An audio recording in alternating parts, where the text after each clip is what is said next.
I saw you smile from across the bar. Yeah, she was pretty and so close but so far. She flipped her hair and I thought this can't be true. How does a man like me get someone like you? And then she looked at me and I was confused. Everyone here can't be the one that she'll choose. And I looked back and saw the spark in her eyes. This can't be real, my head's telling me lies. Just like that, you're coming closer to me. Come shake me, grab me, so I wake up from this dream. I can't breathe, come at me. I don't know if I can speak. Then she said, come with me and let's be free.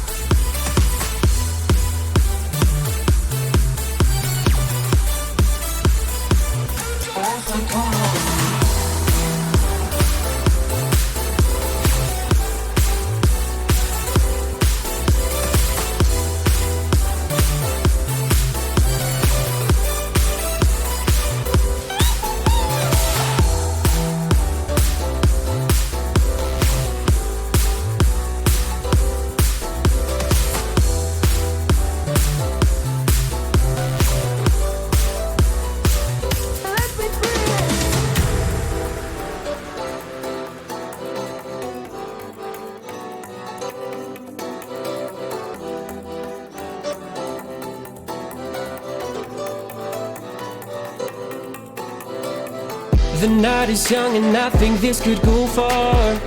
The sky is dark but you're my shooting star. Could see your face reflect upon the moon. It was a pretty summer night in June. And then she looked at me and I was confused. Everyone here can't be the one that she'll choose. And I looked back and saw the spark in her eyes. This can't be real, my head's telling me lies. Just like that, you're coming closer to me. Come shake me, grab me, so I wake up from this dream. I can't breathe, come at me. I don't know if I can speak. Then she said, come with me and let's be free.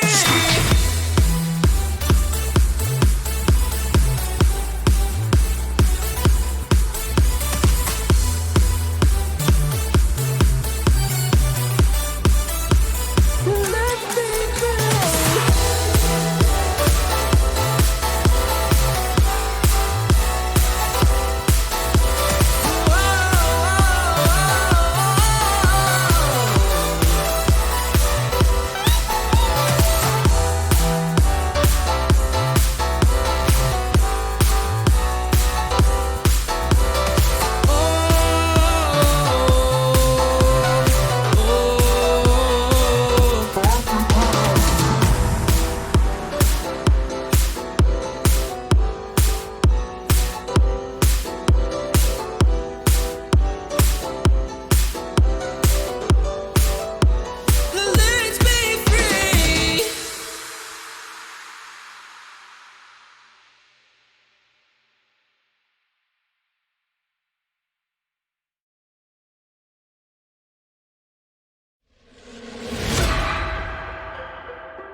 Hello, ladies and gentlemen, and welcome to what is sure going to be one of the most fire series we have had this split. Tonight is the night. It's the LRS Draft Finals, and we've got a hell of a series ahead of us, guys.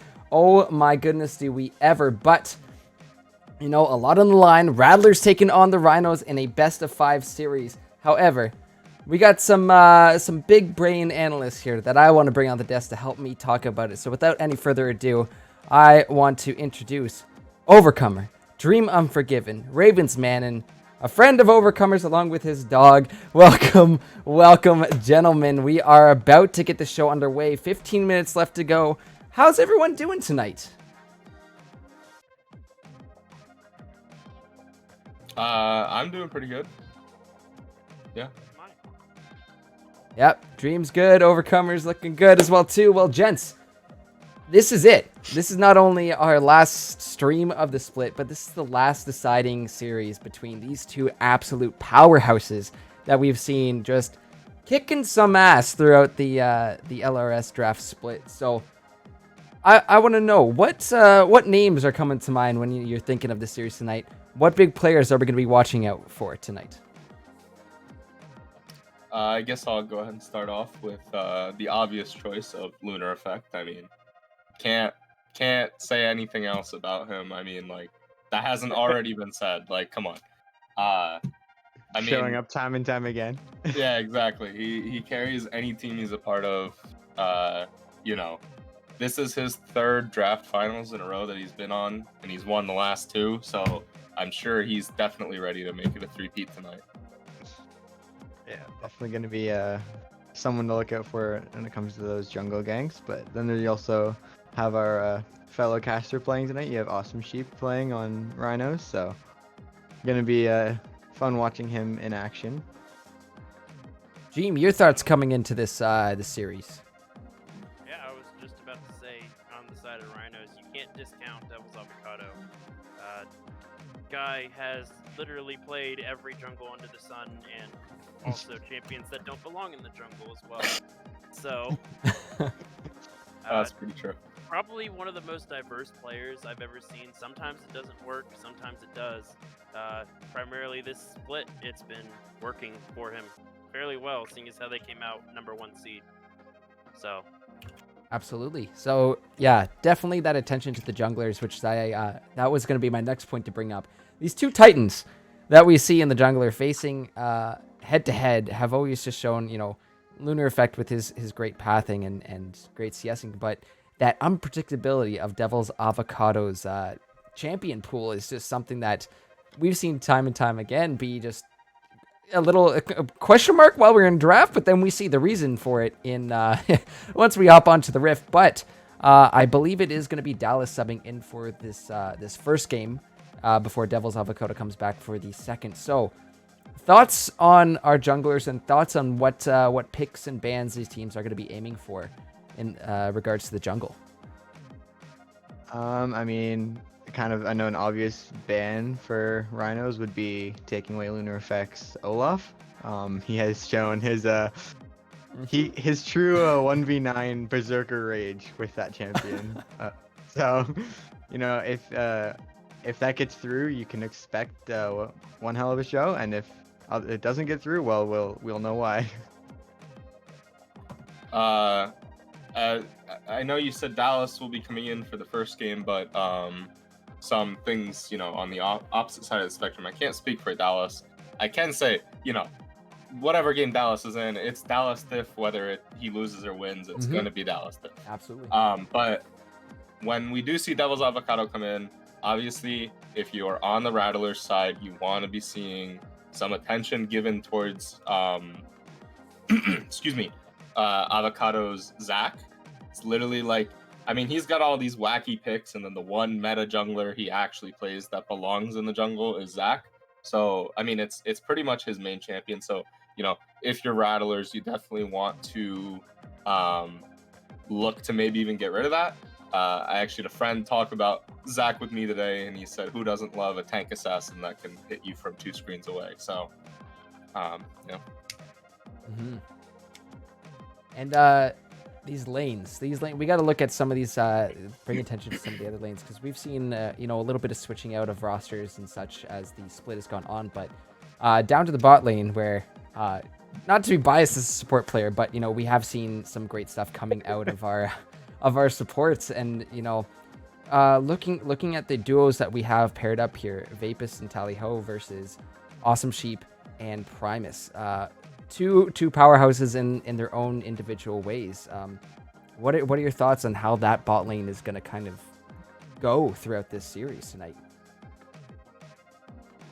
All I gotta say, don't give Awesome Sheep Jin, and I mean, yeah, you're pretty accurate on that statement.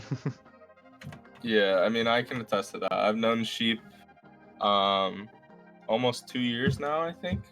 I'm the one that introduced him to the league. So, you know, definitely have known him for a long time. Jin is definitely one of his better champions. I think on the side of Primus, we've seen his Thresh be pretty reminiscent of, you know, in the past seasons, Pratoga and K-God, both of them being our best Thresh players on the server. So, you know, Primus being able to contend for that spot is in and of itself a good thing.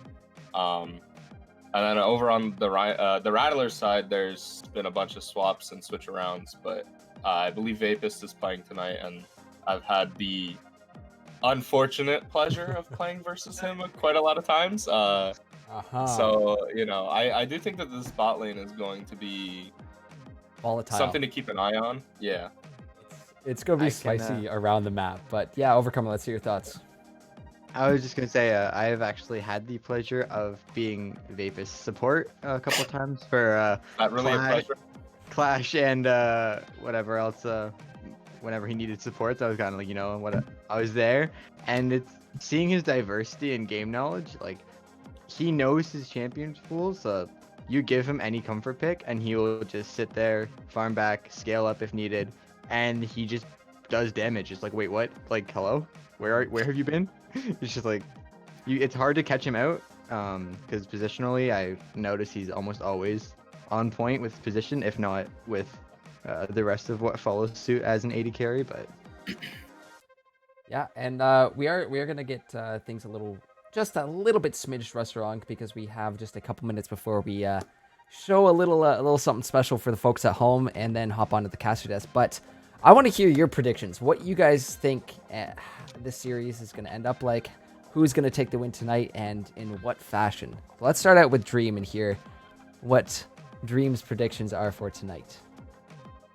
So, I have been wrong the last 2 times I've been on the analyst desk.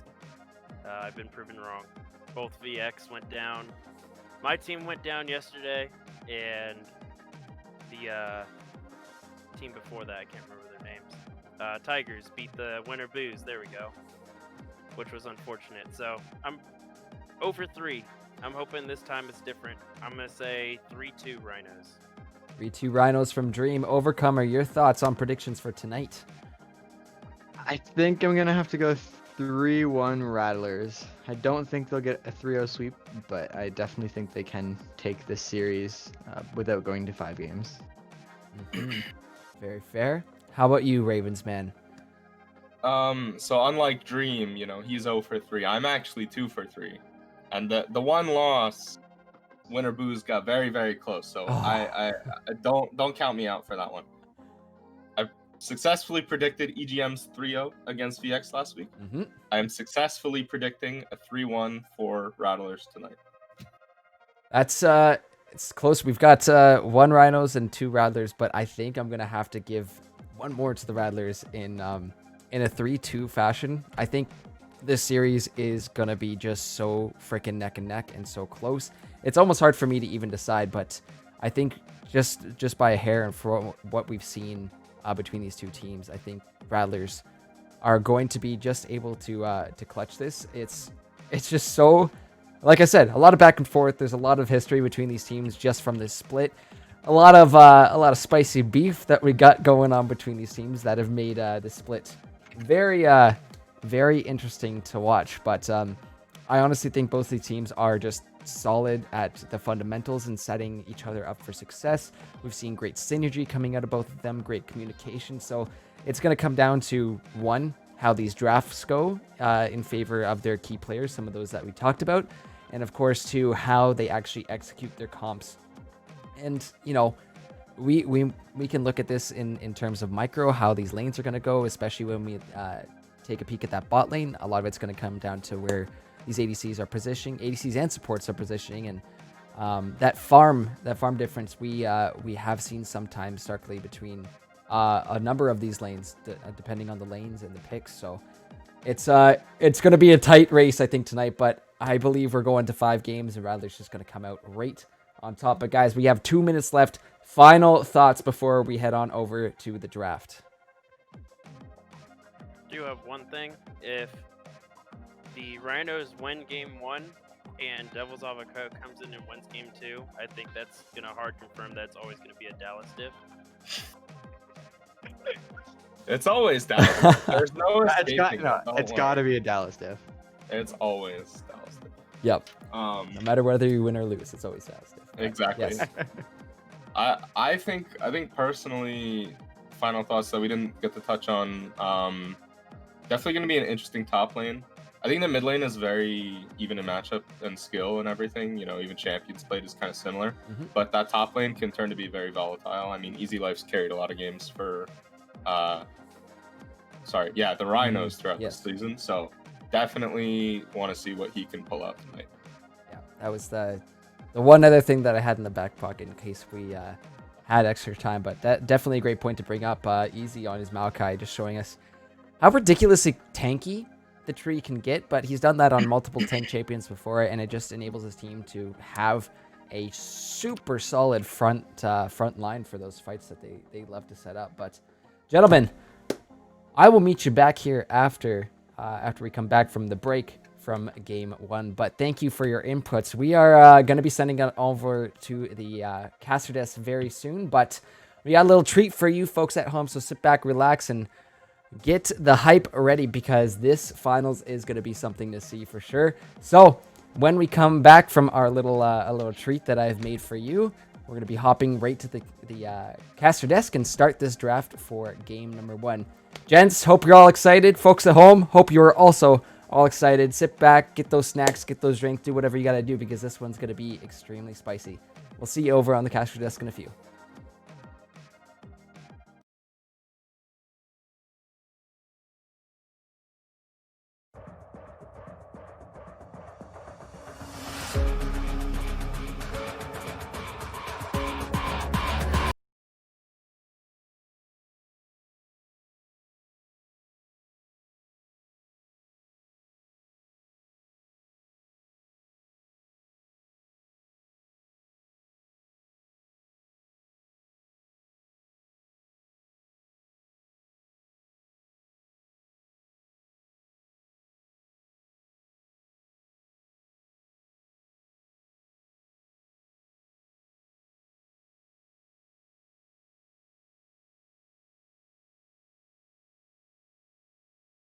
Right in the back line, like we said, and he's coming back to help his team. The chrono shift there, but a big old shockwave from the best non-pro mid. And Road Mouse Creator, like I said, look for that flank. He goes by the death mark onto their heck room. Lunafect getting so low. Will they be able to keep him alive? Just barely saves him. And oh my goodness, that's going to be the good call as well too. Rilers are not done. Lunar. But we're going to get back to that right now. Actually, you're going to see the back jumping on, but yes, he's back around here. Lunafect is here. He managed to jump in and out of the Zyra ultimate, all while picking up a kill. Dallas is next to go. He's going to get taken down by Lunar. The Draven ult is coming out from the back. A triple kill for Lunar. Are we going to go for the Penta? Don't you steal it on us, Arca. Oh, let's see it. It's a Quadra. Set's getting low. Demasi comes down and... No! Don't be mad now. Run it back, run it back. I mean, this is doable, but it's really questionable. It's really risky. If they had started this right when the engage happened under the Jax, I'd say by all means, get it done. This is so risky right now. Baron down to about a quarter health, and all members of the Rhinos coming. Is this going to be a TSM moment? Quite possibly. Tally is going to go down. A massive Malphite ulti on the back. There's Primus to follow up with the Bucks to make sure nobody gets out. There's only Vapus on the backside of this, and a Baron handed over to the Rhinos for 3. Awesome Sheep looking to go and trade in onto this one. Gavilo's getting low. Doesn't have ulti. Oh, Awesome Sheep. Oh my rat-a-tat-tat. The Shockwave again, not able to fully channel left on it. Rhino's looking to push for as much as they can get with this buff. Vape is still, he does so much freaking damage these games. It's actually ridiculous. Lunar Effect is looking for something here, but he's actually going to just get jumped on by Easy Life, trying to dash on out, but he's taken out by Awesome Sheep. Rhino's looking to finish this one off. They've got the Baron, they've got 3 Dragons, and that will be Tally-Ho dropping, which means no Zillion ult. Those old Shockwave there is coming through, but the parallel conversions from Devil's Avocado going to keep him healthy while he dives into that one, picks up the Orianna, and now with the curtain call from the base, there's not much Vapus can do as Rhinos gonna just take up this Nexus.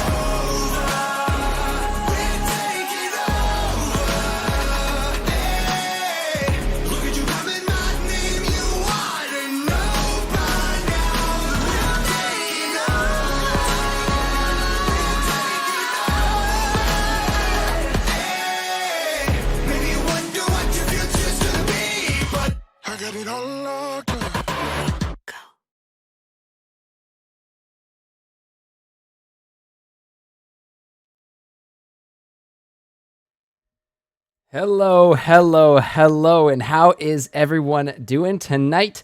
It's time for finals, and I've only slightly goofed up some of the editing, as I believe it is going to be the Rattlers taking the red side first. But tonight, I'm joined on the caster desk by none other than the lovely, the big brain, Bartowski. How you doing tonight, brother?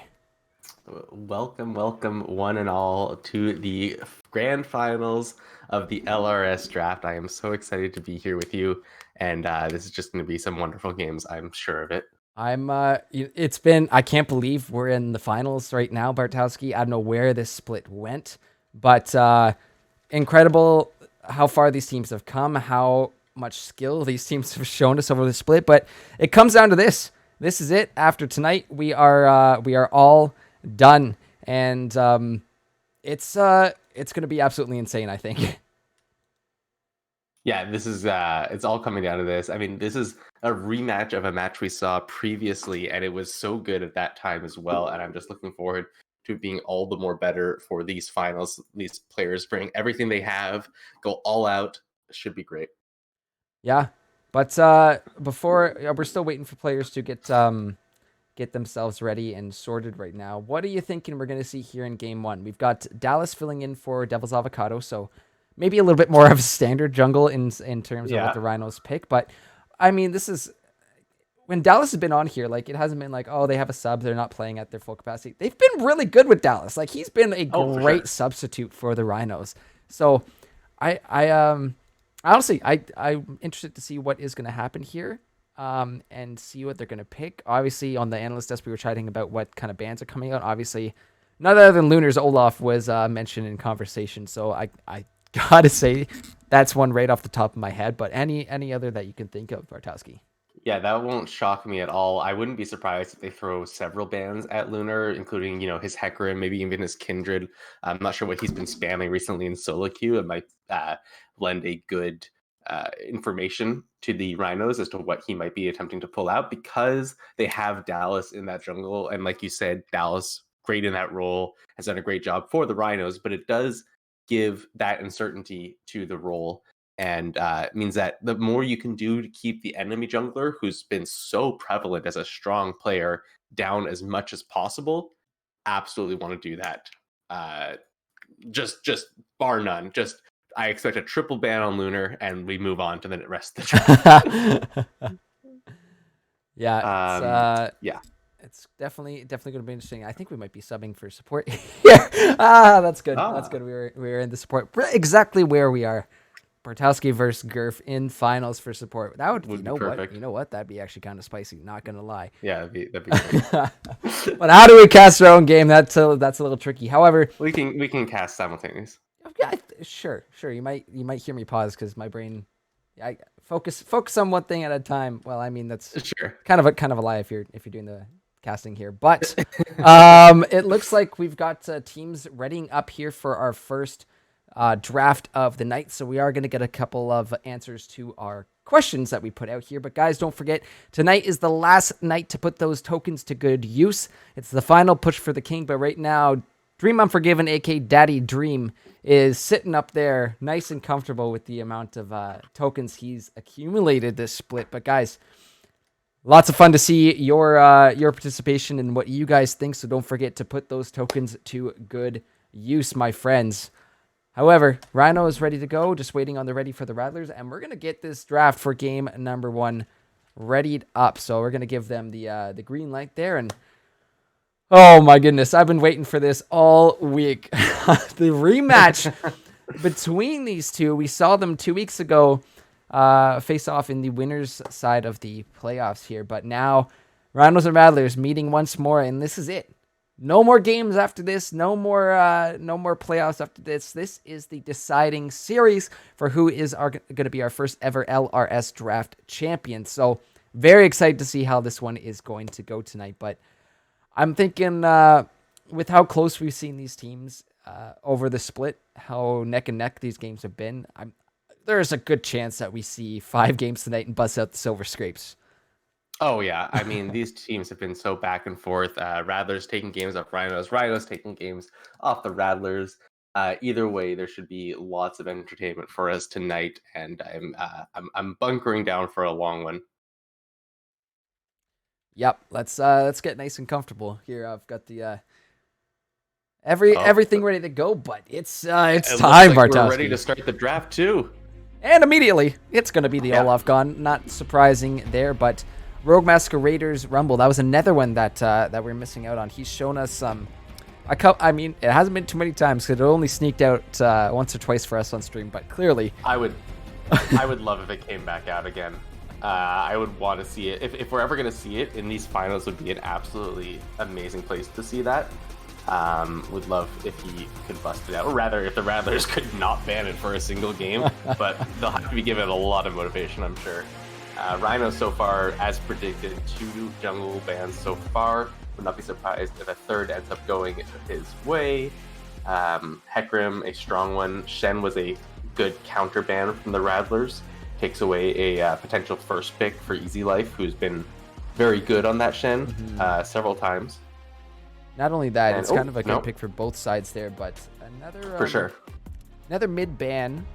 This time, it's actually going to be going against the best non-pro mid. So he's shown us a couple of those slipperies. I wouldn't really call Ari an assassin, but assassin-ish type, get in your face kind of champs. He's shown us quite a few times how scary that can be. But Hecarim being the first pick here for the Rhinos, gonna guess that's going on over to Dallas, and I believe he has played that for us before. So that explains the lack of ban there, and instead going for the Ari ban. It's because you wanted to take the Hecarim for yourself. No way.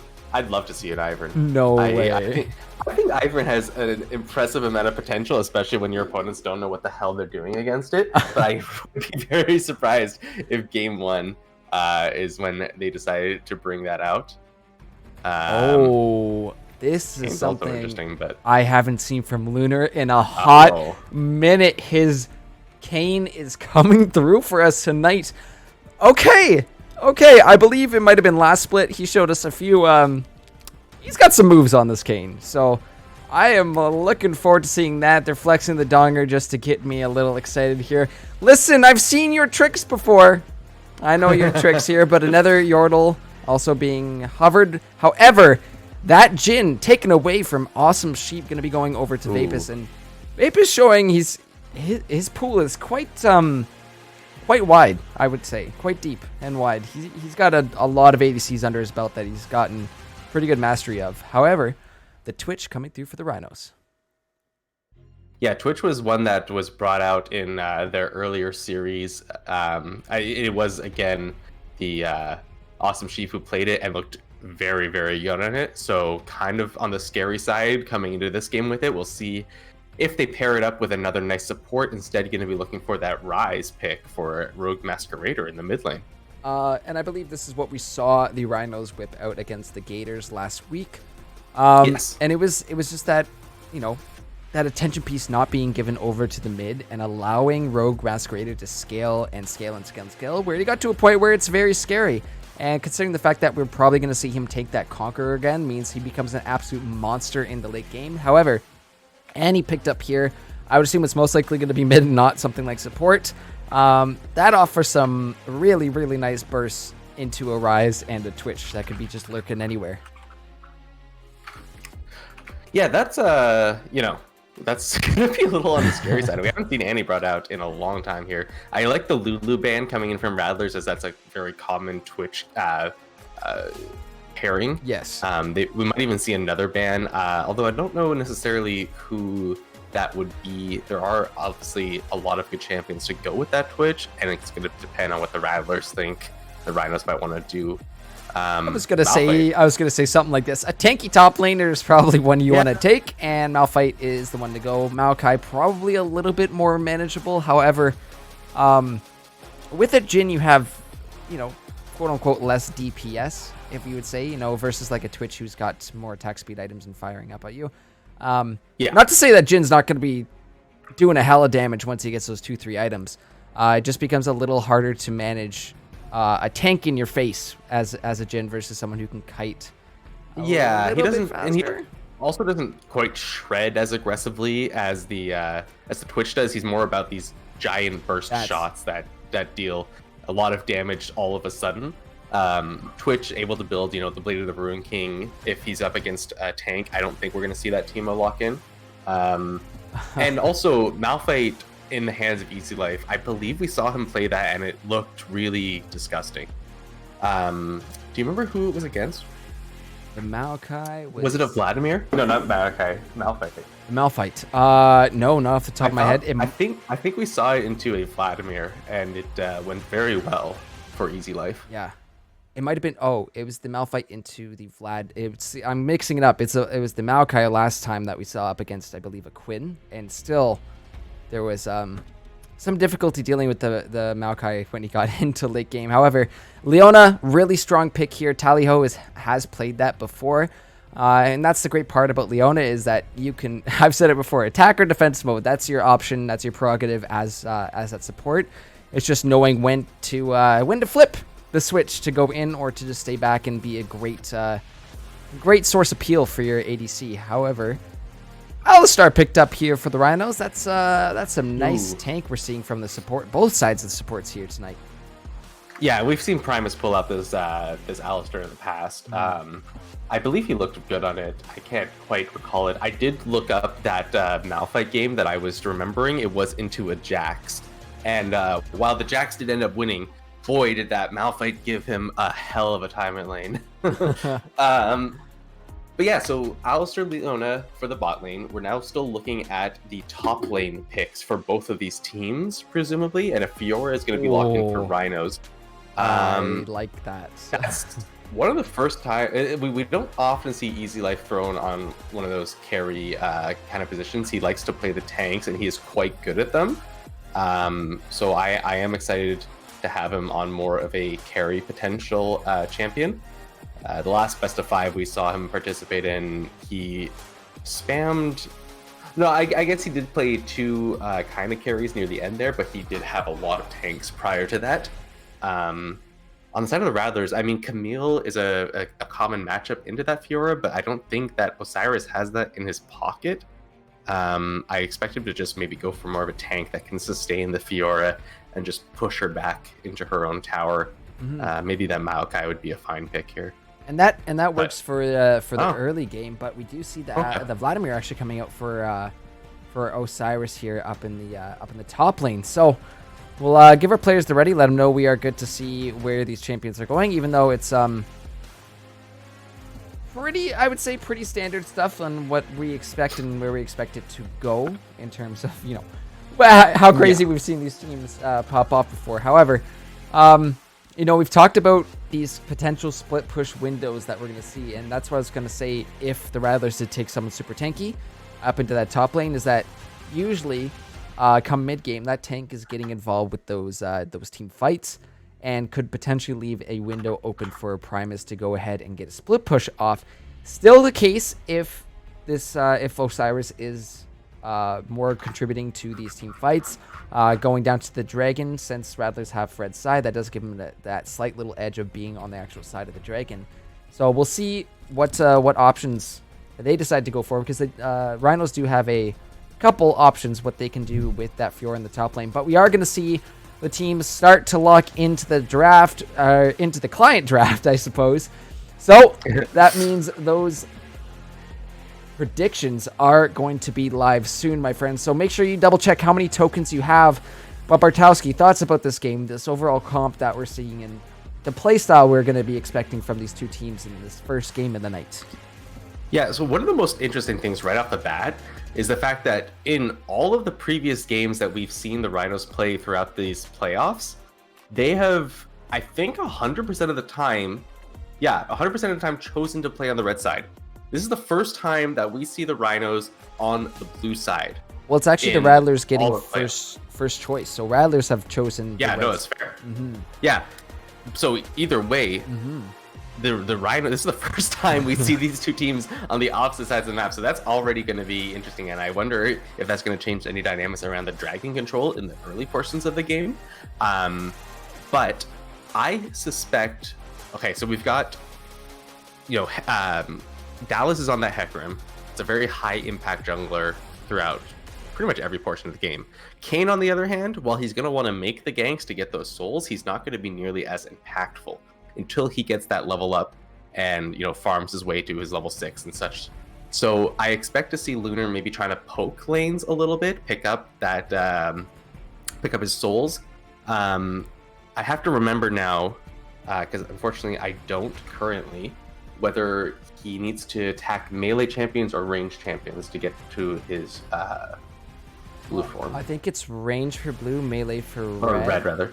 Yes, melee for red. I want to say. Chat, give us a shout out if we have any Kayn mains in the chat there. Just correct us. Blue for range, red for melee. But yeah, what do you think the optimal form here for Kayn would be? Would it be that red? I mean, it most commonly is that red. The blue, it focuses on being more of an assassin, and you don't really get where you need to go with Kayn when you go for an assassin form, especially against a team that has, a Ryze, a Hecarim, and Alistar. You're going to be wanting to go for that red, where you've got the sustain on all of your abilities. And I believe it also causes, it causes other things like your dash to be a knock-up, or not your dash rather, but your Blade's Reach to be a knock-up, which is wonderful for the CC. And it's nice that melee champions are the ones that give the red, assuming we're correct. I'm still trying to read this stupid description, which is terribly long. Because that means he's going to be able to get in there and try to 1v1 that Hecarim and pick up some additional stacks off of that.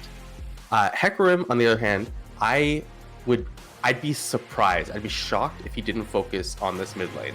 I think that is where most of the focus needs to go. Annie is an immobile champion. She has a little bit of a movement speed steroid now on her shield, but that's really nothing to write home about in terms of getting out of a gank. So I suspect we're going to see Dallas learn from previous mistakes that were made, where they just let Rogue Masquerade do whatever he wanted on that Ryze and kind of scale into actually nothingness. Yeah. Get him ahead, get those ganks onto that easy target, maybe do a little bit of bot lane focus as well, as that should be also somewhat easy to gank. And we'll have to see what they end up doing and when we end up into this early to mid game. I mean, it's going to be a spicy one regardless, but guys, just a heads up, those predictions are open, so make sure to get those tokens in. Let us know who you think is going to win our first game of this best of 5 series. And I'm just taking a peek at these teams, and like you said, with the Kayn, I think red is definitely the right idea here, especially that you have those tanks, especially the fact that you get that knock up. We might see blue if Kayn comes through and the Rattlers have an all squishies kind of full damage comp. However, knowing the Rhinos playstyle, we're probably going to see at least one tank in their draft at some point. So, yeah, I think sticking with that red is going to be a good call. But what do you think, Bartowski? Who on paper is coming out on top here? I don't know, if I had to look at it on paper in a vacuum, I'd probably lean towards Rhinos. They have, you know, some really strong solo players. Easy Life, Rogue Masquerader, both very strong players and currently on strong champions. I like the Twitch, I like the Hecarim.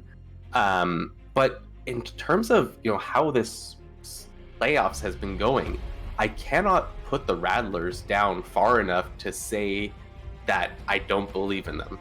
I think that the Rattlers, they're going to come in here with something crazy. They've got that Kane. He's going to end up popping off. Best non-pro mid on that Annie. You know, Annie is such a win more kind of champion. You either get ahead and destroy, or you get behind and lose. So I have a feeling that we're going to see the Rattlers pull something out, and they're going to end up taking this game away with them. But in a vacuum, I got to say that the Rhinos have the advantage going into this. I think I got to stick with my prediction that I laid down on the desk earlier. I'm going to go with the Rattlers this one. Not to say that the Rhinos don't have a strong comp together. There are a few options for them to come out on top. Scaling option is definitely one of them. Twitch, Ryze, and Fiora all become late game monsters if they are allowed to get to that point. But so does Vladimir and Jhin. And the fact that, you know, Rattlers have had that extra week to do their homework. They watched the series of Rhinos versus Gators last week and saw what Rogue Masqueraders Ryze can do. I think that focus is going to be towards the mid lane, and the fact that you have a jungler who basically has wall hacks, you have that extra little bit of mobility and the ability to get to these lanes and start setting up your laners. So I really hope that Rattlers focus this Ryze and make sure he doesn't get to a late game stage.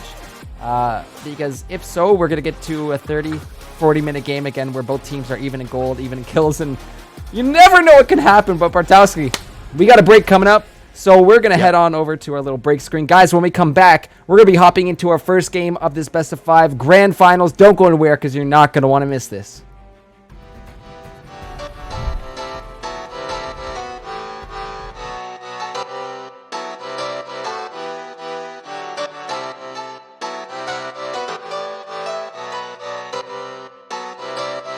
I saw you smile from across the bar. Yeah, she was pretty and so close but so far. She flipped her hair and I thought this can't be true. How does a man like me get someone like you?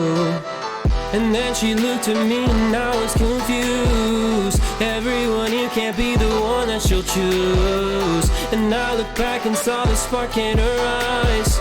This can't be real, my head's telling me lies.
The night is young and I think this could go far.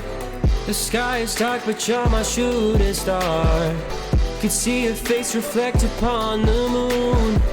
It was a pretty summer night in June. And then she looked at me and I was confused. Everyone here can't be the one that she'll choose. And I looked back and saw the spark in her eyes. This can't be real, my head's telling me lies.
go. Ladies and gentlemen, welcome back. Sorry for delay. There was a few technical issues, but we are into this game number 1. Rhinos on the blue side, Rattlers on the red, and we're just at the kickoff, I guess you would call it, of this LRS draft grand finals. Let's see what it's going to turn into. A couple of very strong comps put together for this first game, and a pretty standard start so far, I think. Yeah, both in the red does mean that they're going to end up on opposite sides of this map when it gets to that, but neither of those junglers are likely to be looking for a gank in those lanes that they're going to be landing in. Easy life. Found out in that tri-bush, not warding before stepping in, and Arcanite's going to take a little bit of damage, but traded back on into, and I guess, that is going to be a little tough dealing with those ranged autos from the Vladimir. For sure. Especially in those early levels. Yeah, that's going to be a big pain point for the side of the Rhinos, is that top lane extra range for the Vlad. Obviously, Fiora does have her ways of closing that gap and dishing out a bunch of damage, but Arcanite definitely going to be looking in that advantageous position for the next foreseeable future. Look at this. Tries to go for the headbutt pulverize, not able to land it, but Tally Ho still taking so much from Awesome Sheep right now, traded back into by Vapus, but I would say net favor for Rhinos in that bot lane trade.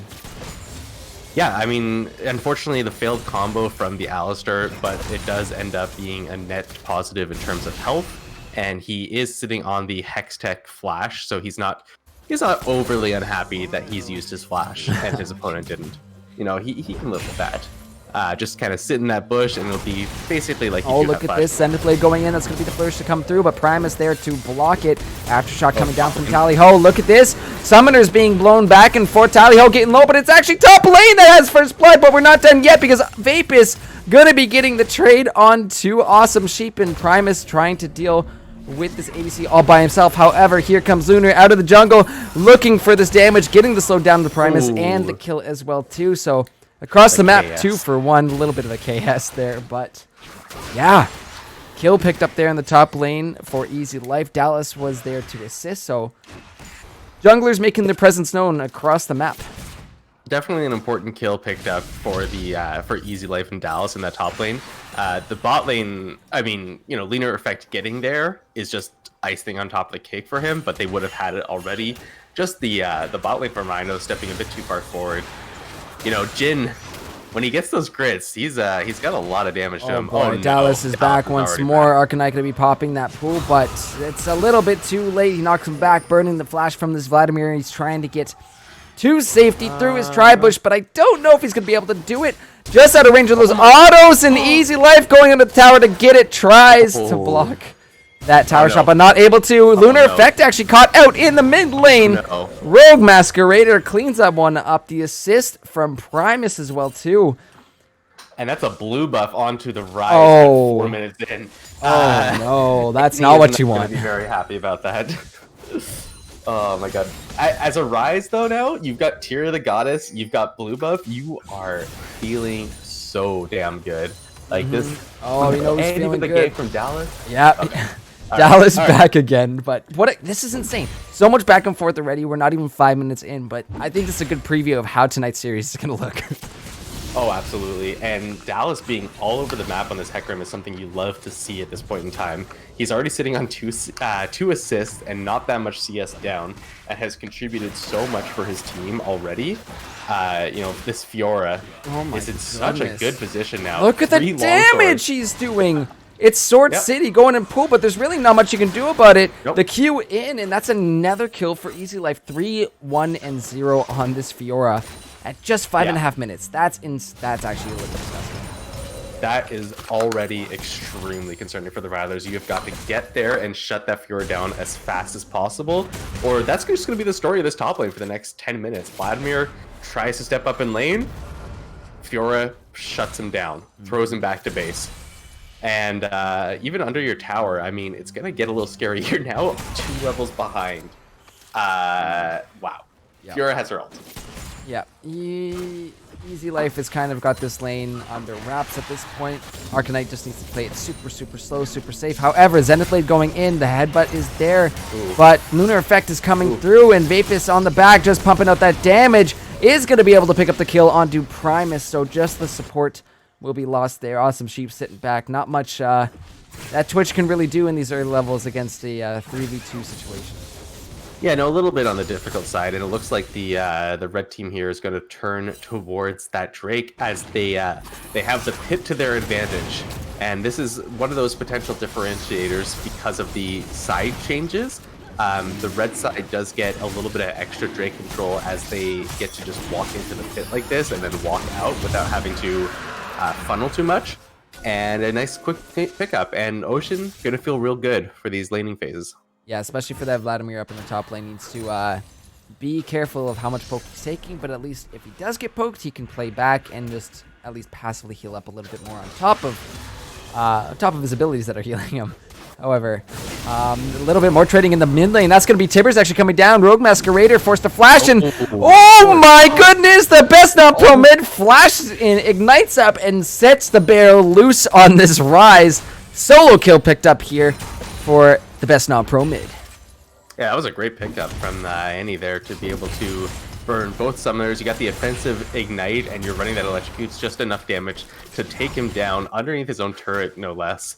And really, it's surprising that because that blue buff that he got fed early really did not seem to lead to a lot of lane pressure. Annie's still sitting pretty at 10 CS up, and now has managed to secure herself a kill as well. So you're definitely not feeling too bad about that position as the Annie there. No, not at all. Oh, what was I going to say though? Shoot. Dragon, items, gold, wards, any any of the above. It's escaped me, but that's okay because Jin has got himself a 2-0 lead in terms of the kills. That did happen a while back, but CS has remained pretty stagnant in that bot lane, it seems. Oh, I remember what I was gonna say. Yes. You can't find out what Kane's progress is as an observer. That's really unfortunate. I'm looking for it all over the place. There's no way of seeing what his progress is towards one or the other. That's so all right. Fix your observer, please. Yeah, that'd be a nice little addition to have. But yeah, I mean, I guess not enough people play Kane, so we've no one's ever noticed before. Oh well, Kane's getting a little bit of love tonight as Lunar Effect. Doing pretty good on the Kane so far. Has a kill to his name, just ever so slightly ahead in that CS. But we see again how close his kills are, how close his gold is pre 10 minutes, and it's kind of again a showing of what tonight is going to be looking like. Very even teams, very strong teams, and just so close in the neck to neck. It's actually ridiculous. It's funny because you look at that 9-kill score line and you think, man, this is already a pretty bloody game because that's a kill a minute. But it's felt so calm and on like a knife's edge the entire time. Both teams just eyeing each other from a distance and then suddenly going all in and picking up what tiny advantage they can. And it's beautiful to watch because everything's just so close. Like Primus could engage Tallyho right now, and there'd be no way of Tallyho knowing because everything's so unpredictable. I hope you're ready for a little electric boogaloo in the bot lane as Primus going in, getting a double headbutt as Dallas is here. However, Lunar Effect has been waiting in that back brush. We see the Soul Flare coming down, shut down going on to Dallas as he takes down Vapus, but the TP there from Osiris is going to force a few of these members of the Rhinos back, but never mind, it's a double kill for Dallas as Kane going to be popping the ulti. He does slay his enemy jungler. However, Rhinos are on the offense right now. Annie's in the back, however, sneaking in, but has to deal with this 2v2 situation that she's now created. The knockups there. Primus is playing this so damn well. He might sacrifice his life to Lunar. A triple kill for this Kane, but that was so close, so back and forth, and if it was in the favor of the Rhinos, Primus was just putting in so much work for his team in that fight. My God. I don't even know if you could say that ended up in the Rather's favor. Yeah. You look at the gold, Fiora 3 solo plates on that top lane turret while Vladimir went down bot lane, and at the end of the day, ended up being, what, a 4 for 3? Great. Nice that the Rattlers got that. I guess Jin is also picking up some plates in the bot lane here to try to even it up a little bit. But somehow, at the end of the day, you know, that 30 CS in the Fiora, the 3 turret plates that she got, the gold ends up being ever so slightly in the favor of the Rhinos. And if I'm looking at this scoreboard and I'm seeing a 3-1-1 Fiora up 30 CS on a 1-4-1 Vladimir, I'm actually pretty happy. Yeah, she's roughly about 1,700 gold over the Vladimir at this point. That's so, a lot. Yeah, that is a hefty amount of damage. The Ravenous Hydra already built on Fiora, one of her key components there, key items. This Fiora is going to be scary, and we see what she's already doing to this top lane turret, taking 3 plates already. This split push option is definitely something that is on the table for Easy Life, and you know what, kind of fun watching him play something other than tank. However, right now we got some more ganks going up in the top lane. Easy Life is low. He is just going to be able to sneak out. However, Dallas is here trading onto Lunar. That's going to be the Kane all popped. He pops on out of his horse, but there's the double knockup as Rattlers are going to have to disengage from this one. The numbers are in the favor of the Rhinos. However, here comes the best non-pro mid with this Annie. The bear is ready to flash on, gets the flash and the stun. My goodness, so well played, and that allows Lunar to re-engage, allows Osiris to re-engage, and Dallas there is going to get spotted out, just barely not able to get the recall, and that kill goes on over to Osiris on the Vladimir. So well played by the Rattlers. That was all started by the Annie. All of it. I mean, going back further. Yes, that was further. That was started by Lunar Effect on that Kane. He got so much extra, well, so first of all, he's hit his red form. As we could clearly see, he's got those knockups coming in. He's got insane amounts of healing. I'm going to have to hold that thought. Is Zenith Blade from Tally Ho, but bumped and headbutted underneath the turret. That is not the Zenith Blade you want to take. You do not want to risk it when you're under the tower and only have the 2v2, especially into Alistar, because he's just going to do that. Yeah. Anyways, as you were saying about that last fight we saw, Bartowski.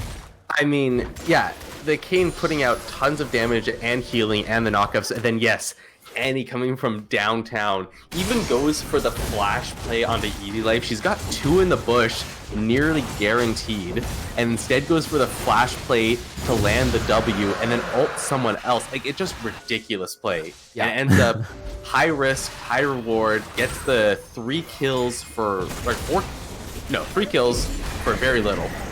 Yep. Beautiful. And with that, that's going to be the Cloud Drake actually picked up by the Rhinos, and they popped the Herald here for the bot lane, so a bunch more gold going on over to them.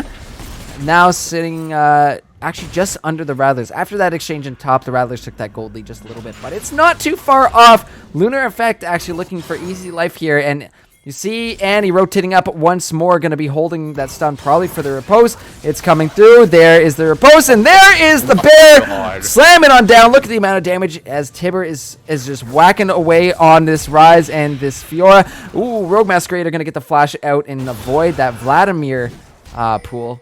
Not the pool, sorry, his ultimate, but my god, Hemo Plague is the name of that one. That's the one. Man, what a great play from Eneigo, though. Like, I mean, can I call him Eneigo? I'm not calling him best non-pro mid. Yeah, I know. It's it's okay. What a mouthful. Yeah, just like throwing out that W kind of as a bait almost. Waits for the Fiora riposte, lands the stun Tibbers on multiple players. Unfortunately, not able to pick up any kills, but does flow the flash from that Rise there. Pretty happy with that trade at the end of the day, and you know. Also picked up a little bit of extra turret chunk damage as the plates have now fallen. There's nothing else there to pick up. You know what I want to say is a complete Chad move. I don't know if that's the ooh that you said, but the Rabadon's first build on this Annie. Yes, what I was doing. That's so Chad. The Chaddest move I've ever seen. No, that's awesome though. That damage this Annie is showing us. Like I was actually questioning, like, why is she doing so much damage this early in the game?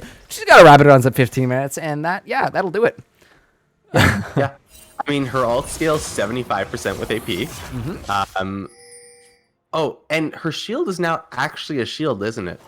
You can apply your shield onto friendly or onto teammates as well now too. So yeah, so that's the most recent patch there. That made it able to apply on others. So that's also really nice. She's got a bunch of great AP scalings. You know, 80% on the Q, 85% on the W. I'm going to feel really happy with that Rabadon's Death Cap completed. My goodness, Tabor's coming down again, just there to smack apart this Rise, and Oh I my have to God. force him off this lane as Lunar Effect is just, he's lurking. He is lurking not too far off from this Rise, but again, like we said, wanted to see some more focus put into this mid lane. However, it seems this Annie is taking care of most of it by solo. However, just to have that presence there. However, there is a different presence here as Dallas is coming through along with the bot lane of the Rhinos. Jumped on immediately. However, Dallas getting low. This is going to be the rat-a-tat-tat from the back line. Awesome Sheik going to be melting him down, but Rise is the one who finalizes that kill, and Lunar Effect is going to have to get out as unfortunately Annie will drop in the fight. It's not done yet. That's going to be the pulverize there from Primus as he gets himself out and over the wall with the blast cone. Very, very tight and a little risky to be that far deep in the Rhino's jungle. Yeah, and I mean, Hecarim, oh my god, went so low for a while there, and I thought he was going to go down for that, but unfortunately heals up just enough to survive, and they pick up that kill. Great flank coming in from the bot lane of the Rhinos there, just completely catching Annie and the Kane off guard in their own in the enemy jungle. They're looking for a play for themselves, and suddenly like, oh, there's 4 players on us. Excellent. Yep.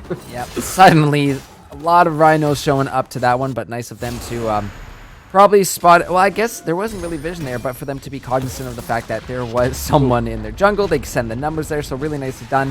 However, towers are traded. Bot lane is going to be taken by the Rattlers, and top lane now taken by Easy Life for the Rhinos there. So turrets are tied 1-1 as of right now. Just about to hit that 18-minute mark, and we are going to see an Infernal Soul on the map. What is this? It's so, I was going to say it again, but again, back and forth. Both teams with the Dragon as well, too. So very even across the board. Even on the gold, neck and neck so far. This is insane.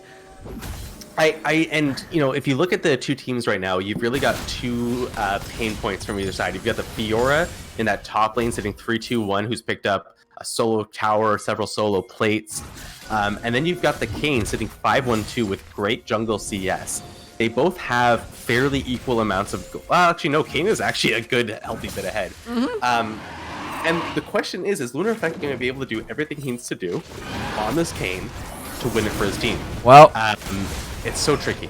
We are going to see here as both junglers definitely wanting... Both teams definitely wanting this Infernal Drake and get that one little edge over each other, but... See, Primus looping around is going to get stunned up by this Leona, and now we see the damage coming through. That will be the deadly push from behind. Tally-Ho is taken out, but Dallas flanking from behind. There's Easy Life jumping on to Vapus once more, and actually, it will be Awesome Sheep taking down Lunar. Rhinos are melting away the health bars of the Rattlers right now, and there's not much they can do at this point, as this Infernal should be just gifted on over to the Rhinos, and he's going to drop 2 as Easy Life picks himself up a double, and the ace for the Rhinos. They take down all members of the Rattlers, a 5-for-2 trade. However, they're going to be picking up this Infernal here. That was great plays coming in from the Rhinos. Good kiting all around. But just so much damage soaking done by Primus there as well. I'm kind of shocked at how much the Rattlers used on Primus, especially while he was actively ulting on that Alistar. Gets such an insane amount of damage reduction and just sits there and tanks it all up, doesn't run away, says, no, if I tank this, you can't do this to my team will then come and crush you, and lo and behold, the Rhinos come in and absolutely crush the Rattlers in that team fight, taking it, as you said, 5-for-2, pick up this the Infernal on the backside, and then getting themselves a nice little Rift Herald as extra little piece of the pie. Probably going to be looking to drop that on a either the bot outer turret or the mid inner turret at some point soon. Yeah, I mean, this has been fantastic from the Rhino so far. Second Herald of the game. They're up currently 1 Infernal Drake and a couple kills as well too. However, I want to bring the attention back to that Alistar. Primus has been playing this alley absolutely brilliantly and doing his job perfectly. Like you said, soaking up that damage. What other job do you have as a support tank, as a tank support? However, it's the positioning, it's the targets that he's actually putting his CC onto, in those split decision moments where you have to be very, very quick on your feet. He's doing a fantastic job of picking out exactly who needs to be picked off. So really well played from Primus so far. Really enjoying what I'm seeing from this support. Yeah, it's always great when you can see a support pop off on such an unlikely to pop off champion. Alistair, you know, he's gonna get some great headbutt pulverizes to make beautiful plays at some point. But even outside of those random moments, Primus has been looking great on this, staying safe. You know, having a scoreline of 0-4-10, that just screams to me, I am playing my support role perfectly. It's just that is just such an ideal support line, because as a tank you've died and that means you soaked damage. As a support you've got assists and that means you helped people get kills. It's everything you're looking for in an Alistair, and he's delivering on all cylinders. My golden ratio usually is as long as you have double the assist than you do is deaths and not a lot of kills, hopefully. As support, usually that's a good indication. But bot lane, my goodness, jumped on immediately, is going to be the best non-pro mid. And Easy Life and Dallas both there to take this Annie down. Herald has been popped in the bot lane too, so that means another tower going down. That bot outer gone from the side of the Rattlers, and we're going to see... hopefully someone goes and answers this, because right now Easy is in a lane by himself with that Fiora and a Herald. He's going to get the bot inner turret here, because nobody from the Rattlers is there to respond. Takes that one. It's going to get another charge. It's maybe not. Possibly. The minions will stop it. Yes. Which is fine. You don't really care about getting. You don't want to clear the inhibitor this early, anyways. It was probably not safe enough to clear that turret, as we saw Jin was already on his way down. And you know, even if you got that charge off and didn't kill the turret, it would have just healed by the time you went and saw it. So smartly, just backs off, gets himself safe. Picks up that Scuttle Crab on his way out and gets back to base. But I wanted to throw back to that gank that they just did in that bot lane. Beautiful timing on the riposte to stop the Annie ultimate stun, which probably could have turned that entire dive around, and instead killing the Annie before she can do anything at all. Beautiful play. That's what we're gonna see between the Annie and Fiora is who is it's almost a game of chicken. It's either riposte from Fiora comes out first or the Tibbers comes out first. So nice to see that Easy Life is timing those a little bit better. We saw that fight around mid lane as they were coming through the river. The opposite of that, and yeah. Well, it's so much prediction at that point. Like the amount of reaction time available as you see. They're going at it again. Easy Life jumping onto this Fiora once more. Tibbers has been popped, but Annie goes down. Tibbers is angry about it, but I don't think he's going to be able to do too much to Easy Life now. 7-2-1 on this Fiora, but it's action around the mid lane as we see Tally-Ho actually going to lock down. However, Primus over the wall with the headbutt pulverize, finding a great little combo though. Dallas a little bit too deep under this one as Vapus will get the final pop onto him. Deadly Flourish down on the Primus as the curtain call will be popped. Shut down on Awesome Sheep as that will be Lunar Effect taking him out. Now Rattlers turning things around. Primus so low will get taken down. Lunar Effect taking too many turret shots, but luckily his team is there to help him juggle. And the rise damage is disgusting, and Fiora just lurking, not going to be able to quite help out that. Wants this so bad. Look how low these members of the Rattlers are. However, Dragon spawning right now with a rise and a Fiora right here means this Infernal is going on over to the Rhinos, and that's going to be putting them at soul point here at 24.5 minutes. Oh, this is so spicy, Bartowski.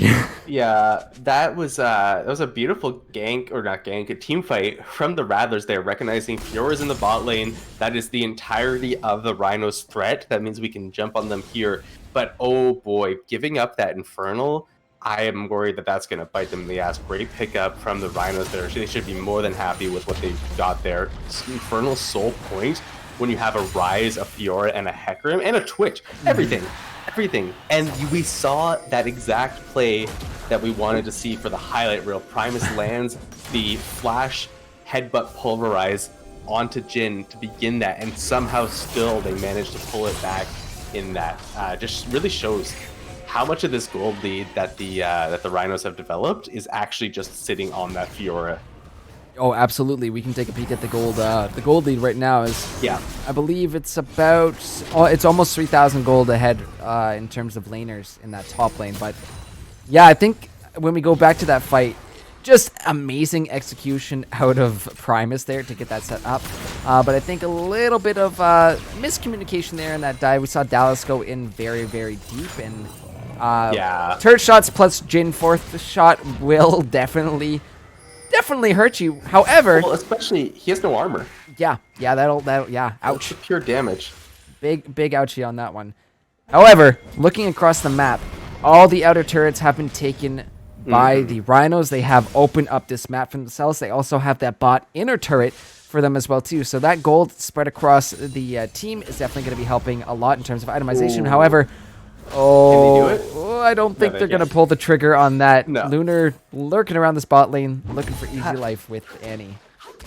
I mean, that would be a scary one anyways. I don't know if I would opt into that as the Rattlers. Even, like, Fiora's 1vx potential is just so crazy. If you pick the right ult target and you get that ult off, you pretty much heal back to full and then start fighting the other guy. And, she's so ahead. She's got the Trinity Force, she's got the Ravenous Hydra, she's got the makings of the... Help me out here. Death Stance? That's the one, thank you. Yep.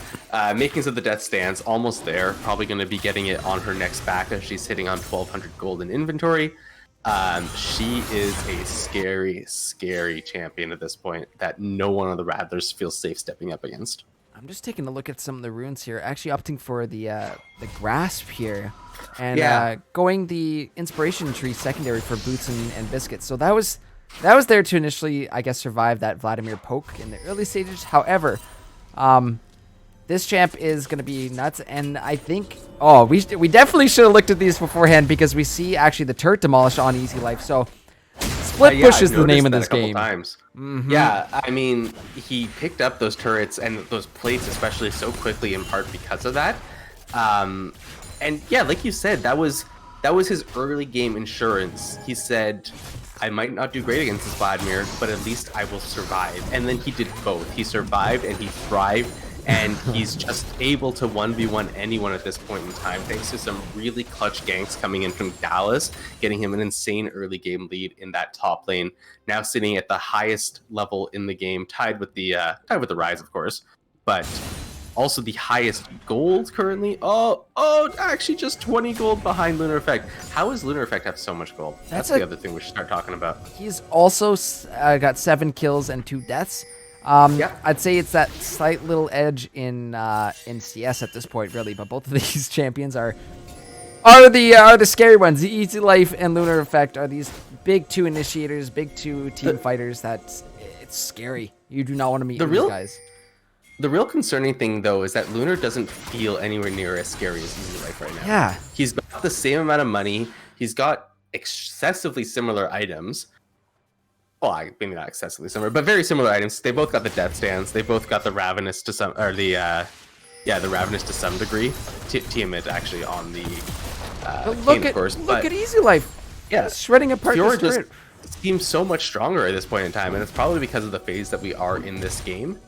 But definitely got to be scared of her for the next several minutes. And with this Drake spawning, I would feel comfortable leaving this Fiora in the top lane split pushing. And that might just be what they decide to do. You can feel free to give up this Drake because you're so far ahead in terms of Drakes and trade it for an inhibitor and then use that inhibitor pressure to go grab that Baron and continue the crazy split push. But instead, Vladimir is going to be answering as the Rattlers start up this Drake. Yep, but Vladimir up there to answer. Easy Life is... immediately after. Oh my god, he's forced to pull off. Easy Life is trading back and forth, but this Dragon is actually going to be stolen by Dallas. He is taken out in the process, but back up in the top side of this map. Easy Life pushing in on the inhibitor. So Dragon stolen, Soul given on over to the Rhinos, and now Easy is just... Oh my goodness, opening up this top side of the map. Looking for Arcanite, forces the flash, but he answers with his own to pick up that solo kill and takes the inhibitor. And the Dragon was stolen by Dallas. I was trying to pop back and forth between the cams there, but oh my god, they're going to try. Rattlers are going to try here to put some numbers onto Easy Life. That's going to be the curtain call. Actually popped here by the Jhin, but over the wall, Easy Life goes. Lunar Effect trying to chase in, but out of range. Lunar Effect is there, but their post comes through as well too. Zenithblade on the back end of this Solar Flare onto Rogue Masquerader. However, Rise is in that late game stage, starting to hurt quite a bit. Shut down, goes down over to Lunar Effect as he will find this Fiora. That's going to be the Pulverize to keep this Kane away from the Twitch. However, the flash, the stun, however, Masquerader also does a lot of his own damage, but Lunar again there to help clean that up with the help of Apis. What back I and am just- forth. I am just in shock by how much that Kane healed. Like, that was gross. He heals for 25% of his target's maximum health already, and then on top of that gets the healing from his passive. So he just heals him, like he just goes to full health. After he ults someone, he gets full health. That's just how that ability now works. That's cool. And because of that, was able to chase off Awesome Sheep and pick up 2 kills for himself. We'll have to see though if he's able to do anything with this. Obviously, Fiora is still being far more impactful than Lunar Effect can hope to be. Part of that problem residing in the fact that you can't split push if you're the jungler. You can't answer a split push if you're a jungler because everyone else is just going to start the Baron. Yeah, and that's So- definitely the next big objective on this map. No Elder for another 4 minutes, but with that attention going over to this upper half of the map here, that might leave Easy Life to go in and take another inhibitor on the bot side. We see the vision coming out. Best non-promo has been spotted out, but looking to go in on this Annie. Their pause comes through, but Tibbers immediately on the Q to get away from that stun. Easy Life with the timing. Oh Very my God. close call on that one, especially with Tally Ho lurking right around the corner. Yeah. So, best non-pro mid predicts the riposte, holds onto that ult, but then Easy Life right back at him, predicts the ult, uses his Q to get out of there. What a great dodging skill is coming in from Easy Life there. Make sure that he does not die, as he likely would have, especially with the Leona there to lock him up. Unfortunately, there aren't any healing reductions between the Annie and the Leona, but we do have one on that Kane. It's so tricky. I feel like the best move now would be to have Kane split push that top lane since it's near that Baron, because now you can see the Life entirety is of the finding, Rhinos. my goodness, is just going to be shredding apart this Annie, dashing away from that Oh my god. deadly flourish. And look at the Baron! The Baron's going down! It's done. Oh, Reynolds just grabbed Baron right from underneath the Rattler's noses. That's a Rabadon's Death Cap Rise, and an Infinity Edge Twitch and a Trinity Force Hecarim that can just shred through that Baron like it's butter. And now they're sitting on the Infernal Soul buff, the Baron buff. Oh my Fiora's unanswered. God. Oh my. She's answered, Lord. but what do you do to answer it? Look how strong Easy Life is. That's going to be Vladimir popping the ult down, trying to get some heal, my but he's God. taken down so fast. The grand challenge there to help heal Easy Life up, and he takes another inhibitor, this time in the bot lane. Now he's trading up 1v3. Don't think he can quite manage that, as these members of the Rhinos pushing into the mid lane. Dallas is going to have to get on out, gets the knockup, but however, Lunar Effect is almost taken out. He pops into his ult, and that will be Tally Ho drop to the rise damage. However, Lunar tries to get through the wall, is not going to be able to. Awesome Sheep getting the shutdown. Vapus there to trade it back onto Dallas. However, 3 members of the Rhinos here pushing on to the base of the Rattlers. All 3 inhibitors are down and only 1 Nexus tower stands. There's going to be Primus going on in, looking for some more engage, as this final push on to the Nexus has begun. Baron up minions are in the base. Supers are in the base. 3 members of the Rhinos are here, and they're going to end things out to take this first game of our best of 5 championships. Well played, Rhinos, showing us what they came here to do. Absolutely crushing in their first game of the series, making a statement for themselves, especially Easy Life on that Fiora. Just an absolute monster throughout the game. That was absolutely disgusting. Absolutely disgusting. I believe I have goofed up the pictures in which order they are in on the screen here, but it is Rhinos coming through with a win in that first one, and oh my god. Oh my goodness gracious. What a way to win it in. And I'm going to get I'll get these logos cleaned up for you guys in a sec, but Bartowski, a couple of closing thoughts before we flick it on back. I mean, there's not really much to closing thoughts there. The Fiora just my ran God. over that entire game. Interesting that the Rise ended up doing most damage to champions, but you could definitely tell like that was from the team fights. Rogue Masquerader was absolutely shredding the team fights, but Easy Life was the 1v1 king. He just went to any lane and said, "People come challenge me." He issued the grand challenge, if you will, and the Rattlers just unable to answer. That was just, I mean, across the board, just amazing stuff. We'll break it down a little bit more on the analyst desk when we come back from our break. But my God, what an amazing game, number one. Guys, we are just going on a short break right now. But when we come back to the desk, myself and my analysts are going to be breaking this one down a little bit before we hop back into the draft for game number 2. So don't go anywhere because you are not going to want to miss this action. Rhino's coming in with a huge win in game number 1, but lots of action to go for our night. So we will see you soon. But before I let you guys go, we have to select our winners, which is the Rhinos. So tokens are being divvied out right now to the winners.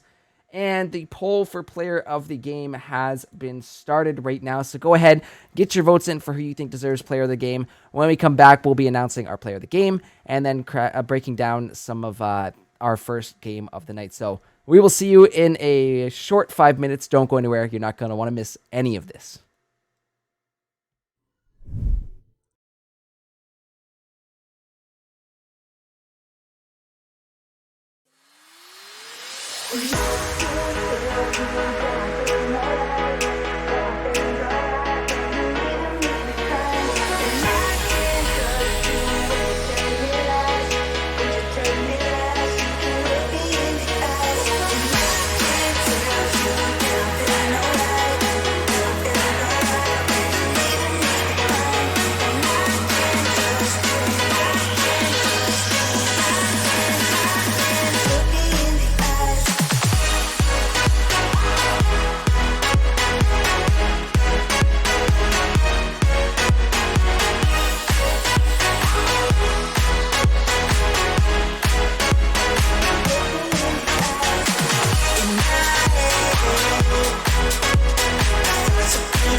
Hello, ladies and gentlemen, and welcome back to the LRS Draft Grand Finals. Your player of the game for game number 1 is none other than Easy Life themselves on that Fiora, going 10-4. And I believe, sorry, my slob is cutting off. 10-4-2. Impressive stuff out of Fiora, taking towers left and right. So really, really well done by not just Easy Life, but the entire Rhino squad. So well done, guys. And that was a big old Fiora game. But we got to bring our analyst back onto the desk here. As what a game number 1, gentlemen. That was definitely a spicy one to start things off, if I do say so myself. Yeah, that was kind of an interesting game. Like, all in all, when it really came down to it, I really just felt that Rhinos won in draft just straight off the bat. I mean, it was just kind of a weird draft by Rattlers. I don't know. Rhinos got exactly like their style. They got Rogue on one of his best champions, which is Rise. They got Easy on, Fiora, who is, one of his best champions. You've got Dallas on a champion that a blind person with 2 stubs for hands could manage to make work in the jungle. I mean, like, it really went well. I really disliked the first rotation of Kayn. Right when you see Hecarim, like, that's a decent matchup in a vacuum. But once you bring that out, you can just draft a comp to neutralize Kayn. And while Lunar Effect got super far ahead, I mean, you said it yourself, Gurf.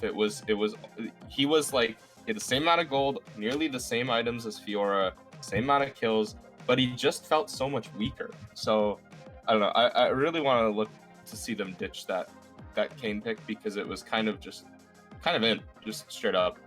I do really quickly want to commend Rattlers though, because they had no business staying in that game as long as they did. They had no business like being competitive in that game. Like, they should have hard lost in draft and hard lost in the game. So good on them for staying in it. But overall, it came down to that draft difference. Definitely a close one for sure. I seem to be experiencing some issues with my Discord, so I will be 1 second, lads. I'll be rejoining this call. I don't know why Discord's got to betray me on the night of finals, but it do be like that sometimes, gentlemen. I'm back in here. Hopefully, I can hear you all, get you all in here. Any final thoughts going into this this game 2? I'd like to hear from Dreamer Overcomer. I would just think that Rattlers definitely might want to consider those bans. When you have someone like a Fiora or that Rise to deal with, you can't really just let picks like that go through, especially if you don't kind of plan your draft knowing that they have those in their pockets. Because as we've seen them kind of demonstrate, when the Fiora split pushes top all the way up to inhibitor, getting solo kill and getting extremely far ahead, your game kind of ends at that point, because you're going to have to send so many people to deal with her. Whereas you could have avoided that even if you knew they had the Fiora there. You just pick a champion that can deal with the Fiora easily in a 1v1 situation, no matter if she's that far ahead or not. And then you don't have to worry as much about that split push. Mm-hmm. Dream? I definitely agree with that. The Vladimir pick into the Fiora was questionable at best, and there was nobody on the side of Rattlers that could answer Fiora's split push. And once we found out that she also had Demolish on top of her already powerful split pushing power, you can't send anybody. Annie instant dies. The bot lane will get 1v2'd by the Fiora as far ahead as she was. And the only one you can send is Kayn, and as you saw, the Kayn was seen bot side. Oh look, free Baron. Yeah. So really big laner to watch out for is that Easy Life. But gentlemen, thank you for your little analysis of there. But we are going to flip it right back into the draft for game number 2. We don't want to keep these players waiting for too long. Big games on the night tonight. Are we still sticking with our predictions that we started out with? Yep. Yeah. So far. Still. Yeah. I still think Rattlers. I still think Rattlers are gonna take it. Mm-hmm. I do believe in this game, Rhinos opted for the blue side, and it looks like Dallas is still in for Devil's Avocado. So just something to keep in mind as we go in. But I mean, Dallas had a great game. He did great on the Hecarim. He set up Easy Life, fantastic, and he stole the Dragon for Soul. I mean, that's pretty freaking big. So Dallas Diff coming in big. Dallas Div, that game was pretty massive. But you know, a huge shout out to the rest of the Rhino squad. Primus there on that Alistar, setting his team up phenomenally, absolutely phenomenal on those picks. But props to the Rise as well. A silent hero just quietly farming literally the entire game, and highest was even with the Fiora in levels. yeah, that was actually insane because we didn't see much from Rise, but once the late game came through, he was definitely hurting. He was hurting quite a bit. Yeah. I do quickly want to point out that since Rattlers went overtime twice in the last draft, they are losing one ban in the first rotation. Okay. So just to let you know, so you're not confused when you guys get into the draft. So no Ivan mains here for real this time. No Ivan man. They hovered it, but not today. Yeah. Well, that I mean, that you is never definitely know, you never know. never know. But Still waiting for the day to see it get pulled out. Yeah. Maybe next season. maybe next season, maybe even tonight. We don't know what's gonna go down, but a close game so far between these two, and we'll see how that loss of a ban affects the Rattlers as we move into our next draft. But thank you, gentlemen. We're gonna pop on over to the caster desk and bring Bartowski back for game number 2. So we'll see you, gents, after the next one.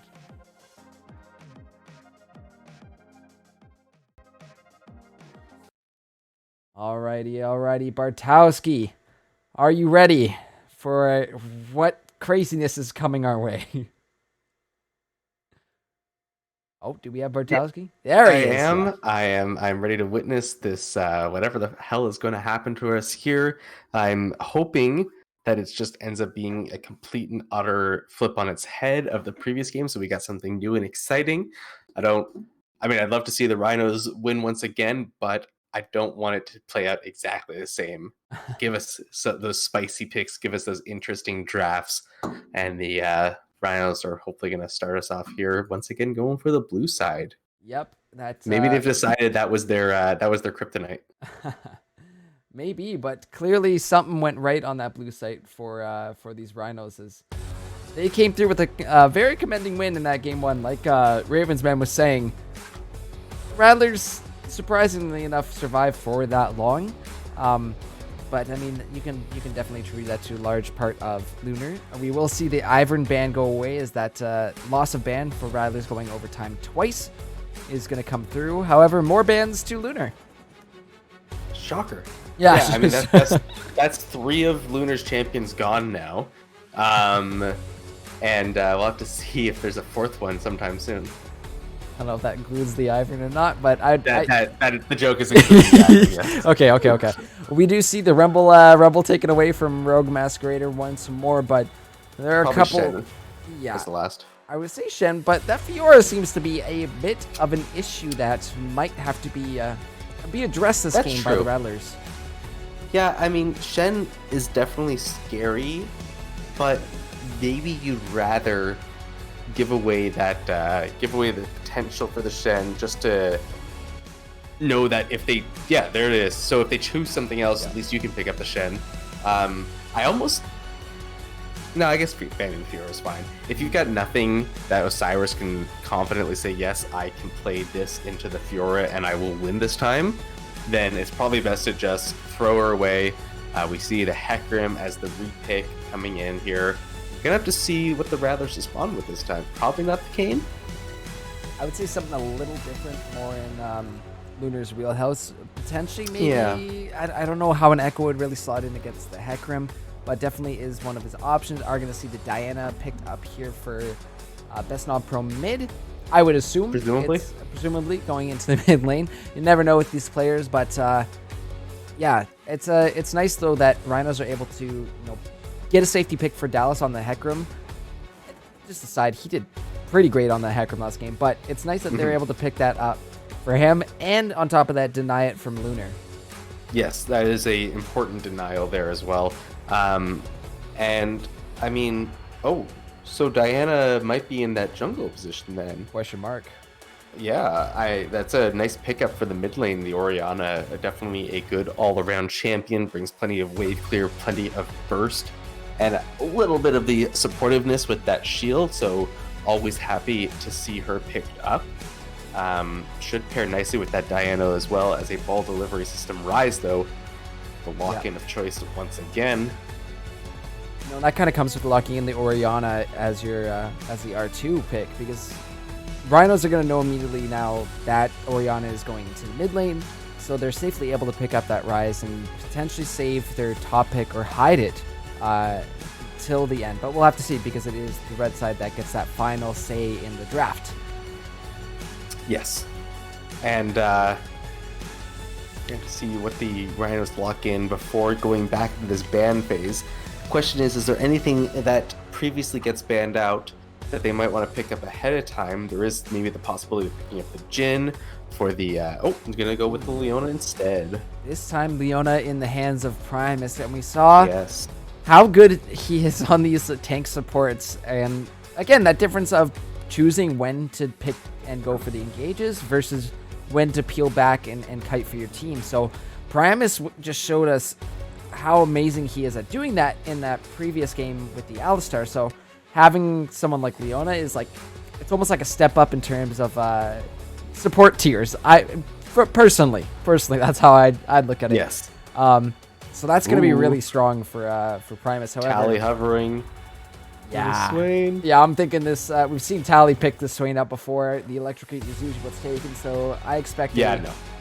I don't think you play Swain into Leona, unfortunately. Yeah, I think that's probably for the best.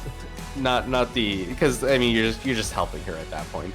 Tarek is an interesting one, though. We have not seen Tally pull that one out, at least not on stream in a while. Certainly not in the playoffs.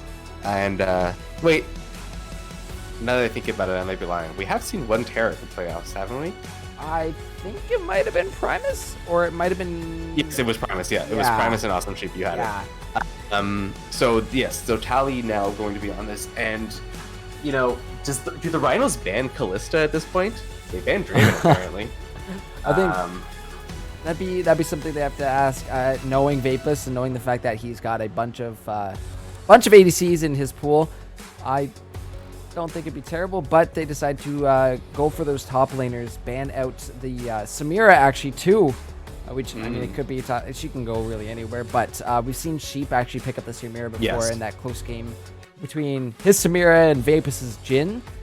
Speaking of Jhin, that's still up right now for either side. Rattlers might want to pick this up and save a top lane pick as last to counter whatever Easy Life is going to be picking up for themselves. Yeah, or they go with the Callista. It really depends on what Vapus feels comfortable on. If he's comfortable on that Callista, it is a very nice combo, but it's really not worth going Callista if you don't know how to play it effectively. Okay, now there's the minute chance that becomes a flex pick. I have to assume that that's a top lane pick. I would think it's top. It's been so long since we've seen it quit in the bot lane. Yeah, I don't think it's going in the bot, but we've seen Osiris pick that Quinn up into the top lane before, and if you notice from the bans, both Malphite and Maokai are available for Easy Life. He's taken, I believe, the Maokai into the Quinn matchup against Osiris. So we've seen how that lane has gone in the past, so I don't think that'd be terrible if Easy Life just says, screw it, I'm going on a tank. Oh, but no. Oh boy. No tanks here today from Easy Life. He's going balls to the wall, pedal to the metal. Kale is going to be coming out. We've also had the pleasure of seeing Easy Life's Kale on the Rift and up on the TV as player of the game. So this man's Kale is pretty freaking nuts, guys. Gotta be watching out for when she starts hitting those important levels, getting those power spikes, getting that range, getting a Rage Blade. I mean, you name it. Kale just scales like an absolute monster, and the fact that there's a Rise on the side of the Rhinos as well too. Big scaling potential here from the Rhinos as the Ezreal's going to be locked up for Awesome Sheep. However, last pick is going to be the ADC here for the Rattlers, unless it is actually Quinn ADC. What? We're going to have to see. Potentially Yasuo ADC? I have no idea. I have no idea either. That's a tricky one. I mean, Yasuo AD carry is definitely both, playable and has been played. So it would not be the most surprising thing ever. Vapus, I think I've even seen Vapus play Yasuo to carry, now that I think about it. Pairing with the Taric is an interesting one. Going into an Ezreal is a scary one. We've somehow queued up for Blind Pig. I don't know if that was intentional or not, but honestly, I'm fine with it. But it looks like, no, we're not going to be doing that. Oh, we lost Primus. Well, Primus quit because we were in Blind Pig. Oh no, we can't do Blind Pig because then we can't pause. That's the reason for it. Okay, so we're just give it a couple seconds until we reform this lobby. So we'll let the players know to make that up, and we'll get back into this. But we still are able to look at these team comps that are coming out here, and I don't know. I might put. Oh, it's so tough. But I'll make my decision once I see where these champions are going on the side of the Rattlers. So that'll be my. I'll hold on to it. Okay. But Bartowski, this scaling comp that the Rhinos have put together, if this game goes into the mid-late stages, which we know a lot of the Rattlers Rhinos games tend to do, what do they do? What do the Rattlers have to answer to this insane scale? I mean, they have some answer in, a potential Yasuo just going crazy. Yasuo is able to carry hard if it comes to it, but I still don't know if you can stand up to a Kale, especially if it gets fed even remotely. Like, if Kale picks up half the kills the Fiora had, I don't think this game is winnable for the Rattlers. They're going to have to do a very careful, calculated job of keeping that Kale down as much as possible. Yeah, this is definitely going to be a little risky if Rattlers let this game go into the late stages. But I mean, that's kind of where Orianna, Yasuo, Quinn kind of flip the switch and turn on, is that mid-game stage where they start getting those items. So I think we might have more of a tame early game here. But as this game goes on, as we've seen many times before between these two teams, things are going to get... They're going to be bonkers in this late game. Oh yeah, I mean, these are just going to be... They're going to be hitting their heads against the walls. Against each other, I suppose, is what I meant to say. Just smacking heads over and over. And it's going to be kind of scary to see who might come out on top. Yep, gonna have to see how this one unwinds. I'm thinking, though, that Diana might actually be the jungle for Lunar. 100%, yeah. Yes? Yeah, okay. I was gonna say. No, nothing else here is playable in that jungle. It's absolutely going there. And that the only one that's still not entirely sure of, I'm still going to assume that that's Yasuo for the bot lane. I don't think you want to play Yasuo into Kale. At least Quinn is going to be able to harass for a while. And might be able to do a good enough job of keeping the Kale down. And at the point that, at the point where Kale is then able to 1v1 the Quinn, try to transition out of laning phase as fast as possible. Yeah, that's definitely going to be the goal, is to get Kale, Brides, and Ezreal as fed as possible throughout the early stages of this game, and just set them up for a wonderful late game. However, there's the Diana jungle, so that is going to be spicy to see from Lunar. I'm looking forward to that one. Yeah, now that her dash is not tied to her ultimate, she is much more reasonable at getting those ganks off. And so it should be interesting to watch him accomplish those. And I guess her clear is pretty decent. She has a good amount of AoE between her her Q, her W, and her passive. What was I going to say? The one interesting thing, though. It is Yasuo bot, though. That's interesting. But go ahead. What were you thinking? Well, I was thinking the other somewhat interesting thing would be to see Lunar try to take some control of early game objectives. I expect that the Rhinos are going to be looking to give up some of the early game objectives for the laning pressure. And I want to see Lunar target the Drakes, target the Rift Herald, throw that Rift Herald down top as early as possible, get out of laning phase, get the Quinn out of laning phase, maybe even drop it mid lane instead so they can open up the map, and just make sure that you can get on top of this Kayle, pressure her as much as possible. That's going to be the main way that they win out this game, is by getting their players ahead while keeping the Kayle down. You don't really care what the rest of the map is doing. Yeah, Ryze and Ezreal will become scary, but there's not like this definitive point in the game where it says, no, now I'm scary. You have to, like, you can't, the Ryze is going to get there when he gets there. It's whatever. He's going to scale, his mana is going to get there. You can shut him down, and we've got another dodge. Uh-oh. Well, good thing we know where everybody is going.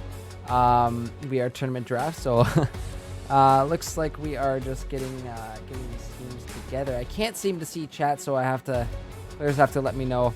Oh, a little bit of miscommunication there, but that's okay. That's okay. We've got our team comps together. That means predictions are open, my friends, since we know where everybody is going. So we're ready on our end to fire this one up. Players are just going to reset their lobby and get that one going on the side. But Bartowski, we've got our teams put together here for game number 1. What are your thoughts, and who do you think is taking this game number 2? I think we have similar looking and rather similar feeling comps to the first game. We've got the Rhinos, who have an all-around solid composition. Oh, I just realized what happened. Primus was supposed to lock in Leona. Yes. What did he lock in instead? Alistair. A little bit of muscle memory there, I suppose. So I'm confused because I thought they had an all-around good comp. Not that Alistair is by any means. He's just not as consistent as a Leona is. They've got a lot of consistency on their team. And Kayla's going to get there. Ryze is going to get there. Ezreal's going to get there. If you can delay it till late, you're going to be happy eventually. Whereas the Rattlers, they got the clock ticking on them. You need to get yourself a fed Yasuo. You need to get your Quinn bullying the hell out of that Kayle. The onus is really on the Rattlers to win this game. Absolutely. The Rhinos will win it by default, and the Rattlers have to make it different. They've chosen the right champions to do that. In fairness to them, like Yasuo, if he gets going, is gonna really get going. Same thing with the Diana and the Quinn. But my God, is this gonna be high risk, high reward? Yeah, this is a little risky one going into knowing and being able to see what kind of champions, and again knowing what these champions can turn into around that 25-30 minute mark. And again, knowing that both these teams are very, very close when it comes to these results, it's just it usually puts these games to these 30-40 minute absolute bangers. But if it gets to that point, I think Rhinos will take it.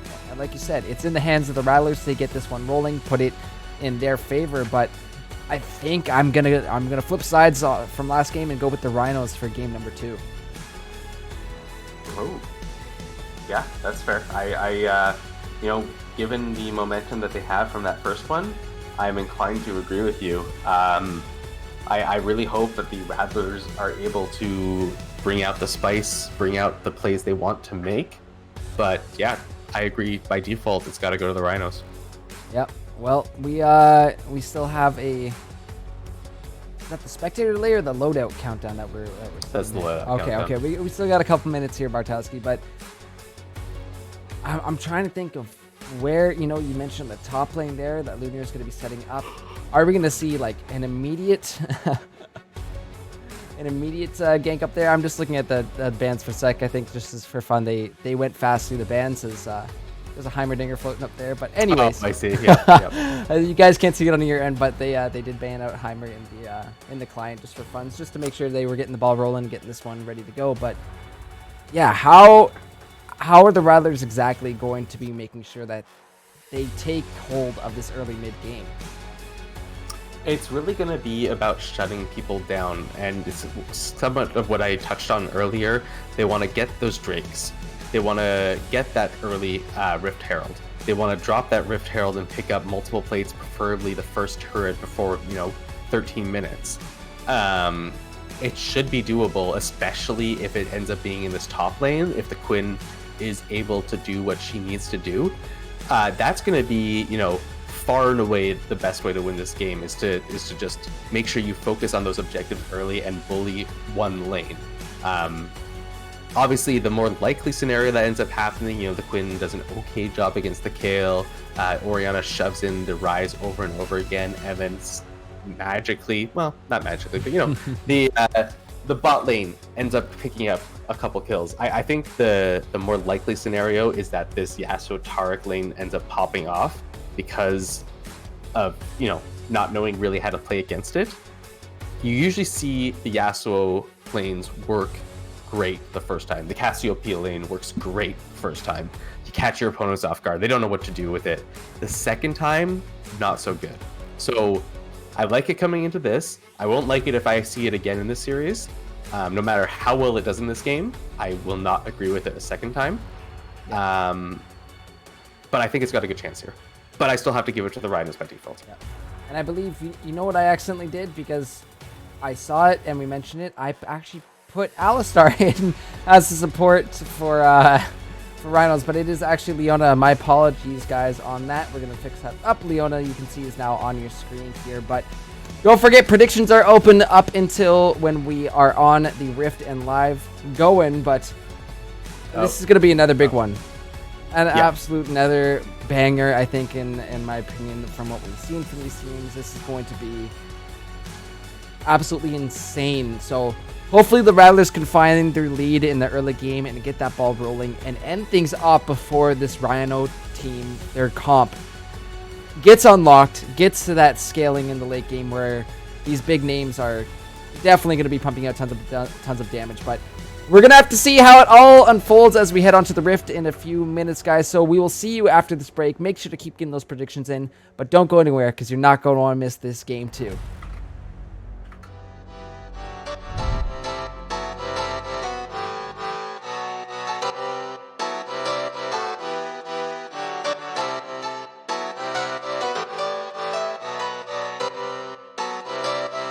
I saw you smile from across the bar.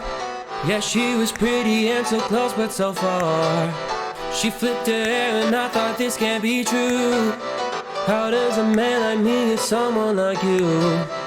And then she looked at me and I was confused. Everyone here can't be the one that she'll choose. And I looked back and saw the spark in her eyes. This can't be real, my head's telling me lies. Just like that, you're coming closer to me. Come shake me, grab me, so I wake up from this dream. I can't breathe, come at me. I don't know if I can speak. Then she said, come with me and let's be free.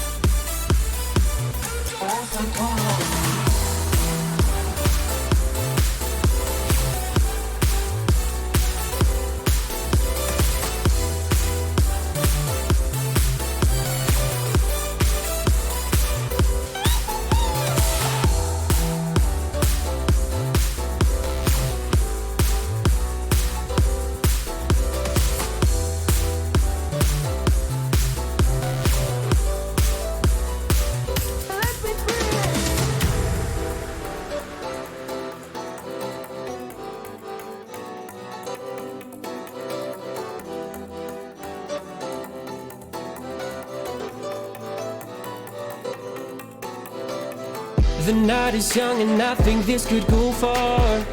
The sky is dark but you're my shooting star. Could see your face reflect upon the moon.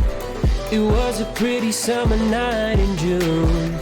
And then she looked at me and I was confused. Everyone here can't be the one that she'll choose. And I looked back and saw this. Ladies and gentlemen, welcome back to the LRS Draft Finals. We got our boy Boris here showing off for us his lovely, lovely little shop as Rattlers and Rhinos load on to the Rift for their second game of this best of 5 Grand Championship. This has been a hell of a first game so far, but we're going to see if Rattlers can answer back in this one, or if the Rhinos can get to that late game and get the scaling comp popping off here. So let's see how this one's going to go down. Ooh, we got some cheeky stuff already coming in from the Rattlers as they look for an early invade. Oh, that actually wow. forces Awesome Sheep to take the E first for Ezreal. So what is Tarek's base move speed though? Can we talk about that for a second? What if you click on him and press C, you might actually be able to see it there. Yeah, so it's 340 versus a 325 of Ezreal. That's a crazy movement speed bonus. Yeah, and great. You forced out the E from the Ezreal and you had to commit absolutely nothing. Now he doesn't have his Q to start with, and you're feeling good about that. You got a ward on the red buff too, just for a little bit of icing on that cake. Yeah, get some early vision down, be able to track where Dallas is going to be starting. I mean, it's going to be known that he's on this red buff because everybody's kind of hovering around here. However, we're off to the races right now into this game.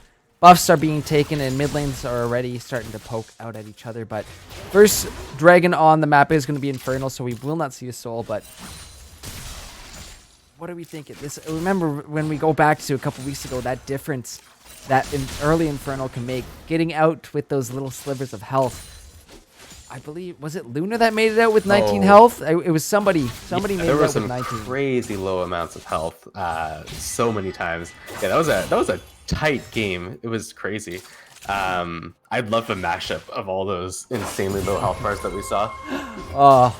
But really, if you come down to it, it can make just that little amount of difference can be the difference between a kill or being a little cheesed walking away from not picking up that extra 300 gold. However, some trading in the bot lane. Awesome Sheep and Primus doing a great job of forcing Vapus and Tally-Ho off this wave, and that's just kind of to be expected with a melee versus ranged ADC down there.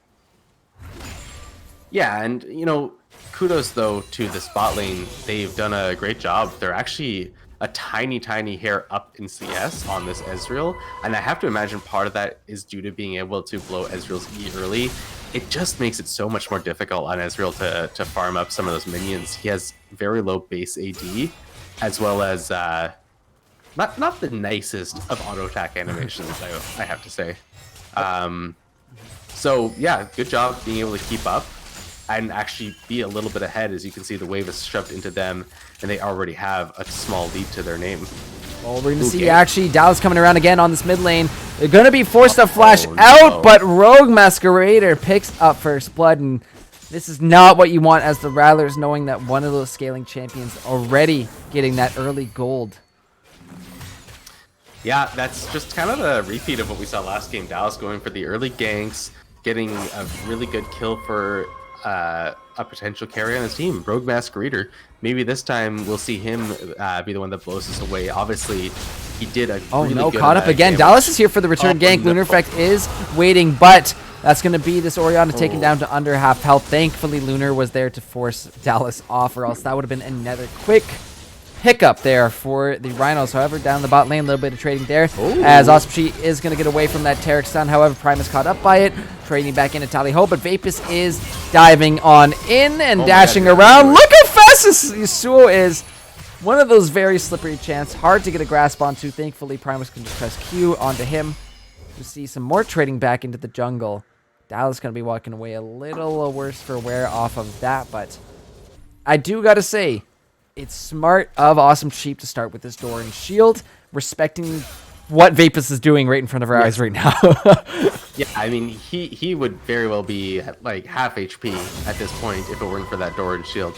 On the other side of the map, though, since we're calling out these good playing from the Yasuo into Ezreal, having a surprise in CS lead, Kayle also not doing too bad for herself in that top lane there. Managing to have a CS lead actually onto the Quinn, and that's really not what you wanted to be going for when you drafted that Quinn. No, you want to be having this Kayle push in essentially at all times. But again, another Doran's Blade up there. We're going to see some trading. Easy Life taking a good chunk of damage there from Osiris. Yeah, but it's just not enough. You're even running the Ignite on this Quinn. You have to be pressuring a kill at all times. And right now, the Kale has way too easy of a lane. Yeah, that means step up, force her off this wave. We actually look who's lurking in the back of that brush. So if anything did go down, Lunar is there and ready to go. However, we're trading back on. Osiris takes a turret shot for that, but Scale quite low up in the top lane. Again, this is what you're talking about. Quinn could just simply walk into this bush and force Easy Life off. You lose the vision. You allows for harass from Osiris. So if he's listening, maybe in 3 minutes we'll see that's where the kill's going. But a shockwave actually mid onto Rogue Masquerader. Not gonna be able to clean up that one, but at least enough to force this Rise off of this wave, which means less stacks for tier and less CS going on over to the Rise. For sure. And so we see the bot lane of the Rhinos resetting there. Going to be looking to pick up just a pickaxe for the Ezreal and Heart of a Tear of the Goddess. Kind of showing the maybe a little bit of fear that he has right now. He doesn't feel comfortable going for just that Tear of the Goddess. He's already losing in CS against this Yasuo. He doesn't want that that gap to get even greater, as Vapus has now picked up his Zerker Greaves. Going to be able to chase him down pretty easily.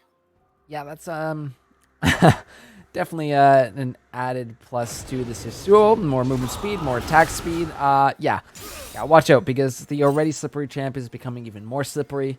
It's going to be really hard to really pin down Vapist and stop him from doing Yasuo things. Yes, for sure. Interesting thing here, we see Kale teleports to the top lane, which is fine. I mean, maybe she could have walked. But this Quinn has come down to the bot lane, and they might just look for this Drake here. Yeah, actually going to be spotted out on that control ward, so Rogue Masquerader has just that split second to back on off closer to his tower, prevent the Quinn from coming on in. But that does mean this Infernal is going to be picked up here by the Rattlers. No members of the Rhinos really around to stop this one, as that's just going to go on over to them. So that actually a little bit of early damage in the hands of the Rattlers, and definitely good to, you know, even though it is just one dragon, just making sure that when we get into that mid-late game, that soul doesn't end up going back over into the hands of the Rhinos. Yeah, now, that said, kind of unfortunate here, because now the Quinn is down even more versus the Scale. Yes, you got that Drake, but if you're the Rhinos, you're more than happy to give up that Drake, because you had a Kale farming in the top lane that whole time. Now she gets to go back to base again, finish that Bilgewater Cutlass, which is a nice little damage spike for her, as well as sustain spike, and come back against this Quinn, who honestly does not have much of an advantage to right on up. And I mean, it is still only about a 200 gold lead for this Kale, so nothing too huge yet. But a Bilgewater Cutlass is going to mean that extra little add bit of utility there from that item. But if Osiris is able to keep that harass up, having that serrated jerk is going to be offering a ton of extra little damage coming through there. Yeah, it's the but the Cutlass has, you know, that extra utility of both chase down and run away, which is definitely a nice thing to have against a Quinn who has so much movement speed. But like I said, as we should have in the early game, Rattlers have started to pick up that Herald, and we're gonna have to see where they decide to drop that. I would have liked it in top, but this Quinn just does not have as much of a lead as she needs to have for me to say that it's worth it. Maybe Maybe they can get a. Yeah, I don't know. Where is this Herald going to go? I mean, if Lunar is able to pull something off on the Easy Life in the top lane, then possibly Kale does have the ult. So that could be scary, and along with the fact that Rise has his Realm Warp up, could, you know, that Rise ultimate, while it is on a long cooldown, really allows you to just swing these fights and get the number advantage very, very quickly. So that is something that Rattlers really need to be aware of. So I think we need to see a little bit more vision on the map, because the more information you have, the better chances you have on pulling off those plays and making sure you get the most of it. For sure. One quick thing, you have the scoreboards reversed. Do I now? The Rhinos won the first game. What the hell is? Yeah, I totally do. So, sorry. Thank you, a red wheelbarrow. Thank you, Red. Thank you, Red. Sorry, everybody at home. Guess what? Now we got a double Rhino. We're gonna switch things around. Sorry about that, guys. As I get this fixed up for you at home. Really strange that is it's doing me like this, but I will get that cleaned up in no time whatsoever. So hopefully we can fix that up for you, my friends. Yeah, so in the meantime, we'll just get back to the game. You can see we've only got another 3 minutes on the usefulness of this Herald, so I'd really like to see the side of the Rathers trying to get themselves in a position to make it useful. Because as of right now, you know, yes, you can drop it and pick up a plate or two, but at some point, sorry, I'm looking at the chat now. We also still have the prediction poll open, so that's impressive as well. Oh my goodness, I'm just absolutely Wait, now you've gone and changed. I know. There's some clear issues going on up here. To the game, we're probably going to see this Rift Herald drop in this top lane as Lunar Effect is up there, and there's only a minute and a half left on these plates at this point in time. There it is, dropped a little bit on the early side, but Kale was coming up. They're not going to be able to grab the first turret off of it just yet. Maybe they'll be able to push it down off of that pressure, but with 2 people there, the turret just gains such an insane amount of armor. It's probably not worth it for them. As it does have 4 stacks on the bulwark over there. So instead, Lunar Effect just going to leave that, go back to farming, doing an okay job there. We'll have to check in on this gold lead. He is up 500 gold versus Dallas on Hecarim, so that's a common thing from last time that we saw as well. Even without any kills or assists to his name, which is impressive. But just doing a better job of farming up his jungle, more efficient on that pathing. But we'll have to see if he can convert it into a bigger lead than he did last time. Yeah. So I've cleaned my spaghetti up. I've repocketed it now, so I think we're good to go, guys. But yeah, some really great stuff so far from both sides. But a low kill game, which is kind of surprising for these teams to only see one kill here at 13 minutes. But yeah, last game we were solidly at 12, 13 kills at this point in time, maybe more, maybe even up to 15. We were quite a bit more bloody. This time, definitely showing a different strategy here. Trading up in the top lane. Ignite actually coming down from Arcanite, but that's going to be the Kale popped. An easy life. Take it easy, man. That is a solo kill up in the top lane as this Dragon is being taken currently by Lunar. However, Dallas is lurking right around the corner. We got to see this Hecarim on the engagement. Sitting on a ward means, oh, they're going to know exactly where Dallas is. The shockwave to catch him. Dragon secured by the Rattlers. Now that's actually going to be the Taric ult popped here as Rattlers looking to re-engage. Flash actually coming out of Primus, but locked back in, knocked up, and that's going to be the Yasuo ult taking him out. Awesome Sheep manages to get to the safety of his tower, but 2 members of the Rhinos lost on that. Dragon picked up as well too, and I'm thinking this would have been a fantastic time to hold on to the Herald, but I think it might have expired. Or yeah, it was there. Yeah, I don't think it had any time. I don't think it would have had any time left on it at this point, unfortunately.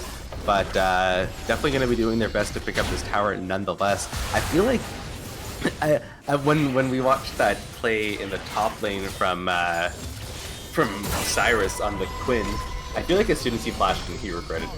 This is still going to be first tower though. The minions are there. They need to go in. Oh my gosh, awesome Sheep is going to find the kill onto Lunar. I was watching that. The cams didn't directly catch that, but Lunar was kind of mucking around in the Rhino's jungle, and there was numbers kind of converging on him, so he gets paid for, I would say, a little bit of over greediness there. But on the backside of that, his team picks up 2 turrets, so I guess he shouldn't complain too much at the end of the day. Probably could have just not been there, though. Probably wasn't necessary. I think his team had those turrets no matter what. So good play coming in from the Rattlers there to get that control, get those early turrets, and convert that into a small gold lead. So we've now seen the 2 Drakes go down for the side of the Rattlers. We know that it is going to be a Mountain Soul on this map.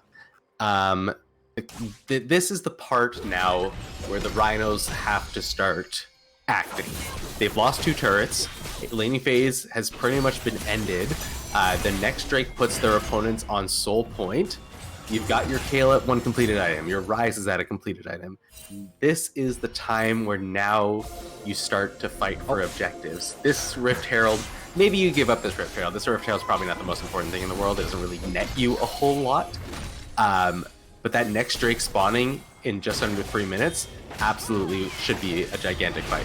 Oh yeah, we're gonna see a little possible something here in the jungle as Rhinom's forced on out, and this is what I like to see. You get numbers together and you ward as a squad. This is proper fighting for vision and taking over this this jungle. This is how you get that information. However, control ward there not quite taken out by Tally Ho. And still, the exchange of vision here is Rhinos are actually going to send some numbers on over to this Herald, push Lunar off of it, and we're going to see this dance around in the jungle a little bit more as the kills, again, only 3-2, but it is 2 dragons up currently for Rattlers, and this focus on objectives being a little bit more of a priority this game for this Rattler squad. Yeah, they've definitely been doing a better job down here as we see. Oh, actually, Shockwave coming down, and actually Vapus is there for the knock-up. Kill goes on over to the Orianna, but what a bait. Not even seeing Vapus sneak on in down the river. That was so clean. Wow. Very well executed by the Rattlers. However, that means Herald is now started up by the Rhinos. I don't think the Rattlers just want to give this one for free, but there's not too much they can do at this point, so... I give this for free. Yeah. I mean, a Herald at this point, it's a nicety to pick it up, but Exactly. to be honest, if you had enough control over the turret to drop it and get like your minions to it, you probably had enough control to kill it. This, maybe if you could hold on to this for like a gigantic fight, maybe over this next Drake, and push it for 3 turrets, then yeah, it's a little on the scary side. But at this point, that Herald is pretty much just a win more pickup. If it's going to do absolutely nothing if they don't get an objective in the next 4 or 5 minutes, and it does everything if they do. So that is just to hunker down, not give up too much of an advantage, don't lose a giant team fight, give up this Drake if it's not complete ideal conditions for you. I don't think if the Kale is already there and the Rise is already there, and Ezreal, has completed his... Okay, he's not going to complete his Mirror Mana by then, but... if the conditions are not perfect, give it up. Because otherwise, you're going to lose hard, and they're going to win a lot of big objectives over the 30 seconds that you're dead. Absolutely. So we're going to see how this one goes, because we are in that mid-game stage now where Rattlers definitely have that slight advantage. This is, right before the fact where 3 members on the Rhinos are going to scale super hard. Actually, we are seeing some action go down the mid lane. Vapus is hacking away at this Herald, not able to find that Taric stun onto Dallas, but enough to force this Hecarim off. The Mountain Drake is onto this map now. We are going to see TP coming through. However, the Shockwave onto Dallas gets the knockup for Vapus. They take him down with the Yasuo ult. Flash over the wall from Primus trying to get on out, but look at the side as Vapus trading in with Easy Life is taken down as Awesome Sheep takes the Kale ult, keeps himself alive, but another big knock up there from Lunar Effect. He gets that ulti off as Diana and Arcanite going in a little ham knowing that Kale ulti's not there, loses his life in the process. Too easy.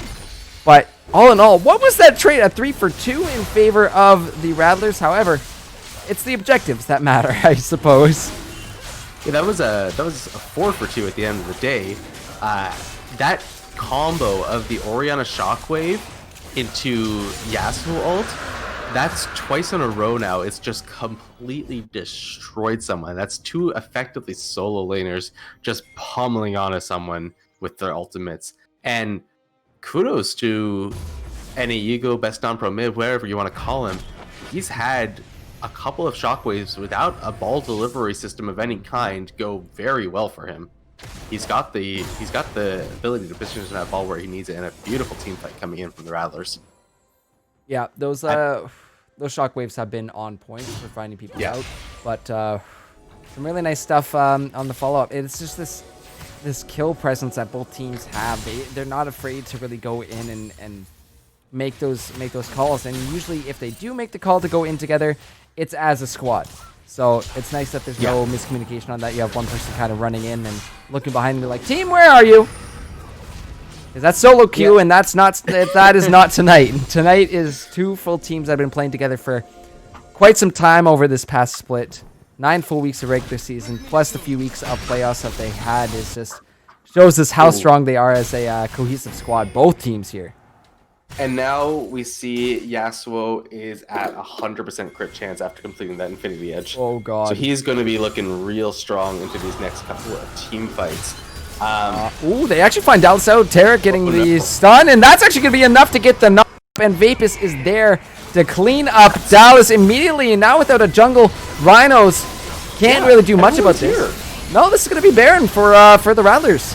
Yeah, for sure. Like, they've got their entire team. They just took off Dallas. What is the enemy going to actually do about this? Solar They Flare. can maybe try to funnel in, but... Here comes the True Shot Barrage. Oh, Is boy. going to be Windwalled right away. That's another Shockwave onto Rogue Masquerader. Slows him down. And now Rattlers looking to at least force these Rhinos on out of here. Do not... They're really flexing their muscles right now, showing, hey, you really want to step up on us right now? Do it. I dare you. But... yeah. Rhinos played smart. They back on off. However, that is a Baron in the hands of the Rattlers right now, as they're going to go ahead and open up this mid lane for themselves. Take out that mid outer as Awesome Sheep is really on point with his ease. He's gotten out of multiple Tarek stuns like that. But another mid tower going down. Rattlers making very good use of this Baron buff. Not So looking far for as Orianna. up in the top lane, that is...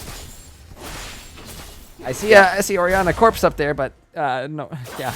I just got dove on by a Hecarim, no big deal. Yeah. I mean, yeah, wow.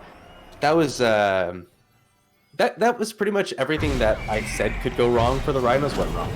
They did not have an ideal setup for all the way back to that Drake. They got picked off before that, so the Rattlers were able to grab that Drake uncontested.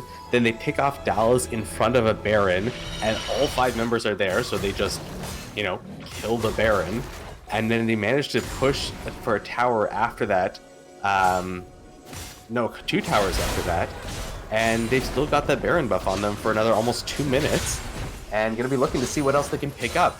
At this point, while the Rhinos do still have the late game, the Rattlers have done a really, really good pushing for that early game advantage, recognizing the kind of comp their opponents have. Having that 5,000, almost 6,000 gold lead at 22 minutes is exactly what they need to have a chance to close out this game before the Rhinos start coming online. Yeah, and just keep that number in mind. 6K gold lead right now at 23 minutes. The next 10 minutes are so crucial for the Rattlers right now. This is their window to really push things in, be a cohesive unit, go ahead and look for some objectives, taking down some towers in the base perhaps. Because if this, in 10 minutes, you know where this Kale, this Ryze, and this Ezreal are going to be. We see the completed Mirror Mana for Ezreal. We see the completed Seraph's Embrace for Ryze.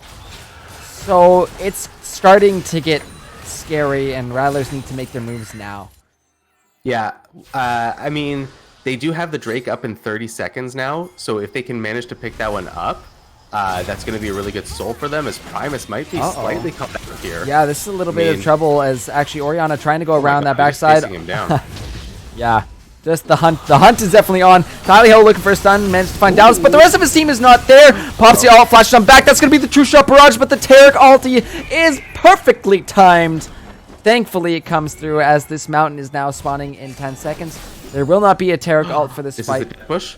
Potentially, yeah, they're going in. Lunar's looking, engages right away. That's a massive knock-up. Windwall's coming through. Vapus is on this back line. There's the Shockwave on Easy Life. He goes down. Arcanite over the wall, and now Rogue Masquerader caught in between 4 members of the Rattlers. He's managed to take down 1, but it is an ace for the Rattlers. Told you how important these next few minutes were, and screw the soul when we can just go push on the base right now.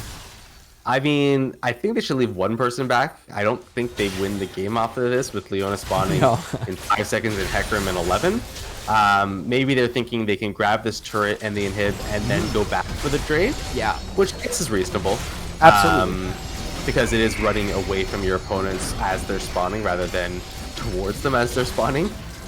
So yeah, probably actually I like that. I like that's a very heads up play to decide to do that instead.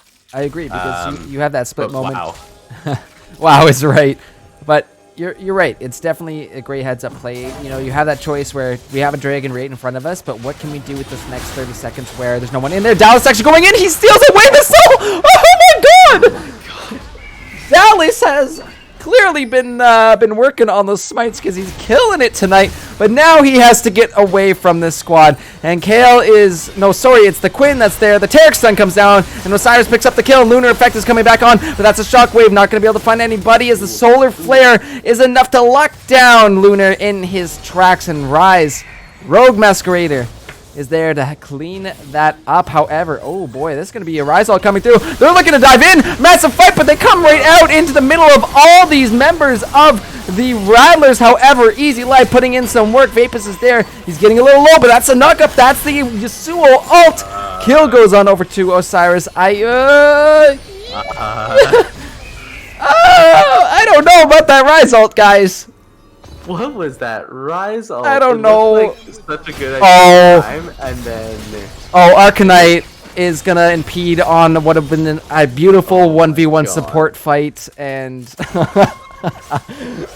But it is what it is. Leona goes down. Dallas is down in the bot lane trading in with Vapus, but yeah, this issue has become quite scary. Yeah, he can probably 1v1 anyone at this point in time, but... Oh my god, Rhinos, you just gifted the game back to the Rattlers.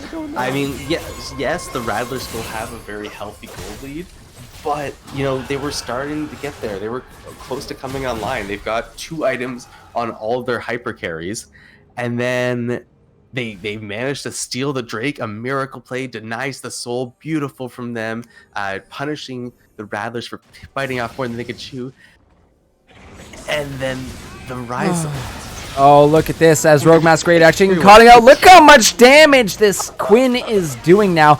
Actually, the Serrated Dirk actually might have been quite nasty there, but this is going to be the second bear of the game started up once more by the Rattlers.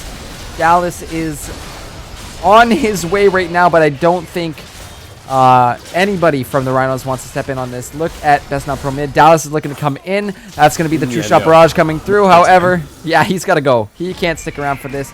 As Baron picked up once more by the Rattlers, as we are going to see a bit of jumping around here. I don't know what happened to my vision, as clearly the Fog of War wants to take on over here, but Nether Baron, Arcanite's on the hunt right now. Dallas is going to be found out and taken out very, very quickly.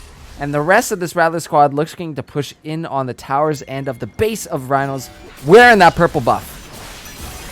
Yeah, and I mean, in fairness, now that inhib is down, you can just, you know, throw your 2 people in that mid lane, super minions with the Baron buff, so hard to kill, especially by mages, and then you just, you keep pushing all those other lanes and getting the split push game on.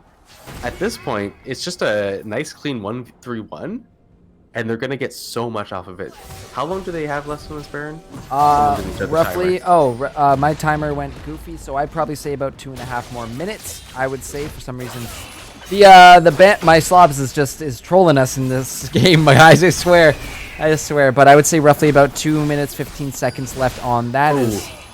Arcanite is flying around now looking for some picks, and that movement speed is definitely going to be helping out as Lunar Effect actually looking to go in on my Rogue Masquerader. Solar Flare comes down, will lock him down. True Shot Barrage will clean it up. Awesome Sheep from the back line is there, but Dallas looking to go in and engage. It will be this Orianna dropping. Easy Life picks one up, but a double kill for Osiris as he also drops to Easy Life. Boy, this is... That's really bad for the Rattlers here. Oh boy, because now we've got to start looking down the side of the Rhinos. You've got a 3-item level 16 Kale. You've got a 3-item level, probably 16 as well, Rise. You've got a 2-item Ezreal. I was going to say 3-item, but not quite. You know, the Rhinos are starting to look scary. The Rattlers have stopped, Yasuo is not going to get more crit chance. He's at max crit chance. He's building defensive at this point. This is absolutely by no means are the Rattlers out of this game, but they have been gifted a couple opportunities to close it out, and they've fumbled it and it's starting to get every time they fumble, it gets a little bit scarier. Yep. Um, And you know, we Six- just crossed 30 minutes. We're looking at a 10k goal lead, a 10 kill lead for the Rattlers. But now this is the point where Rhinos are able to start pumping out the damage. Another couple levels for Awesome Sheep will definitely seal the deal on that, as this is going to be so... Dallas is looking to go in, is unable to steal it, caught out by the Shockwave, and luckily Easy Life is going to pop that kill ult onto him, but that's a Terror ult actually being popped. Lunar Effect looking to go into this backline. Easy Life is the target, and Vapus is able to take him down. And now the dive onto this backline. Dallas is floating around the backside of this fight as our camera will betray us once more. Awesome Sheep is thrown into the backside of this one. True Shot Barrage comes out, but there's Tallyho. He takes him out, looking to trade in as Osiris, but the Zenith Blade comes through. Rogue Masquerader will be pumping out the damage as Rise. And overall, a 2 for 1, 2 for 2, no, 3 for 1, as Dallas is found out on the backside of this. But with that Mountain Soul, Rattlers looking to push in. They've been gifted one more window here. This is going to be the last opportunity I think they have to close this one out. And they are definitely going to go for it. Push on the Nexus Towers. Lunar is looking to go on in, and they will find a kill on to Rogue Masquerader as well as Primus. Nexus turrets are dropped. Rattlers are able to find themselves a win here in game number 2. oh man, Rhinos. That was Congratulations, Rattlers. so Good tight. job. That was so freaking tight near the end of that game. Oh my god, Bartowski. I'm just the saddest part that the Kale ult got blown on the Hecarim, who had to try to run away. And so she didn't have it for herself when everyone just turned on her. And that just spelled doom for Easy Life. Oh, it was over before they even had a chance to start it. Really well played from the Rattlers closing that out. They did come close to fumbling it a little, but they managed to defend themselves when it counted and pick up everything they needed.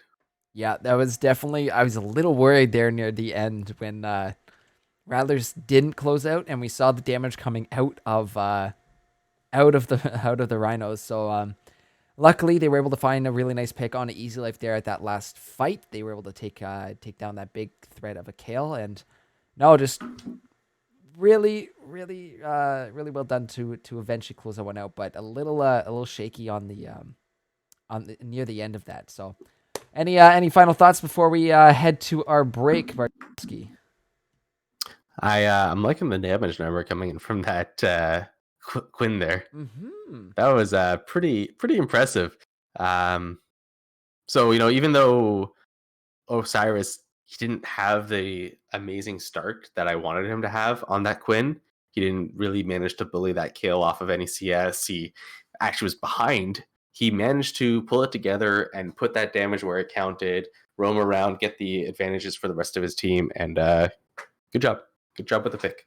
Yeah, really fun stuff to see. But guys, we're going to go on a break. When we come back, we'll be announcing our player of the game. So make sure to vote in the poll that is currently live in chat right now. Tokens have been dealt out for last game. My apologies about the technical errors there. I clearly had too much spaghetti in my pockets, but I think we're okay now. Knock on wood, because you never know. Anyways, guys, we'll be right back after this quick break, so don't go anywhere because you're not going to want to miss this Game 3 coming up very, very soon. We'll see you shortly.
Well, that was just some fantastic timing. Ladies and gentlemen, welcome back to the LRS Draft Finals. We've got a bit of a series underway as both teams are tied 1-1, but Rattlers picking up the win in game number 2 are going to put themselves up to 1-1, and our player of the game is going to be none other than Osiris on that Quinn, going 10-4-10, coming through huge in that mid to late game, making some really, really fun roams. So congratulations, Osiris, on your player of the game. But what we want to do is break it down a little bit more for you before we head back into the draft. So I'm going to bring back my analysts here, see where they're at, see if I can somewhat slow down the rate of spaghetti leaking out of my pockets. But I think we have our fellas back. So gentlemen and Kat, oh, so cute. How's everyone doing, and how are we enjoying this series so far? Series indeed, as you just said. It's you have that's now back-to-back games where you have a very far top laner. Game 1 with the Fiora, and now game 2 with the Quinn. So it's definitely going to show. You can't underestimate any of these players, as it only takes one player getting ahead to kind of snowball that game. Yeah. I don't know. I mean, I said it at the end of last game. I mean, I thought Rhinos kind of just won off of, basic draft win, and this game was a lot more even in draft and up to teams to win. So, I mean, personally, and this is no offense to Rhinos, I just think Rattlers are the better team, which is, why I voted for them and stuff. But, I just thought they drafted a lot better this game. They had a clear focus, which was team fighting, skirmishing with the, we saw it happen a couple times. The Diana, Yasuo, Taric, Oriana, Wombo combo, throw everybody up in the air, and then they fall back down and they're dead type of thing. So, I just like this draft a lot better. And it shows because, they managed to win with it. So. Dream, what are you thinking about this one? I agree with what you guys have been saying. The draft difference from game 1 to game 2 just shows that Rattlers cannot be tilted out of a series, clearly. and they decide that, hey, that worked for them. Let's try it on our side. And as you guys all witnessed, it worked. I don't think it worked to the effect that they were hoping comparatively to game one. The Fiora basically won the game for them, whereas Quinn struggled a little bit, especially in that late game once DKL hit level 16. So while the Rhinos executed it better, it still won them the game in Rattlers the game in game two. So Yeah. And before we get going back to the draft, the Yasuo bot lane pick for Vapus, we've seen it in the past before, in previous splits. But Bartowski was actually mentioning to me about, do they go for this kind of off your untraditional ADC again? Because, both teams are pretty good at drafting here. The Rattlers did get that slight ever advantage in this game too. But do you think that's something that they return to for game 3? I mean, listen, I've played against Vapist a lot of times now. And I mean, one of the most annoying things was the fact that he was actually willing to play, the likes of Ziggs, Syndra, stuff like that in the bot lane, which is really annoying if you're playing like a traditional marksman in the bot lane to play against. So yes, to answer your question, I do think that if Rattlers want to look into that route, Vapist is probably the best, one of the best ADCs in the league to be doing that. So you're definitely on the right track there. I think Yasuo is a good choice and kind of destroys Ezreal. I mean, Ezreal, I feel like, needs a front line, and they didn't really supply that in that game. I mean, you had Leona and you had Hecarim, but Leona's like half a tank, and Hecarim's going to be building, Triforce in the Death Stance, so he's not really a tank. And then it's so much dive that there's nothing Ezreal can do there. So, I mean, if you have champions like that can shut down whatever Sheep's going to want to bring out, that's good for them. That's going to be good. Yeah. Well, any final thoughts before we head back on over to the caster bench and get into this game 3? I would just really? say, go ahead, Overcomer.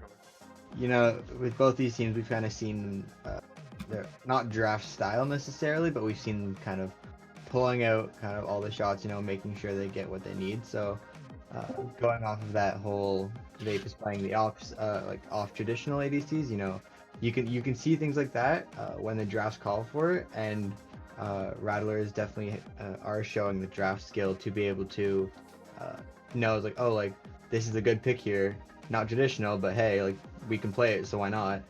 And it definitely can, swing off teams still.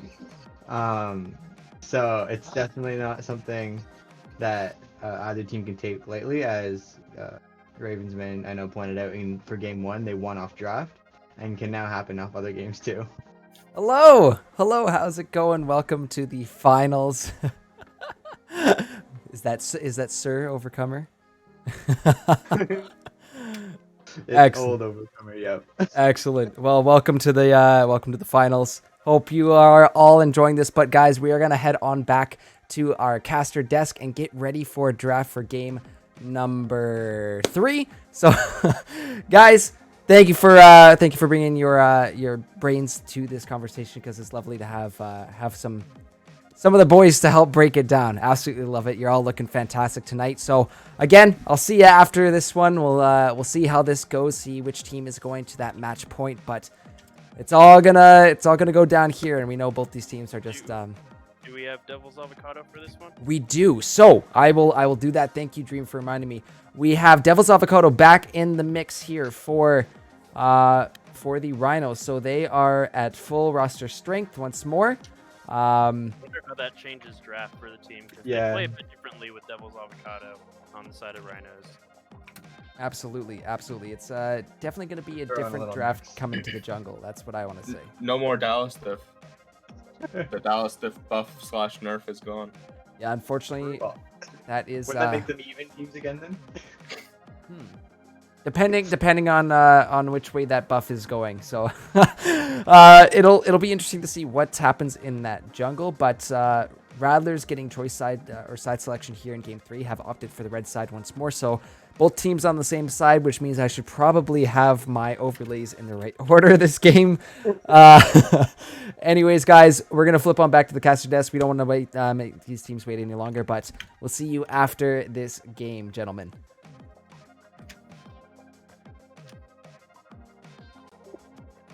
Alrighty. Welcome back to the caster bench. I am joined once again by Bartowski. Are you ready for whatever this is going to turn into? Because I'm so unsure of how close things have been so far tonight. Are we going to be getting an unconventional jungler finally? I guess it came in the first game, which kind of, but this is going to be nice especially to have all of the rhinos back and starting off on even footing as well. Not like they're down 0-2 and if they win this one, they can say, oh well, if we had they're 1-1, everyone's even, we're all good coming into this, and it should be nice. Yeah, this has been pretty tight from both sides. Rhino's definitely looking strong in that first game.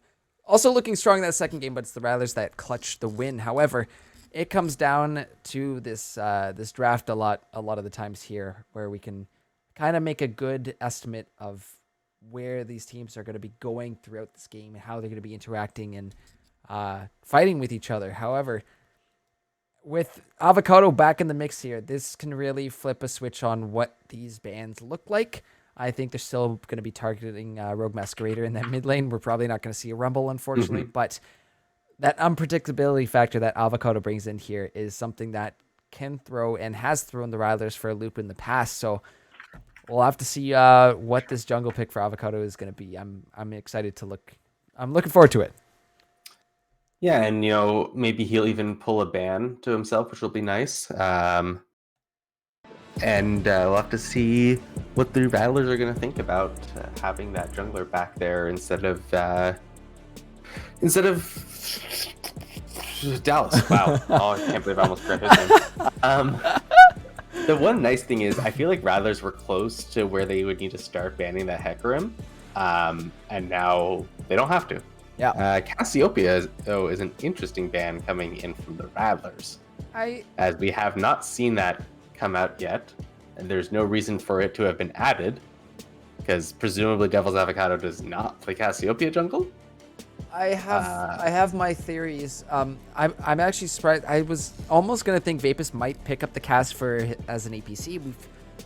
He's actually played it before on stream before, so interesting to see that. That's fair. But since the Hecarim is not being picked up first, it is banned away, because if they let that go through, there's a very high chance that Lunar Effect just picks up the Hecarim for himself. But now we're gonna start seeing what these teams are piecing together for this third game, because this one will set one of these teams to that match point, and that's a lot on the line for the other team. That means you have to go and win 2 games straight back to back to take this one over. But that Shen has been banned out both games so far, but does make its way through with the little shift in bans there. So Shen for easy life, and he's shown us before how consistent, how reliable he is on a champion like this. Yeah, and Shen is just a consistent, reliable champion as well. Like, at some point in time, you're going to get to cast your ultimate on someone and turn a fight from a 1v1 to a 1v2, and also provide a giant shield. And that's more than enough already. You've already completed more than your job. So getting as well to a talented player who lands those taunts. Jax, though. Snap, we've seen this once before. The Jax split push has come out, I believe, from... yeah, but it came from... Was it? No, it wasn't the Rattlers that did it, though. Was it the No, it was Gators? it was the Gators that did it, and then the Rhinos played Malphite into it. That was the one I was talking about earlier. Yes. So, I mean, unfortunately, that Shen, you could maybe flex it into support. Yumi, yeah, right, okay. I don't know. We could potentially see it here if Lunar picks up something a little bit speedy, but no. I'm a little sad now. Orianna, though, the shockwaves coming out of Best Non-Pro Mid have been pretty on point tonight, so definitely not a bad pick here for the Rattlers.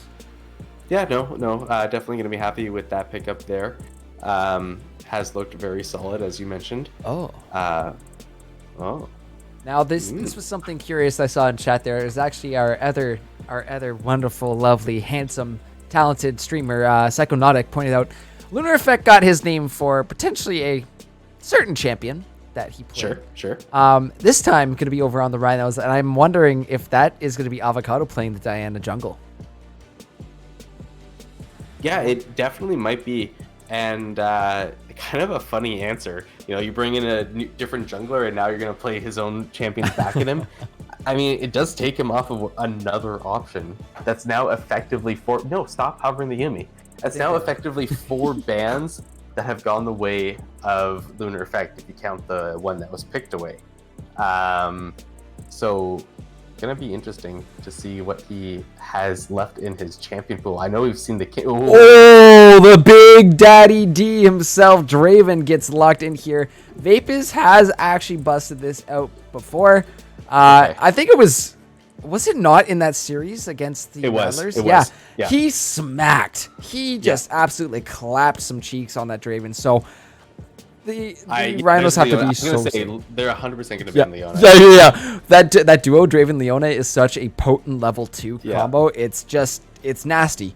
But any solid engages from the Rattlers on their level 2 could potentially set Vapus up to just get this ball freaking rolling. We could see. I would love a Swain. I would love if Tally picked up the Swain.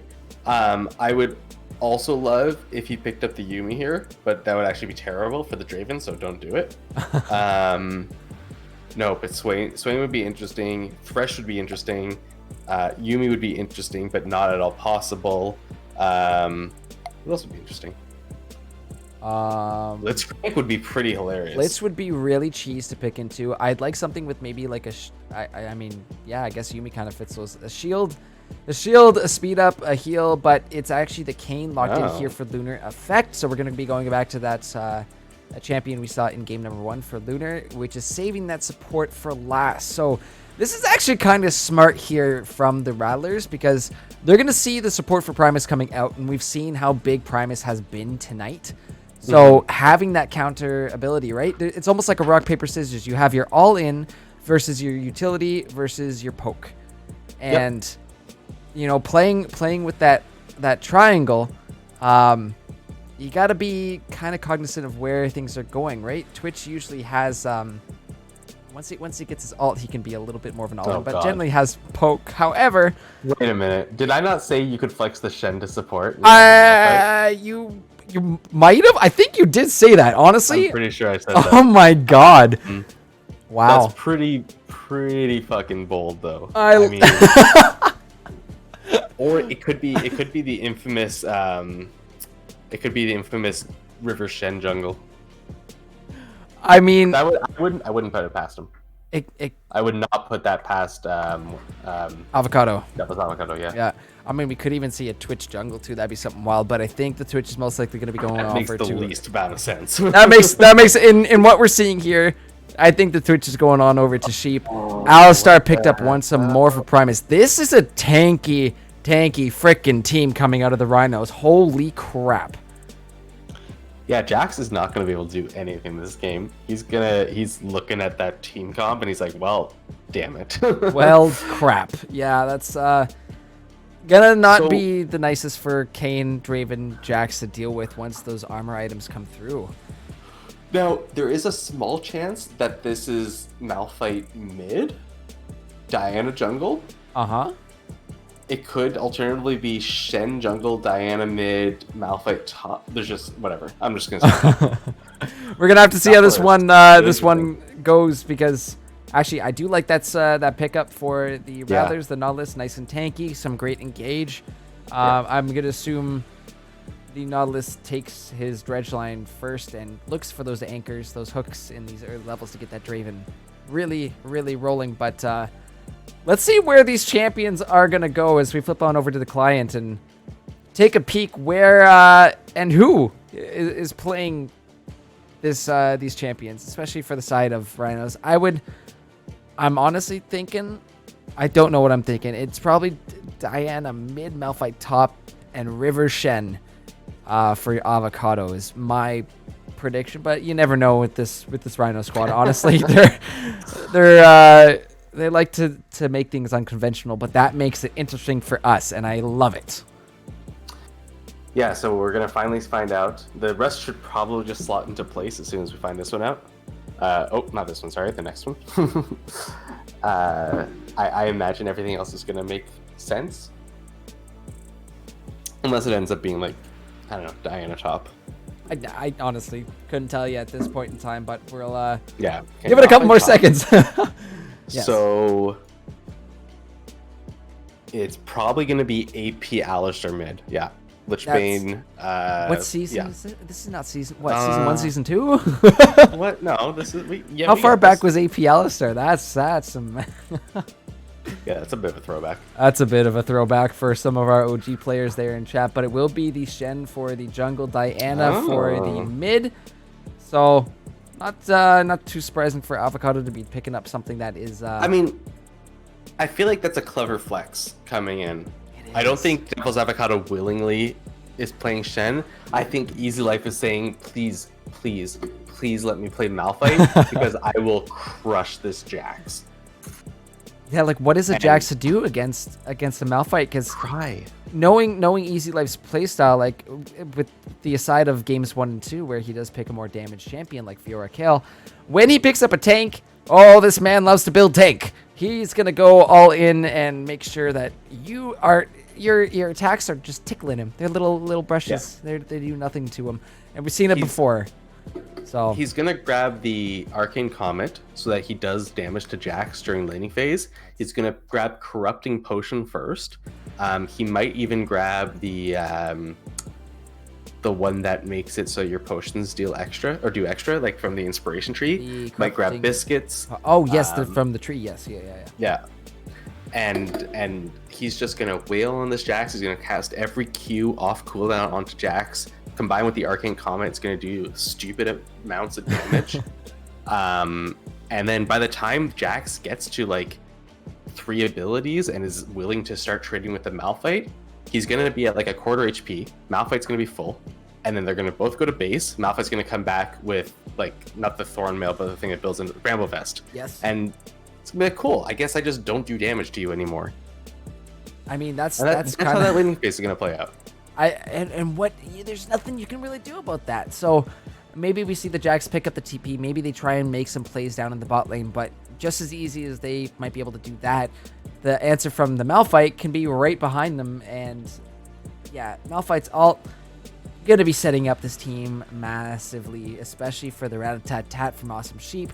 Diana's ultimate is actually pretty sickening if those items get rolling. We saw the jungle Diana last game, however, even though Luna was doing quite a bit of damage with that Diana, when put into the mid lane, and those items are focused purely on damage, those ults become absolutely devastating to see. Yes. Oh my god, they blow everyone up. And there's a lot of AoE too coming from the side of the Rhinos here. Diana groups them up, Malphite ults on top, Twitch does the spray and pray. Like, if they get a team fight going, the Rhinos are gonna crush that team fight. It's gonna be scary. This is, yeah, I'm still, see, this is where, again, this early game, I would say, I would like to say it's in the Rattlers' favor looking at that bot lane, but whenever Draven is going to try and go in on this Twitch, because essentially here's how it's going to go down. Anchor lands onto Twitch, pulls him in, CCs him with the Nautilus auto, and then Vapus looks to go and trade in immediately. However, Alistar's going to be there and is just going to headbutt Vapus out every single time. So it's going to be really hard for this bot lane to get rolling with Primus on his Alistar once more, but the tanks coming out here for Rhinos, I think I'm going to give them the edge here in game number 3, sorry, my apologies. Yeah, I would have to agree with there. I think Rhinos absolutely have the edge coming into this with how tanky they are and how we've seen Easy Life play this matchup to such a dominating degree. I think I have to give it to Rhinos as well. Yep. Again, in the hands of the Rattlers to make something happen here, but how do you deal with all these tanks? How do you deal with just the amount of damage they're able to soak up? I mean, you could just have a massive Draven in this game potentially. Yeah. That's pretty much your biggest hope. I mean, Jax is not really going to get to the point. Like, Jax is really only looking to kill Twitch, Diana, maybe Alistair this game. Shen and Malphite are completely non-existent to him. He should not even look at them. Draven might be able to, like, if he gets ahead in lane, which is very possible, there's a chance that he just builds the damage faster than they can build tankiness and just sweeps through the entire game. Absolutely. I think that is their biggest chance of winning, and I think Lunar Effect will recognize that and act accordingly. Yep. So expect to be seeing some action down in the bot lane. Just a reminder, guys, predictions are open right now, so make sure to put those tokens to good use tonight. Let us know who you think is going to win by placing tokens on whatever team you think has a better chance here in this third game of our best of 5 series. But honestly, looking at this, I'm going to hope that Rattlers can find that for Vapus, can find some kills for him, can get this Draven rolling, because that damage from a big Draven could potentially be able to rip through these tanks. However, Malphite, ult, Alistar, follow-up. We've seen what Primus could do, and of course Shen has to stand united. This is going to be a tough one for the Rattlers if they want to overcome these this Rhino squad. But we'll have to see how it all unfolds after this break, guys. Don't go anywhere, because we're going to see you back on the Rift for all that Legends Esports action.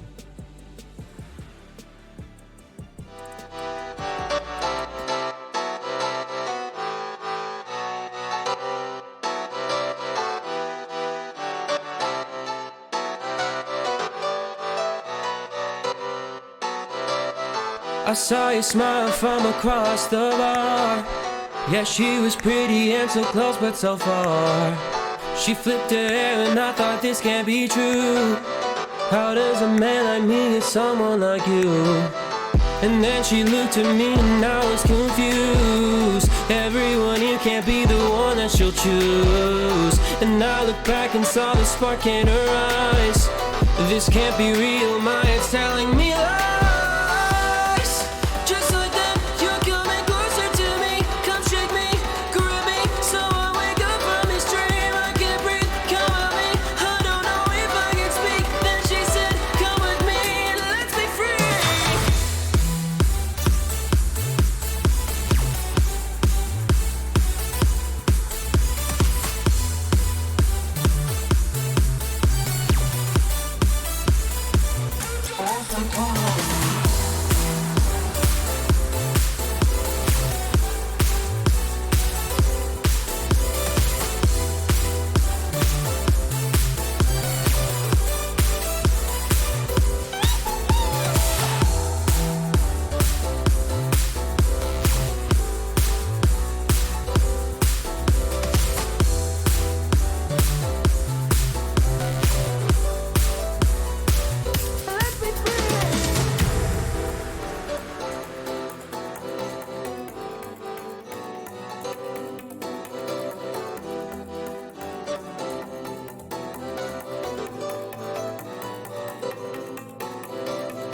The night is young and I think this could go far.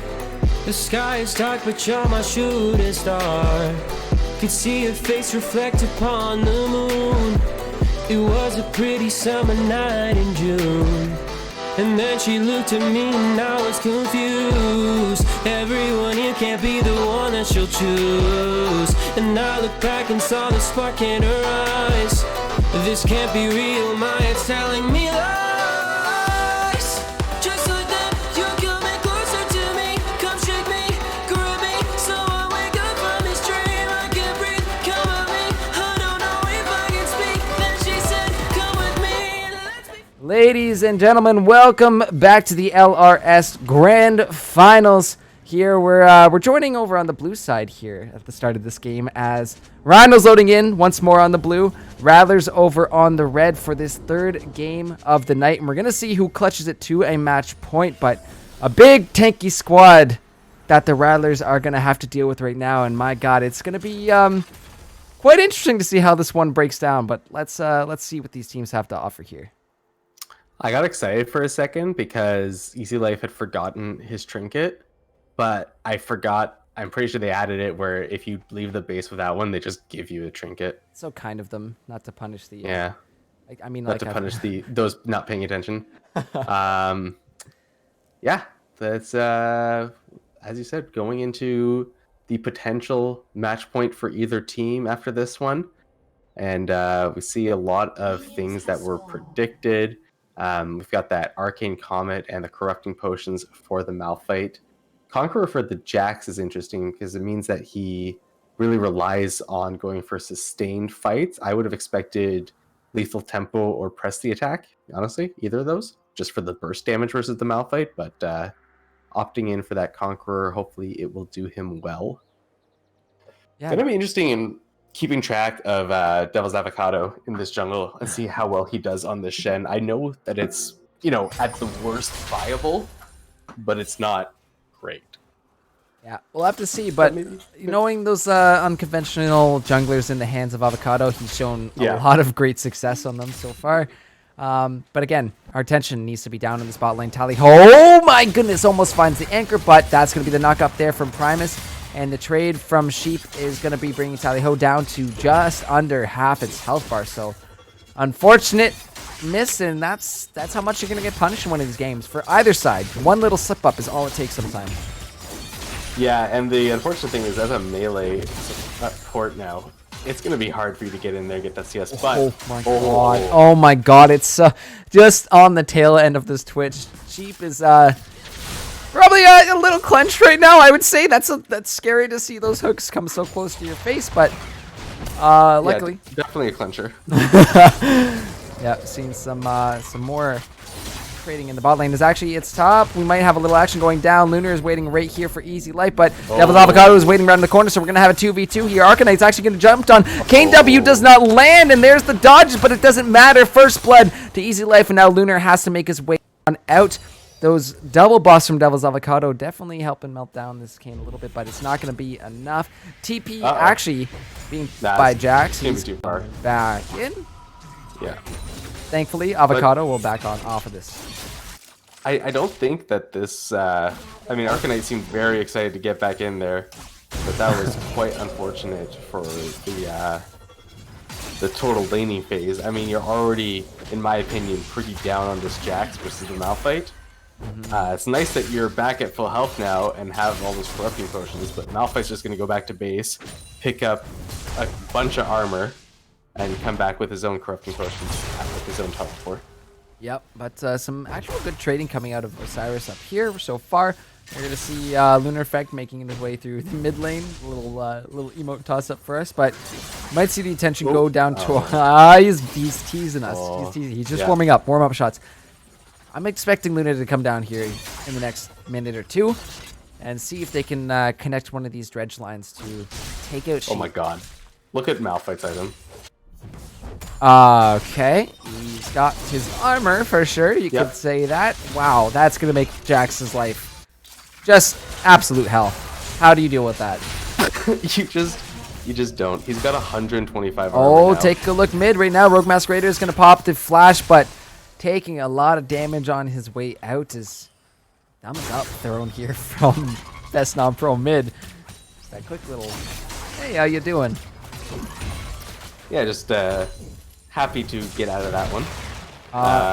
Top lane though, Arcanite is jumping in, and I'm not too sure why you would go in against this Malphite right now. Triple cloth armor, and gonna at least gets to his ward. But I don't know why you even go in on this Malphite at this point. You can't. Yeah, no. You have 0 items to his 3 cloth armors.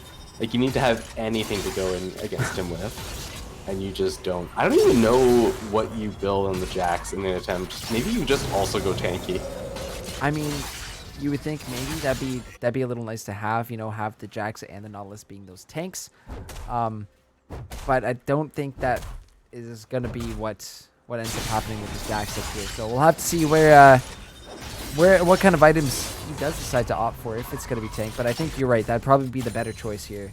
And given the current situation we're seeing up in that top lane, yeah. Wow, he's almost dead. I mean, this is really scary. Malphite's almost 6 right now, so Arcanite. Oh my god, yeah, that's a lot of damage right too. Now, look at the Q. Arcanite's super freaking low. Malphite just looking to get his 6. Just keep an eye on that I'm keeping an eye on the XP bar. That's like 1 or 2 minions away. Arcanite, you got to back right off of this, or you're gonna die. Oh my god, Lunar Effect's on his way, but he's gonna be way too late for this one. And even when he gets there, what's he gonna do? There's the Look at 6, him there's looking the at ult, this. there's the dead Jax, and couldn't have put that any easier. Lunar Effect now looking to try and get a trade on the easy, but Devil's Avocado is here, so Lunar is going to have to back on off. The taunt is not going to land, but the Q from Malphite will, forcing the flash on out of Lunar. But that's... I mean, Oh. you see what Arcanite was trying to do. He thought that he could flash the ultimate, but unfortunately the hitbox just too large to be able to get out of it, and ends up paying for that with his life, of course. We seem to have lost Lunar. Hopefully he rejoins us shortly. But yeah, so far, 2 kills on over to the Rhino's side so far. They're up just about 500 gold. But again, Easy Life with 2. He's got both the kills. He's got both of them. Yeah, I mean, one a solo, one assisted, and yeah, he's looking very pretty in this lane now. He's got another 1,000 gold that he gets to back with there. Probably going to be looking at that Bramble Vest or the what's the other one called? It's the silver one. Builds into... don't worry about it. Yeah, that's okay. That's okay. But I mean, we're seeing... I don't know if this will be a Death's Dance first. You said potentially Bork first for the Jax, which that Vampiric Scepter Death Dance might be nice. Yeah, because it's a little bit of tankiness and sustain together. So it kind of accomplishes both roles, where you're going to get a little bit more power to yourself and also a little bit of extra tankiness. And on top of that, no, I was thinking a different item. I was thinking Asterix Gauge for a second there. Asterix Gauge would also be a kind of interesting item on Jax, but I don't think it's in a good place right now. I don't remember. I haven't seen it in a long time, so I have to imagine something's wrong with it. Yeah, no, actually, Canatin brings up a couple of good points in the chat. If he does go Death's Dance first, that means no attack speed, and that's really kind of the only hope that you have right now going into this Malphite is I need to be able to shred him down faster than he can just pop me, and that's tough.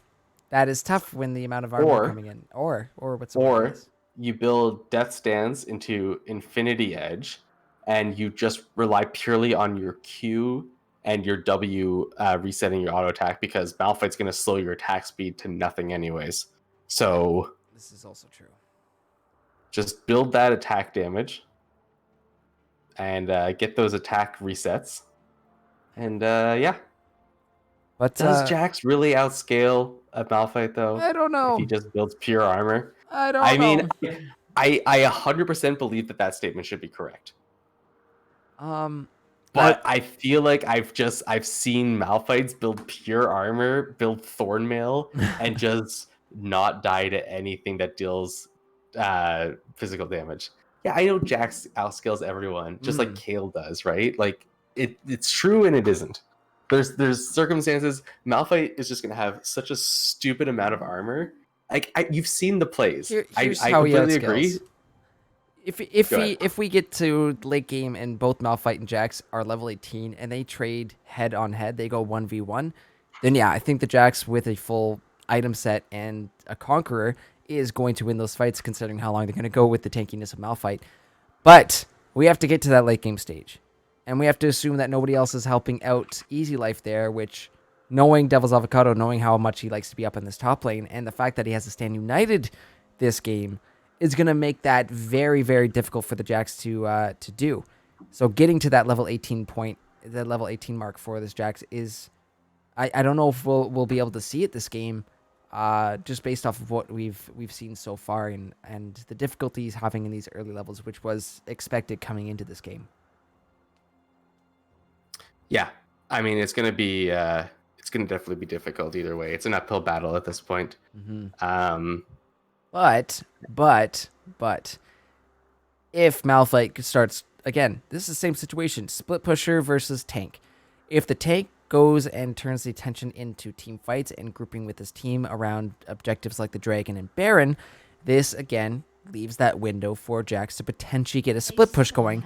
But that is up to, a lot of the Rattlers and the decision making. Do we go for these objectives 4v5? Can we afford to take this? Can we afford to take a hit here and allow our Jax to go ahead and take a tower or two? You got to be weighing those options every single second this game is going. So again, in the hands of the Rattlers. They have some options here how to deal with this Malphite, or I guess how not to deal with it. And I guess that's mostly by avoidance up until that point where Jax has those items. Jax is able to trade into Malphite, but unfortunately, Lunar's internet having a bit of a rough time. So if he's not back in 30 seconds, we're going to take a quick break while we wait for our teams to rejoin and reconvene on the Rift. But yeah, Bartowski, a lot to consider going forward in this game. Yeah. Gonna have to see what the players are able to pull out here and how the rest of this goes. As it stands, though, not looking great for the Rattlers. But yeah, hopefully they're going to be able to bring it back and have a chance in this. Yep. Well, we're going to flip back to our break screen for a few moments until the game is back on pause. So we'll meet you back here on the Rift when our teams are at full power. So guys, don't go anywhere. Thank you for your patience on this. We will see you in hopefully a short few moments, guys. So we'll be right back.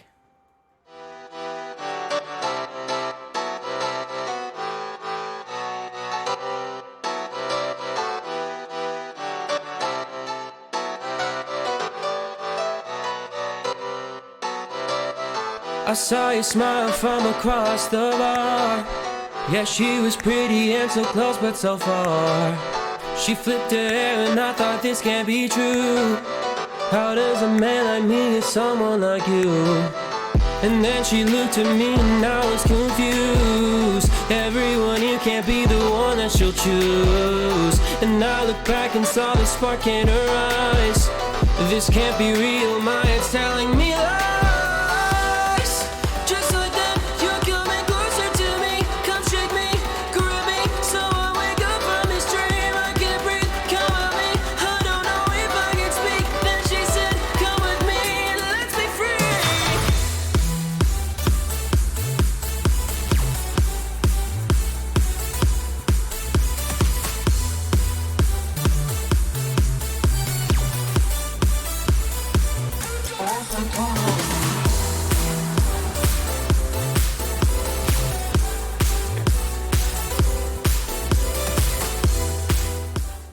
All right, ladies and gentlemen, we are back and off of pause. Lunar has rejoined us, so both teams have their full power back, and we're back into this game. But immediately, we're going to see some action down in the mid lane as Primus is here, gets the pulverize, and that's the shockwave, at least to try and keep these two members of the Rhinos away, but it's not going to be enough. Rogue Masquerader picks up that kill. I can't believe in all that time that we had to look at the map, we didn't see that one. That play being set up, Bartowski. Oh, goodness. Yeah, that's kind of funny. Well, we don't get to move our cameras around, unfortunately. This is true. But yeah, good setup by Primus there. Nice roam. Only has the tier 1 boots and already making those kinds of plays. Yeah. As we'll have to see if this Draven is. I mean, he's doing well in terms of farm versus this Switch, but it's really going to come down to whether he's able to cash in those stacks.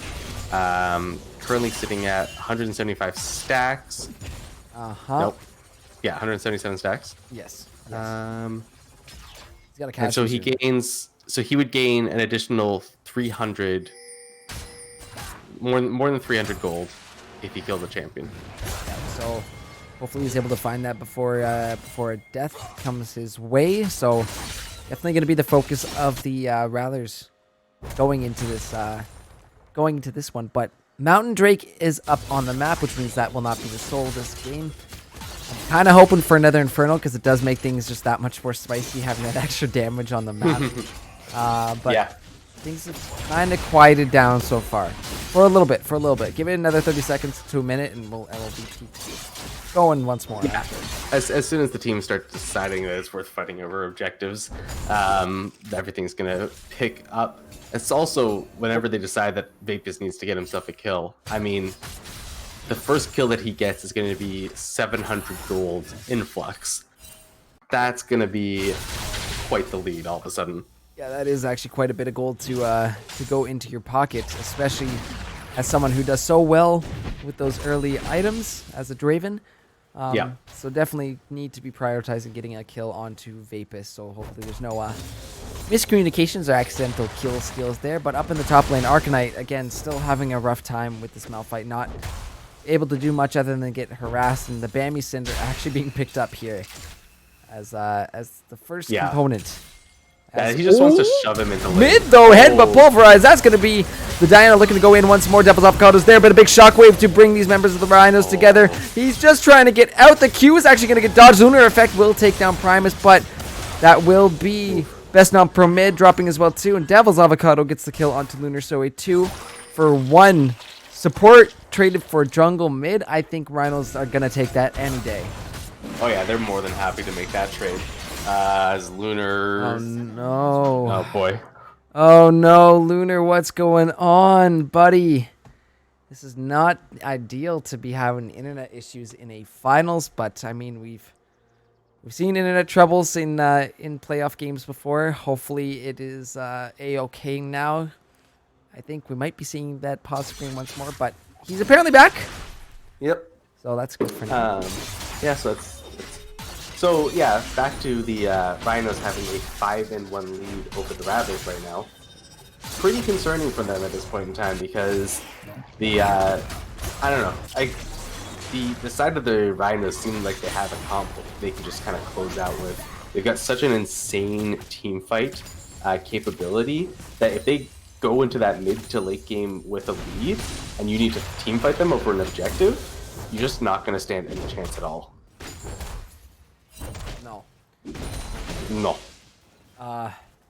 Hopefully we see a fight over this Drake sometime soon, though. I think the Rhino should be able to get it. I don't know why nobody has kind of posed over towards this Drake. Usually both teams have been really good for picking up a pre-10-minute Dragon. This map went clearly not to focus this game. Nobody wants that early Mountain Drake. Yeah, I mean, it's not as juicy as other potential ones. And Lunar now has his red form on Kane, so feels like an actual champion. Top lane, though. That's just, it's tragic to watch. Yeah. The damage that's being dropped onto the Jack. And the move speed, like, he uses his Q on Jax, and he's able to just run out of his dodge area so quickly. Jump on the dodge. Actually, a lot of damage no, through, but so much base damage on that ultimate. You can't enough. step up to that. No, he cannot. He pays for it. However, on the other side of the map, Rattlers going to set themselves up, finally taking this Dragon. Mountain goes on over to them. We'll see an Ocean coming out next, which means Soul is either Infernal or Cloud. I'm hoping it's Infernal. I really am. Yeah, I mean, Cloud would not be the worst for the side of the Rhinos. Could you imagine having, Shen ultimate, have a lower cooldown, Malphite ultimate, Alistar ultimate, Alistar popping his ultimate and getting to run around like a madman? I'd rather not, and I'm sure the Rattlers don't want to imagine either, but right now Tally Ho is the one getting jumped on. 3 members of the Rhinos here as Donaldus will pop the ult. Vapus is back around. However, Prime is going to be popping his ult too. The taunt actually coming through from Shen. A lot of damage being dropped. Vapus is going to have to flash on out, but the pulverize once more onto Tally Ho. Luckily enough, the bot lane is able to avoid death, but the kill lead right now is very, very in heavy favor of the Rhinos. I'm really surprised that didn't result in a kill for the Rhinos. They looked like they were going to have such a good chance there, but really nice play from Tallyho to get them out of that. Vapus luckily having his flash up as well. It was a beautiful taunt flash also from Devil's Avocado. They really, I'm shocked that ended with 0 kills going over towards the side of the Rhinos. Yeah, that was... you know what I think it might honestly be? It might be kind of smart because they did blow the flash heal onto Vapus. Yeah. And Awesome Sheep is still sitting on his exhaust. We see some more trading actually going on in this top lane. We'll come back to that point. But Arcanite... I don't think this works, Arcanite. I don't know why he's so... I mean, I know Lunar is there, but...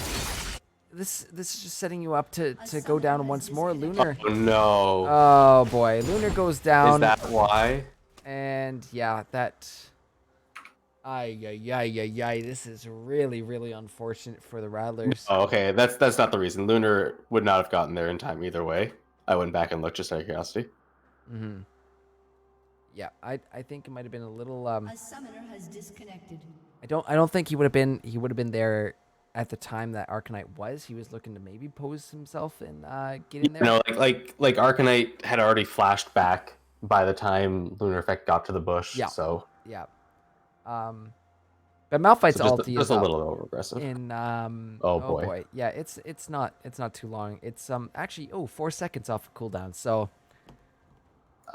Sir Andros, they get as many pauses as they want, but only 10 minutes worth. Is that true, Dream? I thought they only got 10 minutes worth. I think both teams get 5 minutes worth. The 5. other team can opt to give the other team their 5 minutes if it's encroaching in, if it's internet issues, which I think is the issue here. But once it goes past that 10 minutes, teams got to play it out. So Right. little unfortunate because I think Lunar is no longer with us. We could see him actually heading back to base. So that's really unfortunate for the Rattlers dealing with that this game. I don't know what they're gonna do. Yeah, I mean, it's... Okay. Yep. Yep. Okay. Anyways, Malphite very strong. Jax is having a tough time. Lunar's having some internet issues, and I mean, aside from the issues, I don't think it would have changed how this top lane has gone down so far. A summoner has reconnected. Yeah. Let's see. It looks like he's back, but I'd like to hear from Lunar what is actually going on in these on his end there. Yeah, it's not really good. It's I mean, this is one of those situations. This is the seat though that the other side was in last week or 2 weeks ago, I guess, where they were behind on a game. Big and they had to fight, disconnect. possibly bot. Oh, That's boy. going to be coming down, but guess who's in the back line? No. Easy Life comes down and looks to go onto Vapus. They will find him. That means half of his stacks are going to be now just gone. And Tally Ho, surrounded by 4 members of the Rhinos, is going to be just a quick kill picked up here. So Rhinos just coming in strong in game number 3. Yeah, this gold lead is not much, but this Malphite is already so unkillable. He's got the completed Sunfire Cape and Bramble Vest. The only one at this point who's even gonna like tickle him is gonna be Orianna, and even then he's level 11. He's got 1700 health. Even with 0 MR, Orianna's full combo is not gonna kill him. It's just gonna be so hard for the side of the Rattlers to do anything into him. Yeah, I don't know what Like to he do. just runs at the Jax. Yeah, and there's no fear from minion aggro. There's no fear from the Jax damage. Nope. Conqueror has been popped, but really, again, it's just doesn't matter. It's just kind of running yourself into a brick wall over and over again. He saved his ultimate. He could have ulted him so much earlier, but he waited. Oh, maybe he couldn't have ulted him earlier. Maybe it just came off cooldown. Either way, didn't even need his ultimate to kill the Jax. Like, I don't understand. Like, Osiris is just beating his head against the wall. This is the definition of insanity. Doing the same thing, expecting a different result. Like, there's just no scenario where you stand up to this Malphite at all. Oh, you build Boots of Swiftness, and every time he Qs you, you run. Yeah, and that's looking at this game as a whole. I mean, the gold lead isn't massive. It's about 4K, but looking at what we're seeing right now is another gank in the bot lane. The Rat-Tat-Tat coming through the anchor, trying to get this Nautilus away, but in the double, Shen Taunt is going to lock down both these members of the Rattlers, and it's a double kill for Awesome Sheep. As the Rattlers, what are you thinking in your head, and are you just, mentally on the next game? Honestly. Yeah. I don't think any of your focus can remain on this game at this point in time. Your Draven pick did not work out. Your Jax pick got countered. Devil's Avocado is looking beautiful in the Shen, landing multiple multi-person taunts. And yeah, I feel like at this point you just I don't know if you can afford to necessarily give up, because that's almost going to be worse for your morale. But you've accepted defeat already. You're knowing that this is go next kind of game, and you're thinking, okay, what do we do for the next game? What went wrong this game? What did we give them this game? And I think a lot of that is fairly answerable. Don't pick the Jax when without banning the Malphite. Just things like that. Easy Life just looks too good. On Oh this boy, double Malphite knock up, and then we have more friends to join this one. Lunafect is going to pop his ult to get inside and then flash out for safety. However, 3 members of the Rhinos now surround him.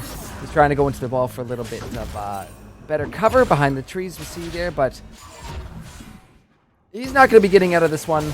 The Herald is now being taken and gifted on over as Lunar Effect is now jumped on and taken out by Easy Life. Make it his 8th kill of the game. Yeah, I think with this, you know, you put your marker in it.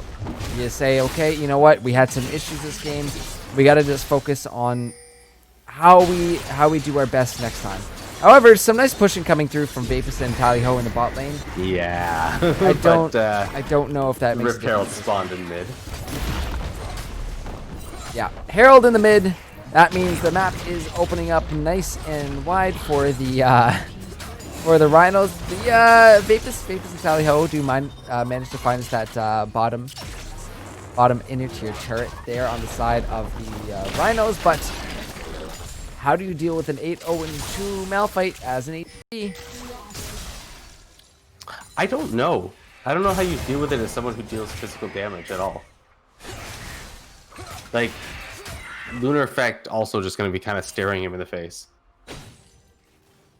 Oh boy. Oh boy. This is definitely not the Rattlers at their full form.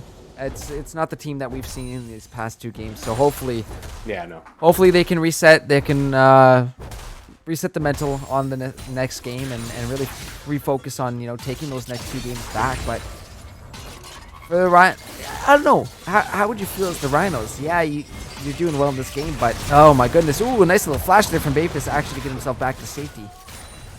You know, this might be over like an almost a crutch for the Rhinos, right? You win so hard in this game that you might not be playing at your best in the game following. But again, we'll have to see what these teams do. Or you come in with so much confidence that you roll over them in another game. Hard to say, but it's one of the two. You definitely.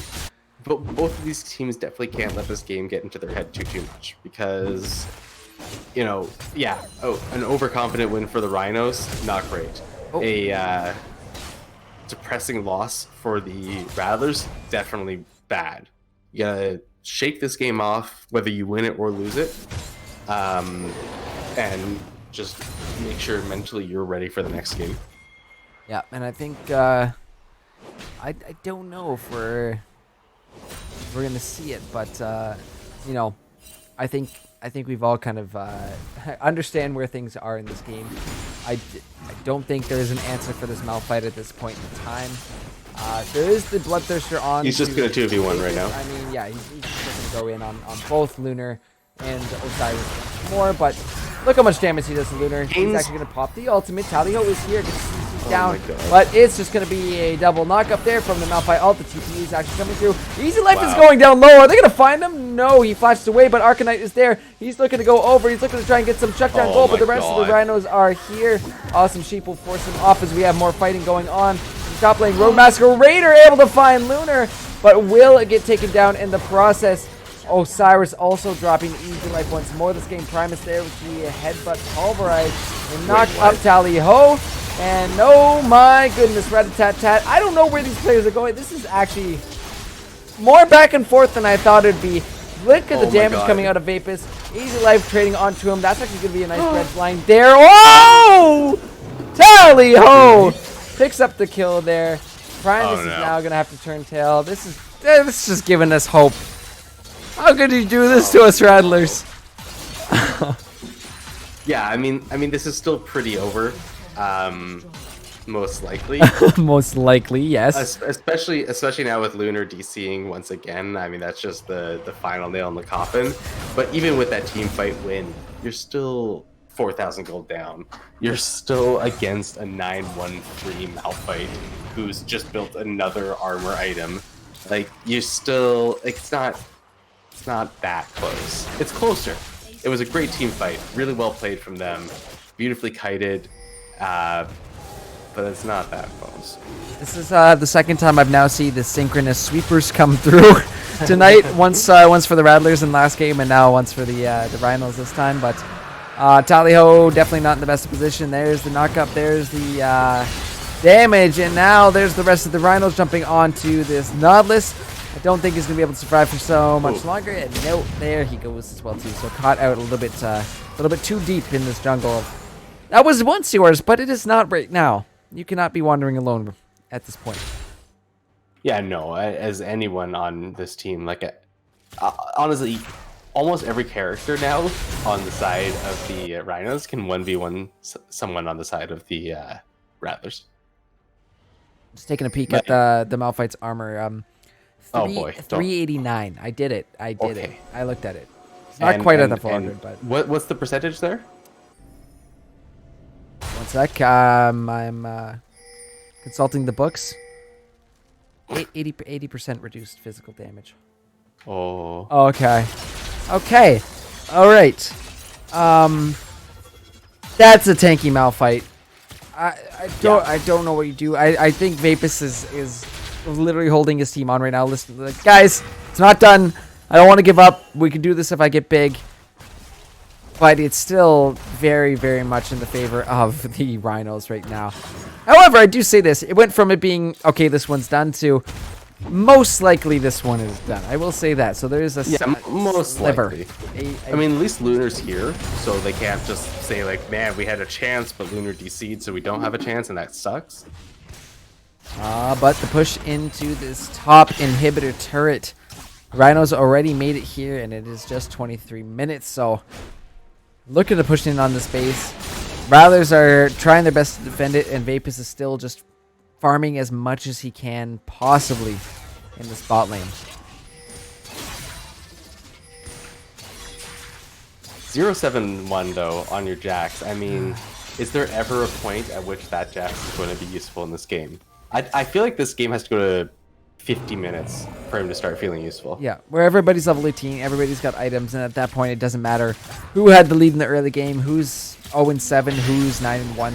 Doesn't matter at that point because everybody is just going to be dealing their max damage anyways. But at this point, we still see the attempted trade, and it's a stark difference on how much these two champions can do to each other right now. But this consistent push we're seeing from the Rhinos onto the Rattlers base is just so much pressure. This inhibitor actually going down to about health. That's going to be... Ooh, Shockwave pulling back Avocado. Taking some turret shots. He's going to be forced to flash on out, but the Ignite ticking down. Will it be enough? It will. Tally-Ho picks up the kill. Rat-a-tat cat coming out of Sheep, but it is not going to be enough to trade back. I still don't know. It's still obviously heavily in favor of the Rhinos, but this is... Rattlers are at least showing some life now, which is it's nice to see. Yeah, it's nice to at least have a fighting chance on your way out.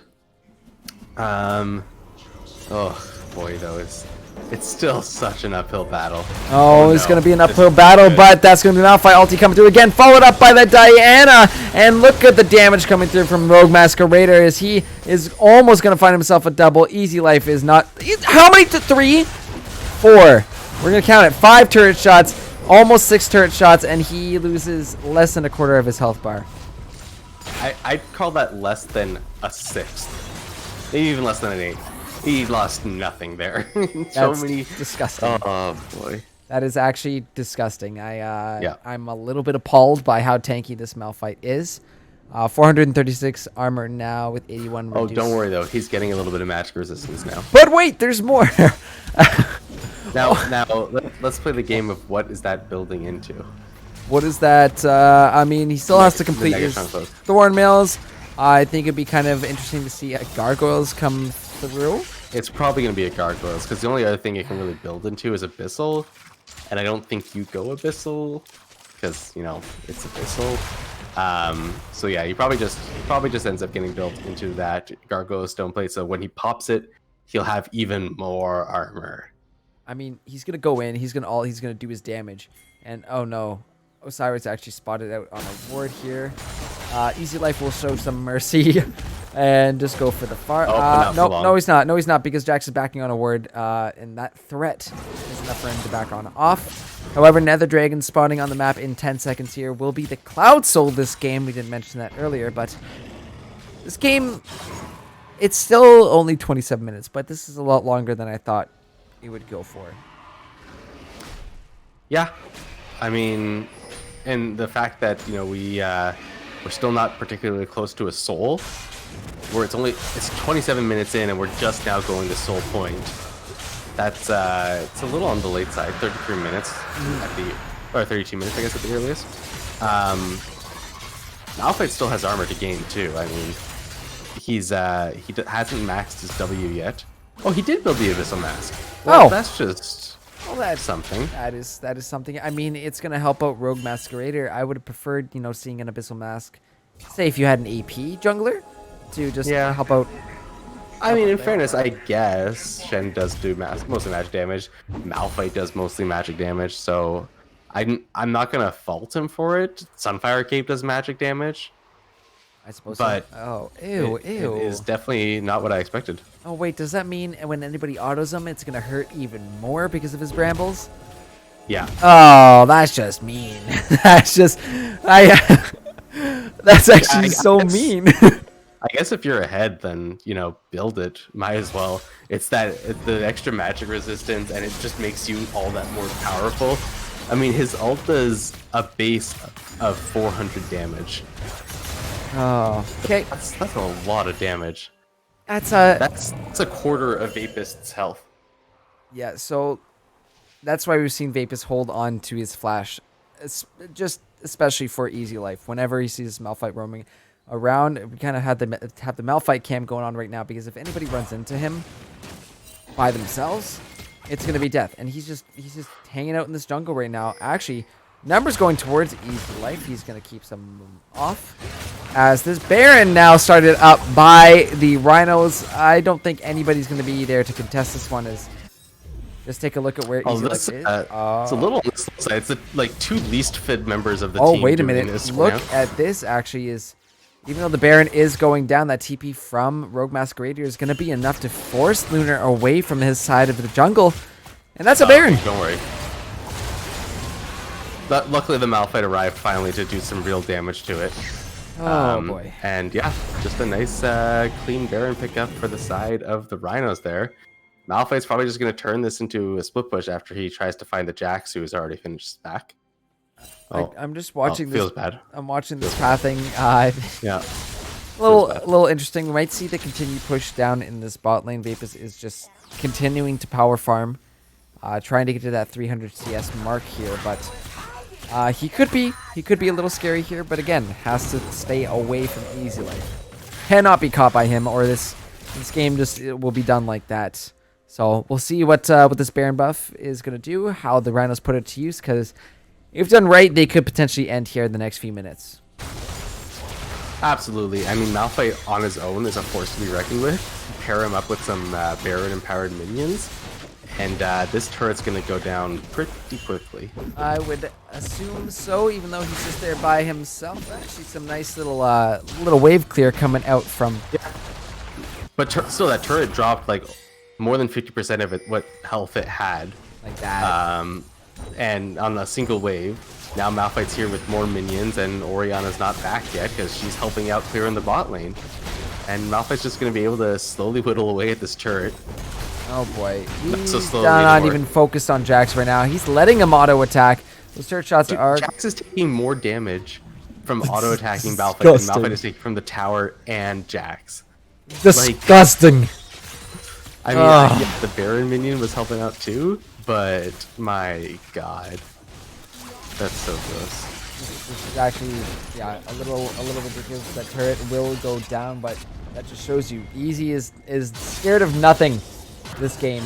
I want to see how much damage Vapis is going to be able to put into him, but this could potentially be one fight that decides it, as these minions with that Baron buff are pushing into the tower, getting it up actually quite nicely by the members of Rattlers.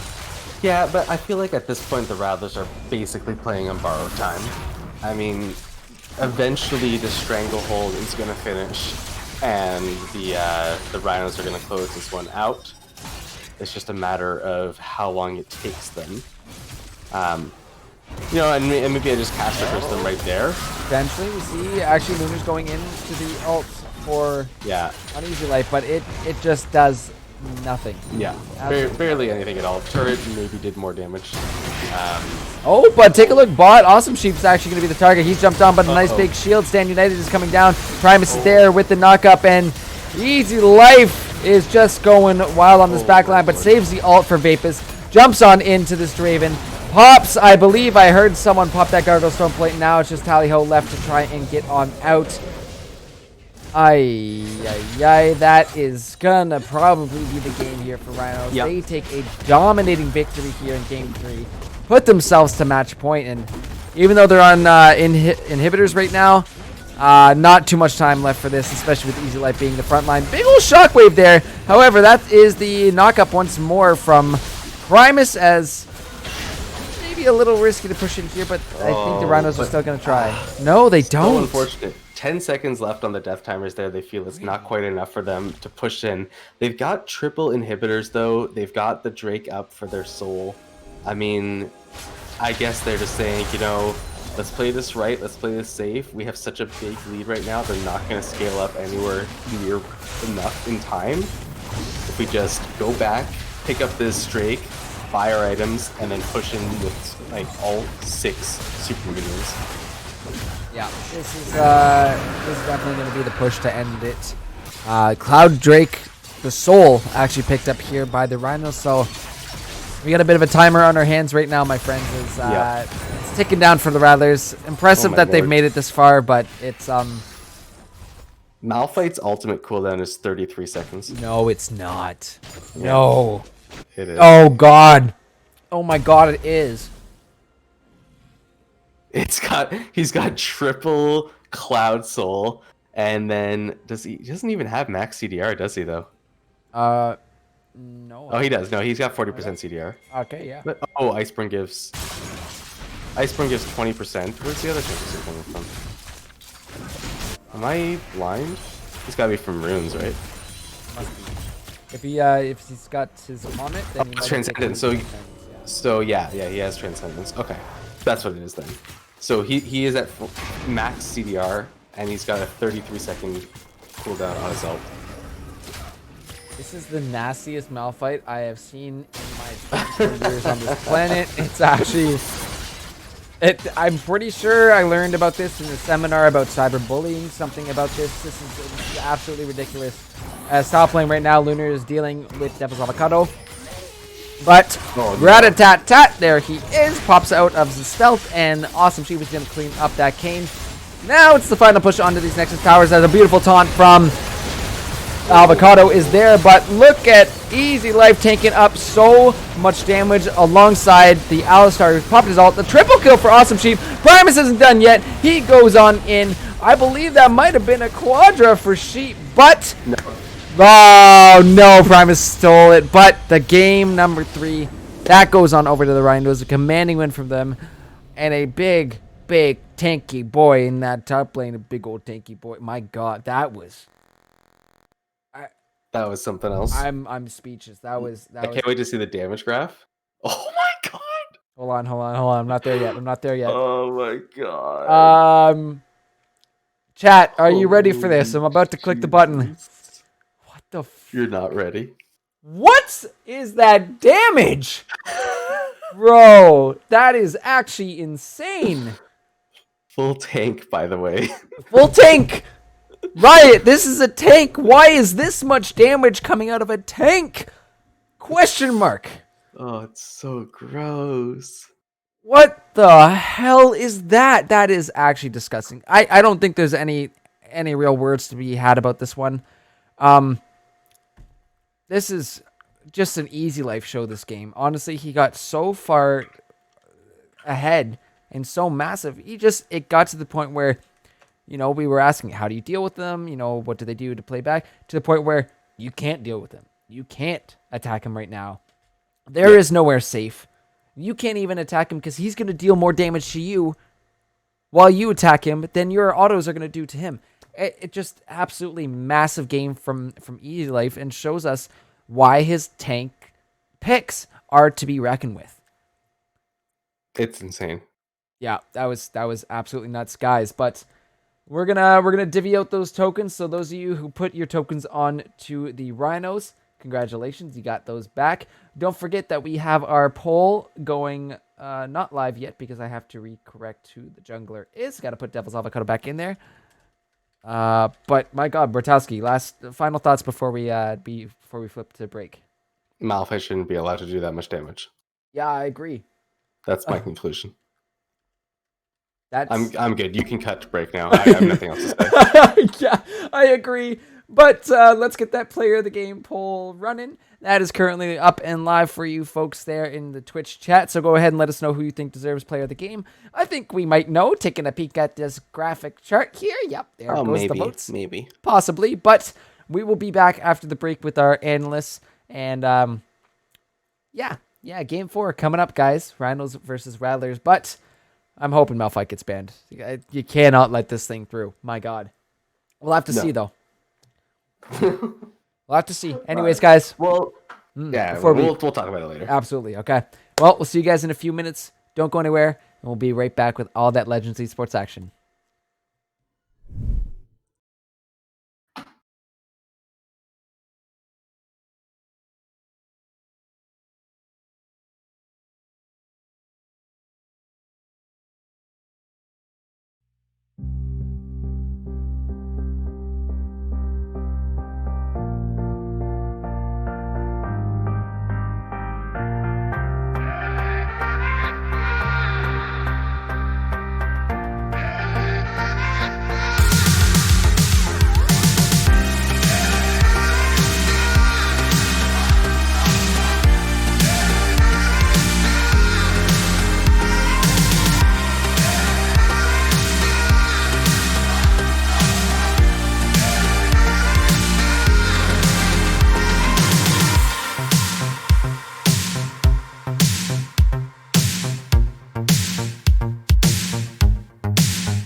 All right, ladies and gentlemen, welcome back to the LRS Draft Finals.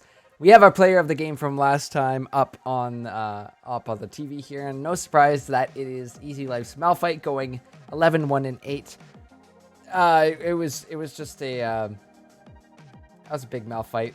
I don't really have too much words. I kind of said it all with Bartowski there, but I'll bring on my analysts once more, and I want to hear from you guys. What do you have to think about the game we just saw, gentlemen?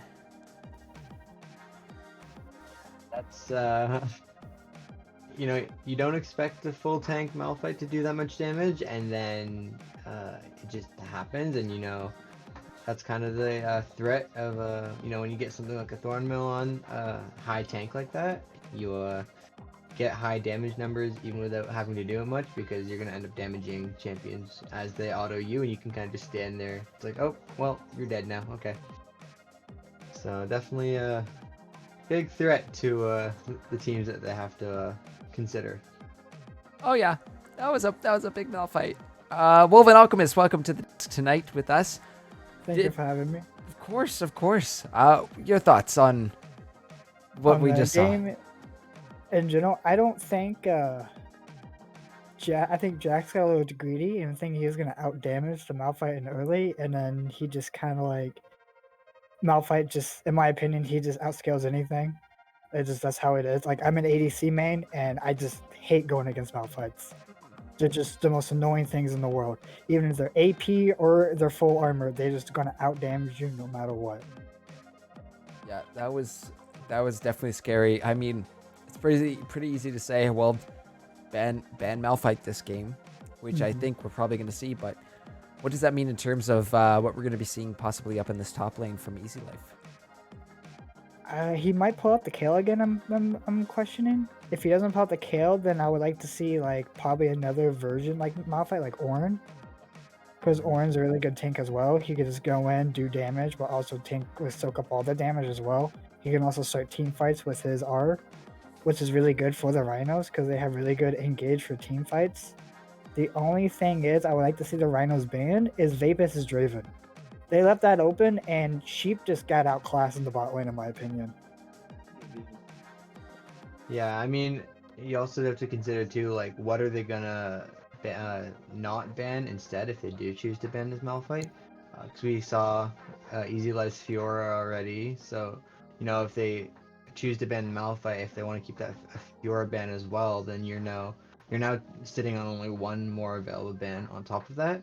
So then, based on what you pick with that, that's freeing up another champion for someone else if you choose to go that route. So it's going to be something to keep an eye on, that the Rattlers definitely need to talk about going into this game, as the series is on the line for them at this point, and they have to kind of figure out what's going wrong and why they're not getting these favorable matchups that they're originally hoping for. Yeah, it's definitely been spicy, but right now Rhino's sitting at that match point. Gentlemen, this could potentially be it right here. The end of our stream, the end of our split, the end of both the Rhinos and Rattlers run here. What's happening? Are we ended it in game 4? Or are we going to game 5? I say if Lunar Effect is having the same problems with his internet as he did the game before, I feel like this is game over for the Rattlers. If not, I feel like this is gonna go to game 5. Overcomer? Yeah, definitely. I mean, my prediction so far has already been proven wrong tonight, but I think at this point, I don't want to just count the Rattlers out, so I think this could very well go to game 5. But as Wolf has also stated, if these internet issues still do keep happening, then there's a good chance that the game won't go on further than this next upcoming game, as dealing with Wi-Fi issues can put anyone behind. Well enough, even if you're going even with a jungler and then you get a DC or any sort of Wi-Fi lag, you just are instantly behind them, even if you come back in the game right away. And at that point, you're fighting a deficit. So yeah, it's definitely gonna be a tight one. Hopefully, Lunar's internet can hold up for this one, because that was a little unfortunate to see in the last game, but could potentially be decided right here by the Rhinos. We will have to see how this one goes down. But gentlemen, thank you for your insight. We're gonna flip on over to the caster desk and see how this one goes down. But thank you guys, and we will see you after this game. See how this goes.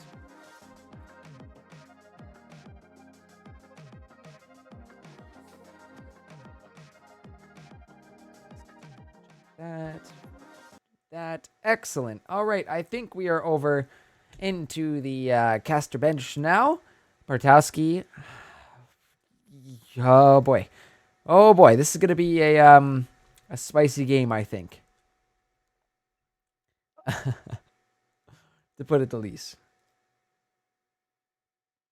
Oh, Bartowski is on his way currently. My apologies, Bartowski, for not catching that one. But yeah, this has been an absolute crazy series so far. Unfortunate with the internet issues last game, but I don't think that is the reason for the Malphite that we saw in that past game. However, Rattlers need to answer to that. We do have a side switch coming through, so Rhinos have opted for that red side. And yeah, chat again. Any advice or little nuggets of wisdom you guys have to offer? I'm constantly watching chat, so I do appreciate your insight as well too. Hope you're all having a fantastic evening tonight. And yeah, potentially our last game of the split on the line right now, guys. It's been definitely a fun split casting and streaming for you guys, but I'll save the rest of my thank yous for the end of tonight. So don't you worry, everyone's gonna get a little recognition.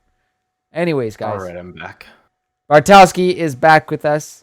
Welcome back, my friend. Hope you have Thank your you. toast ready to go. But I do. the players are looking like they're ready to go, and we're gonna see what this game 3 is gonna bring us, my friend. So we're getting a bit of an old school callback here for the Rhinos, going back to red side, eh? Yep, returning to the red side. Even though Blues worked for them 2 out of 3 times, they're saying, "You want to go red again?" Yeah, why not? Why not switch it up just a little bit? It does. I mean, they can secure that final pick in the draft here, which might be very ideal for what the Rhinos want to do with this one. Just taking a look at across the board here, I just think the players are just out of order on the side of the Rattlers from our view here. But some very similar bans going against Lunar once more. The Kha'Zix is gone. The Olaf is gone. The Shen is gone from the side of the Rattlers along with that Rumble. Sorry, absolute brain fart there on that one. I think you might just have to say screw it and ban the Malphite unless you're picking it for Arcanite. But yeah. Oh, sorry. I had myself muted. Okay. I personally don't agree that you have to ban the Malphite, just because the main reason it did so well is because it had such a favorable matchup.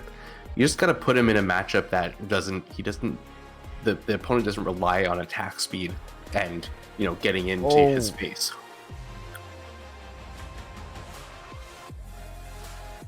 With draft. Sorry, I'm confusing the players. I say wait. I got excited because we're looking at the order of our players right now. It's not what it's reflecting up on the stream right at this current point. So I'm just gonna confirm with the player that this is their order. Yeah, it looks like we're gonna be getting Vapus in the top lane, and Lunar Effect for the AD carry. Oh my god. Osiris going in for that jungle there. Tallyho staying on the support. No, they're locked in. So I'm just looking at it right now. They're locked into their order at this point. They can't switch around anything. So I think, yeah, Lunar Effect is going to be playing the ADC Vapus up in the top. Arcanite now in the jungle. And yeah, that is the switches as of right now.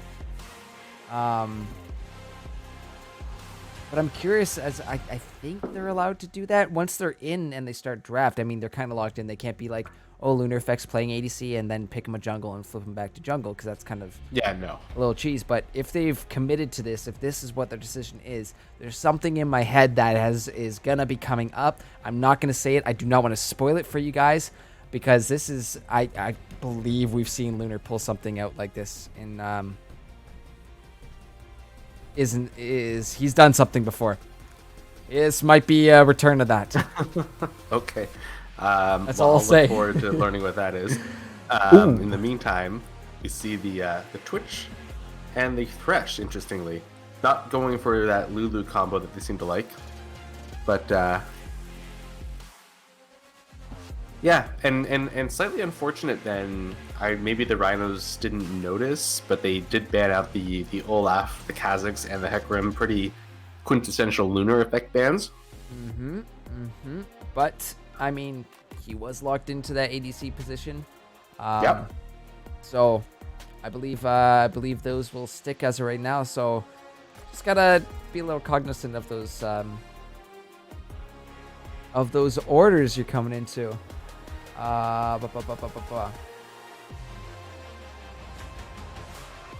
Okay, so looks like yep, there it is. Maybe That's for, it. Yep, that's it. That's the one. That is the champion that was hiding in my head. The Vayne. Lunar has busted it out before, and this man's is nuts. I hope he can show that to us. I hope he can prove me right here. But he's done it before, and my God, has he popped? Absolutely popped on this Vayne before. So I'm very excited to see if he can hold true to that. They're putting everything on the line for it at this point. I mean, nobody on their team looks bad in their given role, so to change it up means that you and on a game point, you just, everything's on the line. However, funny enough you say that, because it was a game 4, a match point where Lunar's team was down, he busted out the Vayne. Oh boy. So they won that game. They went to game 5. I don't know if they won the entire thing after that, but it was still hype as hell to see what this man can do on ADC, considering we've seen him in the jungle all the time. However, good response from Rogue Masquerader is going to be that Zed. You press R on the Vayne, it's going to make life hella hard until you pick up a GA, or at least have something there to help you stay alive. Yeah, that's going to be definitely the blow up kind of champion. Going to see how Lunar Effect is able to stay alive there. The problem with just, pick carry yeah, he might be great on the Vayne, but he doesn't necessarily know all the intricacies of positioning and, team fight, when to go in, when to stay out from an AD carry role. He's great at it as a jungler, but it's a different world. So we'll have to see if he's able to transfer enough of that game sense and knowledge to this role, and is able to play it out nicely against the Zed. I'm so excited to see Lunar down as ADC once more. I'm seeing in the chat the Andy diff. He's shown what he could do on Vayne before. I'll keep mentioning the other picks because I know I might be overhyping it, might be underhyping it. I don't know yet. We got to see how this one goes down, because dealing with the Thresh is never a fun time, especially in the hands of Primus, who has been massive tonight down in the bot lane for the Rhinos. Like every game for Primus has just been on point. He's doing so well to set his team up and make sure Sheep staying alive in these fights. And now you have a Lantern to take, so that's another escape route that is going to be available to that Rhino bot lane. Yeah, it's going to be very difficult to get on top of that Twitch. Interesting enough, the Rhino's been out the Malphite. I mean, Malphite would be very good into Zed and Twitch, so yes. I guess that doesn't super surprise me. Oh boy. It's Rengar is also an interesting ban. I don't know if Osiris is known for his Rengar jungle. You know who's known for Rengar, actually, is Vapus. I think he might have been playing it top recently. That wouldn't surprise me, I do have quite a funny clip of Vapus. It's like, I love Rengar, but that's another side. We're going to have to see what the Rhinos are going to answer. They have their mid to bot side covered. And there's the Poppy pickup for Devil's Avocado. I really like that pick for them. I didn't expect Poppy Jungle to be so effective, but in the hands of Avocado, after what we've seen in the split, fantastic pick for them. Absolutely. I'm honestly just so hung up on this Vayne for Lunar. It's actually wild. Yeah. Just from what I'm seeing, this, like you said, it's a match point. This is a clutch game. Everything is on the line. They wouldn't whip this out unless they had to. Yeah. So, I'm hoping, this is something that's been practiced with this Rattlers team. I'm gonna probably assume it has. What the hell? A Tryndamere lock-in? This might be the first Trin. That's I would think Trin top for Vapus, maybe? But you never know. This is definitely an off-the-walls kind of draft here from the Rattlers, and I love it. No. This is ridiculous. I don't understand. I don't know how to cast this game. Dude, you're talking, preaching to the choir. I think this is just a Migo face kind of comp that the Rattlers are putting together. That's a lot of damage they have already. Okay. That is an old Skyrim picture, isn't it? Or is Skyrim just look that terrible always? You might be triggering Relene if they're watching in chat right now, but maybe it's the old one. I can't. We'll compare it. We'll compare it side by side once we get into the client. For science, of course. Sure. Yeah. But this is something already. It looks like we're having some internet troubles already, which is not going to be good if Lunar is picking that Vayne. So hopefully it does not plague him once more in here. And yes, only 10 minutes of pause time for these teams if things go over. But hopefully the Rhinos pick their last pick here. There we go. It is the Kale lock-in. And just talking a little bit of beef between these teams here, but we're just gonna get back into order here. Lunar makes their way back into the ADC position. Tallyho switching out. We are gonna see where these rosters are getting locked in the client draft, but let's get this one going before the spice heats things up anymore, as they already are. But this game's gonna be wild, Bartoski. We're already. Oh yeah. Our brains are already getting melted after seeing these first few games, and now we have to look at this one, and this is just gonna be nuts. It's gonna be pretty crazy. I don't know what to expect from this, especially from the side of the Rattlers, having that Tryndamere Skarner vein. Yeah, we'll have to see.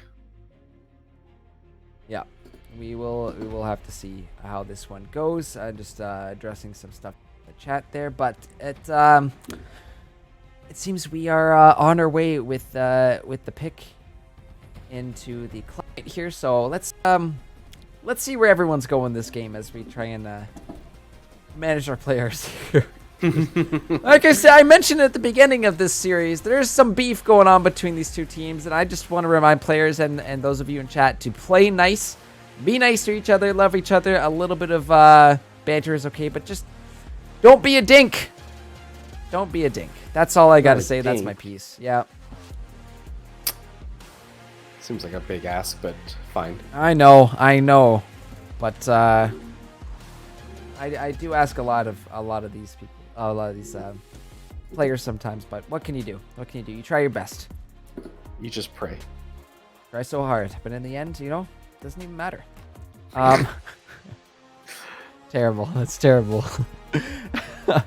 Oh boy, and that's why I deal with that stuff, because I put those terrible puns out into the world, and that's just karma coming back to bite me in the ass. But Yes. Bartowski, what do you think of these teams? Oh my god. Don't make me do this. I know. Hold on. Well, you know what? You don't have to tell me yet, because we still have some time here, as it seems we have flipped back here, as Vapus actually needs to buy Tryndamere. Oh my god. Ah. Yeah. So he's off to buy Tryndamere real quick. Oh my god, this is something, all right, isn't it, chat? Welcome to Legends Esports. We are the home of the most NA events ever, being an NA and such. But this is classic. I mean, you can't make this up. We'll get Vapus back up to his top lane. I believe he has Tryndamere now. I can't believe this. I can't believe we've done this. Imagine if he didn't have enough IP and had to buy him with RP. Oh my no, god. Those aren't what they're called anymore. Blue Essence. It is still not called RP. Okay, sweet. I mean, I'm kind of curious, because I'm gonna ask him afterwards if he had to buy Tryndamere with RP, which would be really funny. It'd be hilarious. But all right, let's go.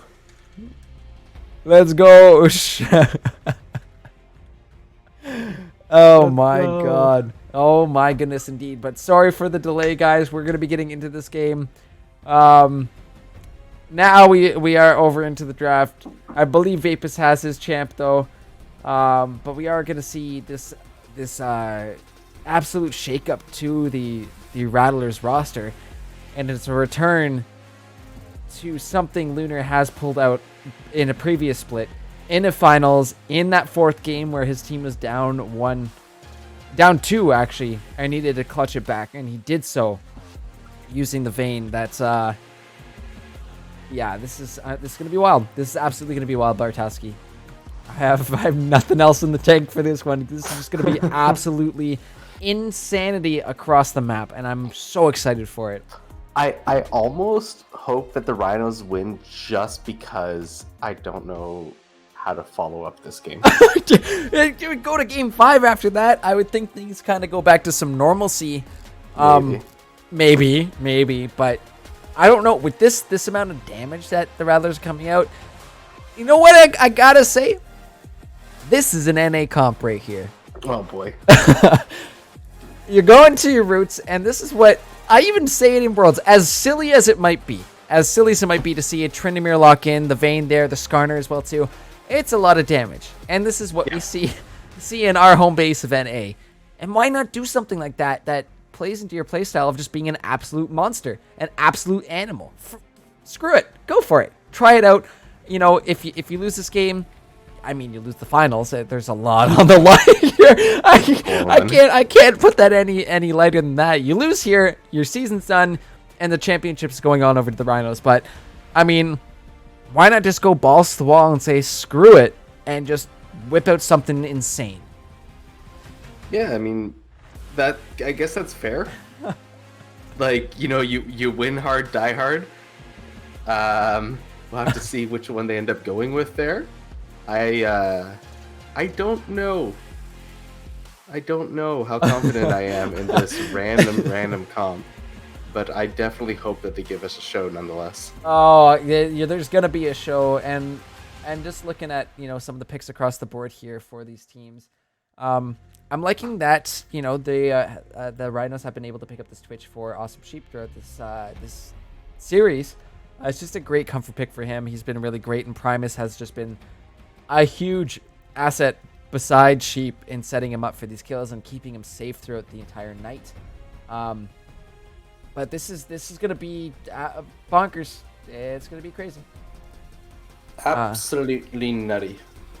Absolutely mental. If you It's mental. But with that, the teams are locked into the client, so I'm gonna pop open those predictions for you. Go ahead, let us know who you think is going to win this game, this fourth game of the night, this match point for the Rhinos. Who's gonna do it? Can you put a guess on where this one's gonna go, Bartowski? Yeah, me? Oh boy. I mean, on the one hand, we've got Devil's Avocado on his Poppy and Rogue Masquerader on the Zed, and I love those. But then you look at the other half, and I don't even know what the hell to say. Like even NA Ego got his Ari, which was banned out in multiple games. So like, I don't know. Don't make me decide this. I'm opting out. It's so tough. I gotta. Okay, you know what? I'm gonna come through it, and just for the hype of it, and because the fact that I would love to see a game 5, I'm going with the Rattlers on this one. I mean, that's a bold prediction. I mean, no, you want to see bold? Take a look at what I'm doing in the chat right now. Are you? That's what I mean by bold. I've seen Lunar bust out this vein before. My Lord. Yes, there is the answer of Rogue Masquerader Zed there, but hopefully they can find an answer. Hopefully, there's some itemizations that can help out, and hopefully keeps this Zed off of the Vayne, because I think that is the main answer here from the Rhinos. Like, okay, you want to pick Vayne? We're just gonna ult you, but you have a Skarner that can pretty much drag anybody in, which means QSS tax needs to be paid by the Rhinos. Tryndamere is a scary champion. Hopefully we can see Vapus bust this one out. I have never seen his Tryndamere in action before, so this is definitely gonna be a some new territory for me. But this is gonna be wild. I have a gut feeling that this absolute bizarre, crazy, nutty, balls to the wall comp that we're seeing from the Rattlers will just find a way. I believe, Bartowski. Well, I hope so. I hope it does. Would be absolutely wonderful. Yeah, I think the comp coming in from the Rattlers is either going to be the most entertaining thing ever or the most tragic thing ever, and I really hope it's the former. You know what? Either way, this is going to be one hell of a show for us and for the folks at home. So, guys, make sure to keep getting those predictions in. But if you're good, Bartowski, if you don't have any other further thoughts, we'll cut to break, because I am so damn excited to see how this is going to come and break down. Yeah. Oh my God, I'm excited. Sure. Yeah. Let's send it off to break and save the energy. All right, guys. Well, we're a little fired up here. We will see you after this short break. Make sure to keep getting those predictions on in. We will meet you back on the Rift for game number 4 to see if the Rhinos can clutch it out, secure themselves a championship, or if this Rattlers comp, whatever this comp they put together here, will find success and push to game 5. Sorry. We'll see you in a few short seconds.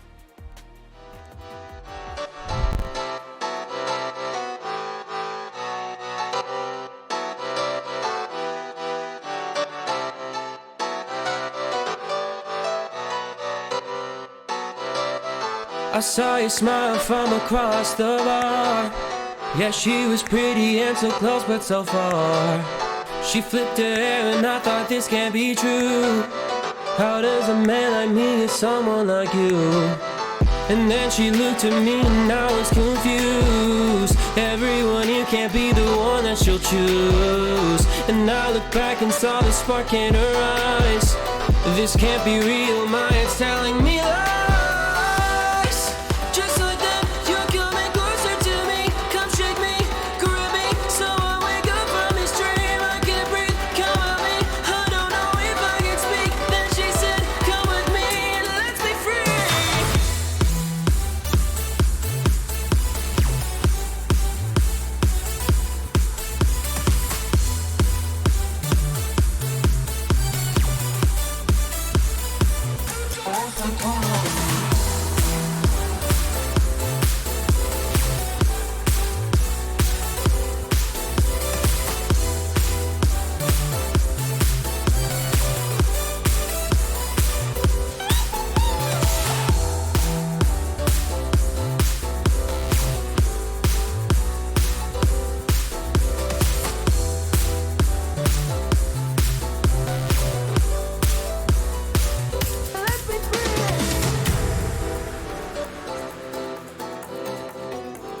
The night is young and I think this could go far. The sky is dark but you're my shooting star. Could see your face reflect upon the moon. It was a pretty summer night in June. And then she looked at me and I was confused. Everyone here can't be the one that she'll choose. And I looked back and saw the spark in her eyes.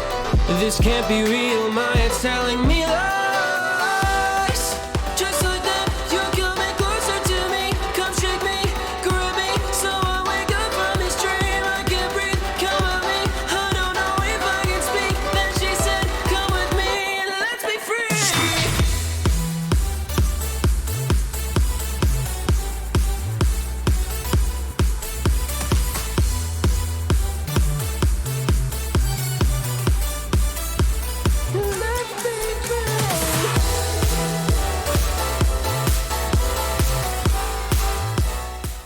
Ladies and gentlemen, welcome back to Summoner's Rift as we are ready to get going into game number 4 of this best of 5 series. My God, what a comp the Rattlers have put together for us in this potentially final game. We'll see if they can come through and clutch a win here, push it to a game 5 and take us to that silver scrapes. But we're gonna have to see. What this Rattlers comp bring us, because it's a bit of a shakeup to the roster we're used to. Quite a bit.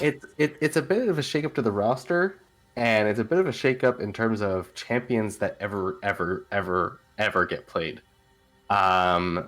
So yeah, it's gonna be interesting to see what they manage to pull out with such unorthodox picks, and if it ends up being in their favor or a detriment to them. This is and I've said it before that I want to say, I don't know if it was the summer finals or the winter finals. It was one of those two that this situation occurred to. Game 4, his team's down 1-2, and Lunar Effect just says, "Hey, we're going Vayne this game," and there's not much you can really do about it. All right, well, I'm hoping his Vayne is still as clean as it once was. I hope so. I really hope so too. It'd be funny if he got in and realized, like, oh yeah, I guess I'm kind of rusty on this. Like, kind of jungle. Yeah. But I imagine he's got at least a little bit of faith in it. I would think so. All my tokens for the season essentially are on this game.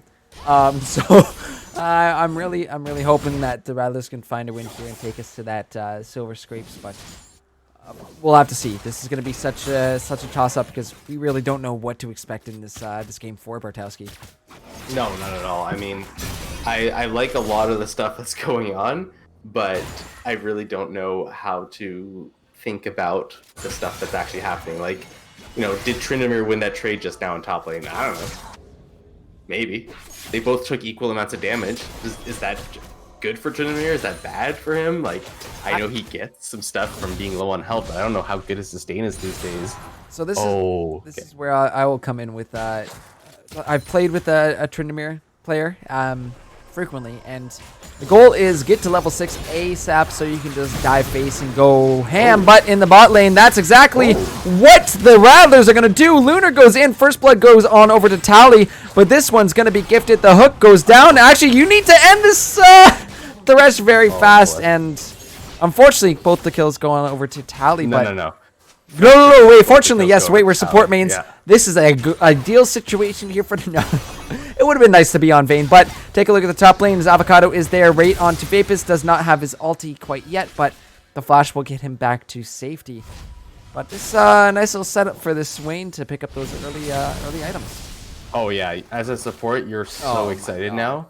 This is the best. Like, your items are so cheap that now you get to buy like such great ones. And you're actually, because the best part about getting these early kills in support, it's actually underrated. Because you go back to base, you pick up some AP, right? You got that blasting one down. Oh, the flash charm not going to land on Devil's Avocado. But he is taking down the rotation. The numbers from the Rattlers are here. This is a great start for the Rattlers so far. Yes, it is. But back to those support items. So what are they? Because look at Swain, what he's got. Oh boy. There's not a support item. It could be eventually. Could be. Goodbye. It could be, but oh no, camera! Oh, I thought you were on that. I thought I was on it too, but that's going to be the solo kill. Not the solo kill there, because that's actually going to be Primus to help out. My apologies, friends. My camera. The level 2 roam from the Thresh manages to pick up a kill with a hook over the wall. Pretty top tier there coming from Primus. Yeah, but one of the nice things about coming back to lane with your support having the kills is your support is pretty much only focusing the AD carry. You know, your AD carry picks up a pickaxe, it helps with CSing, and then it helps with, 4 or 5 auto attacks in the trade later.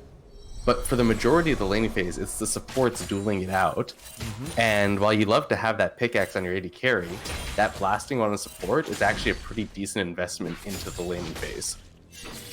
Yeah, that's actually going to be great for that harass there. And we see how much this bot lane is taking into account that Swain damage and that zoning from Tallyho is actually so crucial here. But they just missed out on a bunch of CS because Tallyho went up to 2v1 them because he's got that blasting wand. He's got a level up on the on Primus on that Thresh, and he knows that he's got the power to at least make them scared.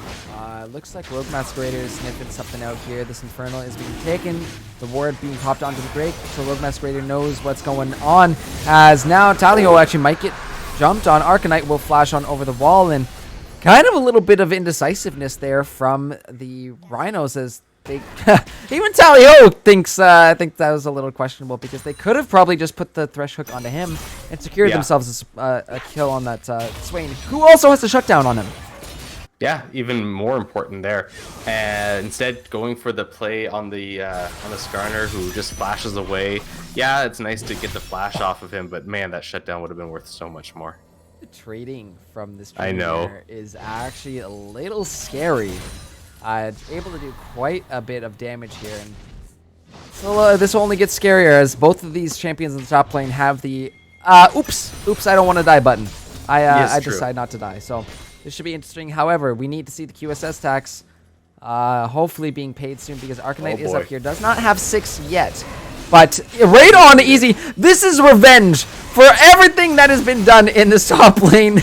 Best not improvement there is there to help clean it up, but I'm sure there's something going on. Comms like, listen, man, I had it, but Ari gonna be getting that gold. Look at that bottom. Ooh, Devil's Avocado with the flash, the W on in.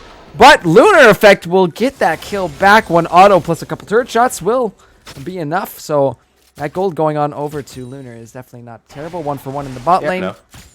And you got the flash out of the Poppy too, so you're not feeling too bad about that. Yeah. Still got plenty of space. Oh, look at this. The Chilling Smite on down, and that's the Skarner with his level 6 now, taking Easy Life back, and no kill ultimate available means that kill is going to be going on over to Vapus. Oh boy. Arcanite is upsetty for what has happened to him this game, and he is getting his rightful revenge.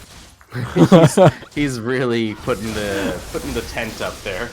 I mean, lots of camping going on. As would be expected, I mean, it is a very potent matchup. Very, what's the word I'm looking for? Volatile matchup. And, anyone who gets ahead is probably just going to stomp on the other one. Yep. Until Kale hits like level 16 and then is perma range and just kind of shits on the Tryndamere. That's true, but Tryndamere is going to be getting scary from what I'm seeing of Tryndamere players. The Migo face mentality is definitely there. We're already seeing it in the way Vapus is trading in on this Kale. But we'll see. Again, it's that timing of the top laners of when do you pop your ults? Are you timing it correctly? And who's doing it first? Who's making that first commitment? Because it's whoever drops lowest first who's going to have to pop their ult. Yeah, for sure. And well, the nice thing though about Tryndamere's ult is that he is able to at least keep auto-attacking through it. So as long as he can force Kale's ult out first, wait out her time where she's not able to do anything, and then pop his and continue the trade, he should have a pretty decent chance of coming out ahead in that trade.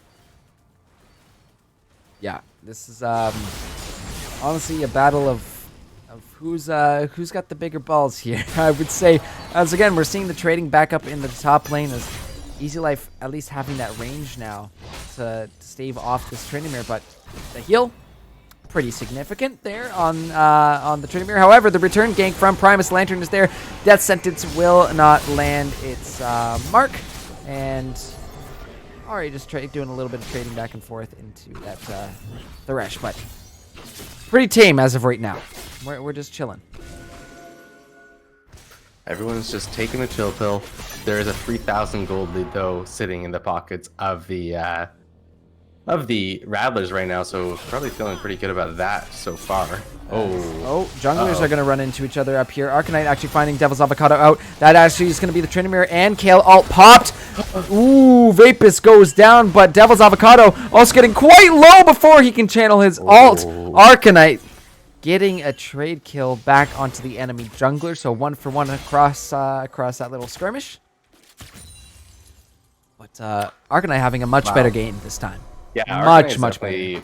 Putting the screws to the Rhinos here. I don't know if it's the champion, if it's the role, if it's the mentality or what, but he is absolutely playing out of his mind so far. For as out of your mind you can play on a Skarner. Yes, he's doing a really good job of making sure Easy Life is in a lot of trouble, but Primus is in a terrible spot there. No. The Condemn is a little. The Condemn was buffered and went after the flash, I guess. Oh, that's unfortunate. That is unfortunate. But back in the mid lane, Avocado is going to make a little pass here. That Herald timing out.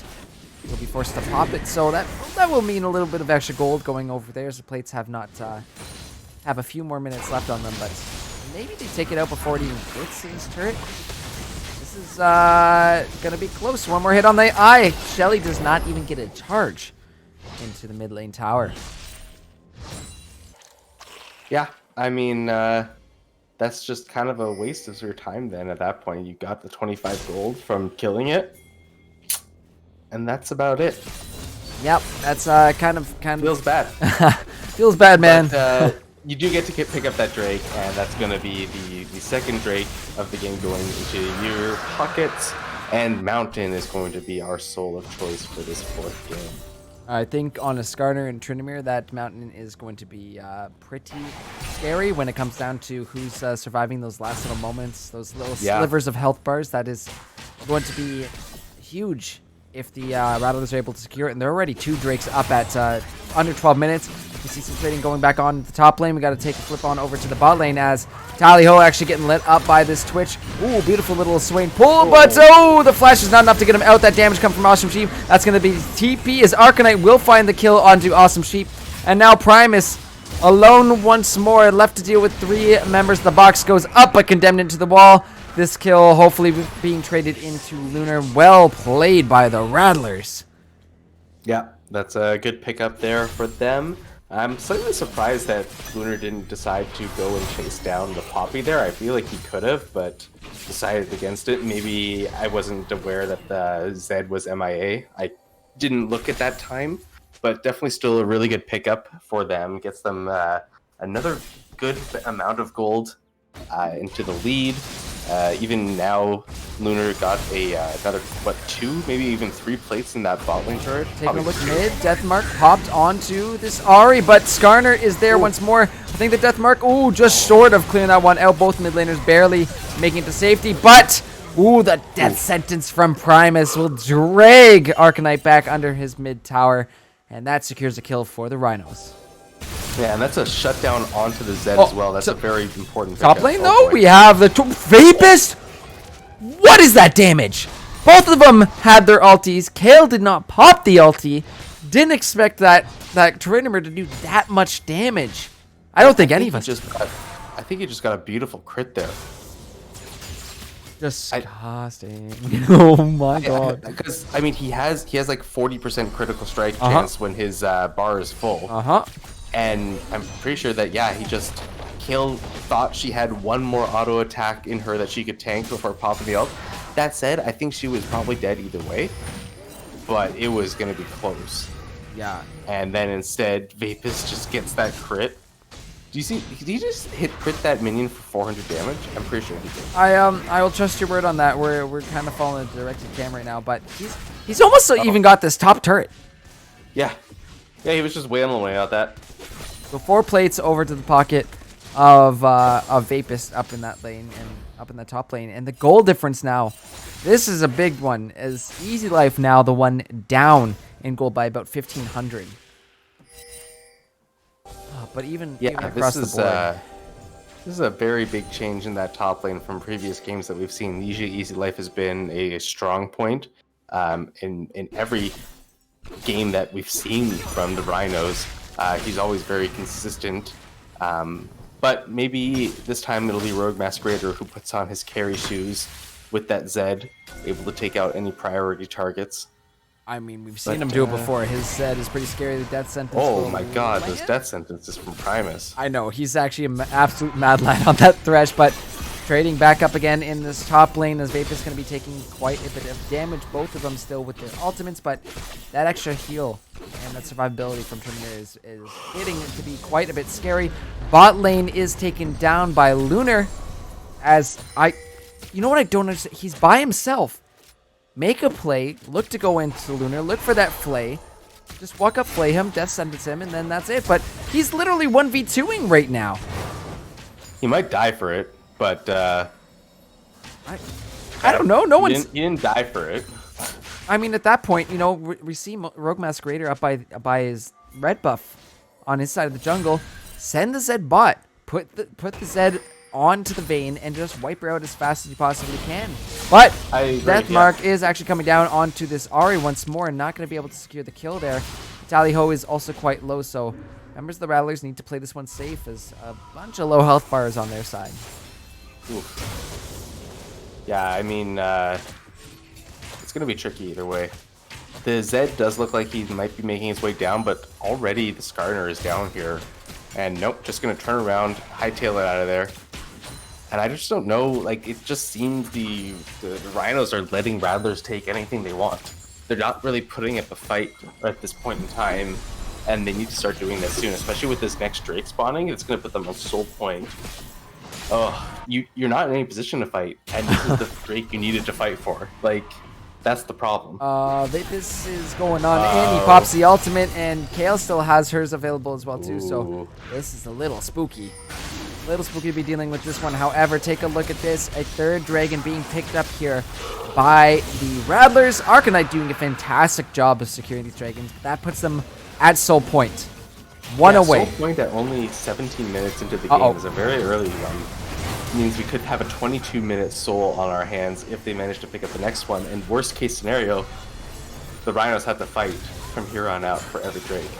Now we see a little bit more tension, but a nice route from this Swain. Just find the double. As remember, those Rhinos pass through a little bit of a choke point here. Devil's Avocado is gonna flash there. That's just positioning. That just seemed like a pathing issue. Yeah. Like you should not have been there at all. No, definitely not at all. But Rattlers looking very strong in this game. That 4K gold lead, up 5 kills, up 3 dragons, 1 away from getting the soul. They also are about to get their second turret of the game as Vapus is just going to go ahead and clear that one out. That's something I didn't mention is, again, that split push potential from Vapus on the Tridimir. As, ooh, that's going to be Skarner on in. The charm will go a little wide, but the death mark is there, and Devil's Avocado is there to disengage. Well played, Avocado. That was the best counter gank from a jungler I think I've ever seen. That was pretty nice. I gotta say. No, get out of here. No, we're not doing this right now. Nope. No, we can't, and they can't because I only see one QSS so far on the side of the Rhinos, and it's the one lane that Skarner really hasn't been. Yeah, that's funny. So at least, you know, it's nice to see the respect, but right now it's Avocado actually having to deal with Vapus. Easy Life is here, but so is Lunar Effect. Look at the damage being shredded down. Kayle will pop the ult. Vapus will pop his as well too. Avocado gets dropped, and so does the Kayle. Double kill for Vapus on this Tryndamere, as now 4 members of the Rattlers going to be shredding apart this top inner tower. Yeah, and they might even push for another one here. I mean, they've definitely dropped the pressure. Mid, we got a solo mid laner. They're fighting back and forth. It's going to be close, but whoa, that's a sexy little solo kill there. Gets out with 37 health. Best non-pro mid. Yeah, that was pretty nasty, gotta say. Yeah. That was so close. I mean, that could have gone either way. Oh and it my would've been close. goodness, they have found Sheep out. He goes on over, but it is still seen by the Ignite. And look at Lunar. He jumps over the wall. That's a little bit aggressive. Gonna sidestep. That Death Sentence pulled back in by the Swain, but Easy Life is here, and they will get the shutdown onto Vayne. I know I said... a lot of money into Kale's pockets just there. You just made her 600 gold richer. That's really not something you could be afford to be doing too many more times. Oh boy. Lunar, no. I mean, we did say balls to the wall. It does come with its few moments of being a little too balls to the wall. But, yeah, maybe not the best choice to flash over into the enemy. Into the base when you don't even have like a turret down or anything. Like, lordy. Oh, goodness me. But in the bot lane, as Vapus actually has the death mark onto him. Pops the ult and will shred apart Rogue Masquerader. And oh my god. essentially just going to get out of that one. That's interesting that he built the Essence Reaper first. He just wanted that cooldown reduction desperately with the crit chance. And that was another thing I wanted to point out, because a little while ago I was looking at the cooldown timers on both the Tryndamere and Kayle ult. Trin's was at about 80 seconds, while Kale's was about 2 minutes.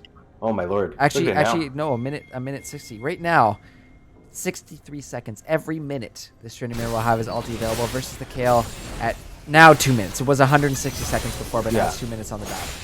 Yeah, wow. So literally half the time. Twice as often Tryndamere can pop his ult there. Yes, sir. That is correct. Boy. So, I mean, you might talk about timing. It is nice that the Kayle ult can be used onto your teammates as well, but having that Tryndamere being able to pop it every 60 seconds means Vapus is going to be looking for going face every 60 seconds. So, scary stuff. Man, I can't get over the fact that he built that Essence Reaper first, though. Like, he just ignore full one of the passives. Just give me this cooldown reduction and the crit chance. That's all I need in an item. That's just Tryndamere in a package. Yep. I get almost knocked over something. As long as everything's okay over there. We're but good. We got a little bit of a wait period here. The next 15 seconds is going to be massive, as this could be potentially soul for the Rattlers here. And having that Mountain Drake. 22 minutes. So a very stark contrast to what we saw in Game 1, where it was a very, very late soul pickup here. Rattlers putting focus heavily onto picking up this early soul this game. But it's a little bit of a dance around. The Herald will... I guess that's the bait. Hey, look at the Herald as we go ahead and go on this dragon. Oh, there's Lunar actually getting the death mark onto him. Oh my god, the rat-a-tat-tap from the back line. It's enough to shred Lunar down. And now it's going to be really close, but no, Rattlers do secure the Mountain Soul. Looking to trade back in. This still is a 4v5 situation, but Vapus is diving into this back lane. Damage being traded. Oh my god, the Swain ult did so much, but a double kill on over to Vapus. It's only the Zed left, and even though it's a 4v5 fight that the Rhinos choose to go into, the Rattlers come out on top, and somehow Shelly is still here. What is going on? That is absolutely insane. What is happening? What damage. And now they've got that Mountain Soul on them. They've got themselves giant shields on everyone. They've dropped the Herald. Gotten now its third charge off about to be. Oh my god. They can't push the end, but wow, what an advantage they just got for themselves all in the past minute. No, this is actually reminding me of you can mention it there in chat. There's a Tryndamere main player, Fogged for the win, I believe, FTW. If you want to see a Tryndamere player go ham, well, this is kind of it, and Vapus is following suit. He's just going ham every single second that he has it. You build damage every opportunity you have it, and there's not much that you can do when you have someone with that much damage, those crits coming in, and you can't kill them on your back line, which is exactly what we saw happen in that last fight. Yeah, I mean, he just hits so when he's at full fury, he has 100% crit chance. Lunar Effect jumped on once again. The Zed ult is there. Death Mark will not land, or Death Sentence will not land, but Lunar trying his best to kite on out. Rogue Masquerader, but we have another massive fight breaking on down. Avocado doing their best to push back this Rattler's line away, but over the wall goes the Ari, and Avocado still somehow alive, popping some shield, but will eventually be taken down. Now it's Primus, and unfortunately, Rhinos will drop in this jungle skirmish, which started out, you know, I mean, fortunate for Lunar Effect, rather. I keep wanting to say Vapus because it's the AD carry. I know, I'm getting confused too. Fortunately for Lunar, his team was there to back him up, but I feel like that was exactly what I was talking about, where he doesn't really know where his position is as an AD carry. Oh my goodness, the Kale ult being popped once more, but Vapus is in. Look how much damage he does. He just pops Sheep. He pops Easy Life, and he gets popped himself by the turret shot. As Awesome no Sheep will pick up that one. No minions here. I don't think they're going to be able to quite end. I think maybe if Vapus had survived there, they could have picked up at least a Nexus turret, but that sentence will somehow go around, and Arcanite going to be dragging this Zed on back to his backline. I don't know if Ari really wants that one. The Ignite's coming down. Charm will go wide, and the shutdown goes to Rogue Masquerader, but now the Poppy ulti is also gonna go wide. A few missed skill shots from either side. Lunar Effect is stacking those silver bolts away and shreds down Devil's Avocado, as super minions doing quite a good deal to these Nexus towers, but not quite able to take them out. Funny thing, the super minions followed Rogue Masquerader all the way to the fountain. Oh no. And so just died to the, like, so two super minions died, and then on top of that Vapus died, so they just could not get any towers. But also, I love that extended for so long that Lunar Effect rejoined the fight. Like, that all started off of Lunar dying. Support v support. We finally get to see it go down. Primus versus Sally Ho, but Vapus will not let us have our moment of glorious supports, as he's actually going to be going on over the wall. Death Sentence will just go wide as, Vapus knocked into the wall. He will pop his ultimate, and that will be the kill, trying to shut him down, but going on to Primus. He will take down this Thresh, but gets dropped on his own as well, too.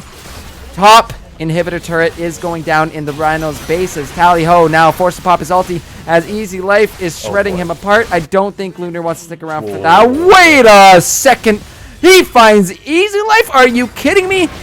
Lunar will lose his support. He backs off a little bit too much, but Devil Avocado getting shredded down too. Awesome Sheep is able to get the kill onto Lunar, but not before. Oh, this Ari is up here as well too. It's just blow for blow. It is absolute anarchy. It is bloodshed here in this game 4. Unbelievable. Imagine if Lunar trusts his support there. That's the kind of synergy you need between your AD carry and your support. Almost able to 2v1 the Kale and the Poppy as the support, because he's built that Roa already. Oh yes, boy. the fully stacked Roa on the Swain, plus a Leandries. That is going to be hurting quite a bit. So yeah, and then he has that shield on top of it, which currently is shielding him for 387. Not bad. Skarner's is 367. Trinimir's is 275. Any other interesting ones? Vayne's is 232. Wow, so Tally's is actually the highest one on the team. That's interesting, isn't it? Yeah, that's... Again, you know what? It's nice to see support's coming in big this series. I love it. Because part of it is like base damage, or rather base shielding from levels. No, it's not. Never mind. I'm wrong. It's just bonus AD plus bonus AP plus bonus health. And somehow Tally has the right combination of all of that to get him the biggest shield on his team. Oh, Death Bush possibly being set up here, but nah. Nope, nah. Definitely gonna fall for it. No. At least, you know what?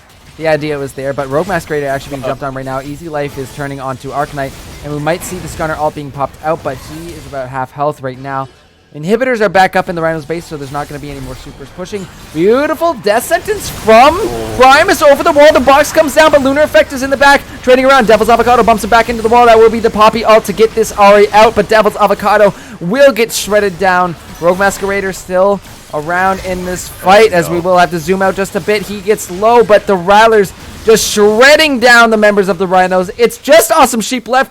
We're going to game 5, Bartoski. Let's go, chat. Can we see some progress? Because this is an absolutely insane finals.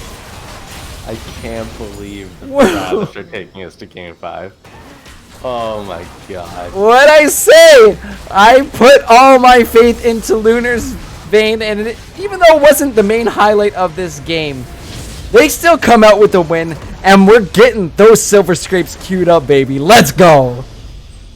Oh, let's hear them. Let's hear those scrapes. Oh, we will in a few short moments, but damn.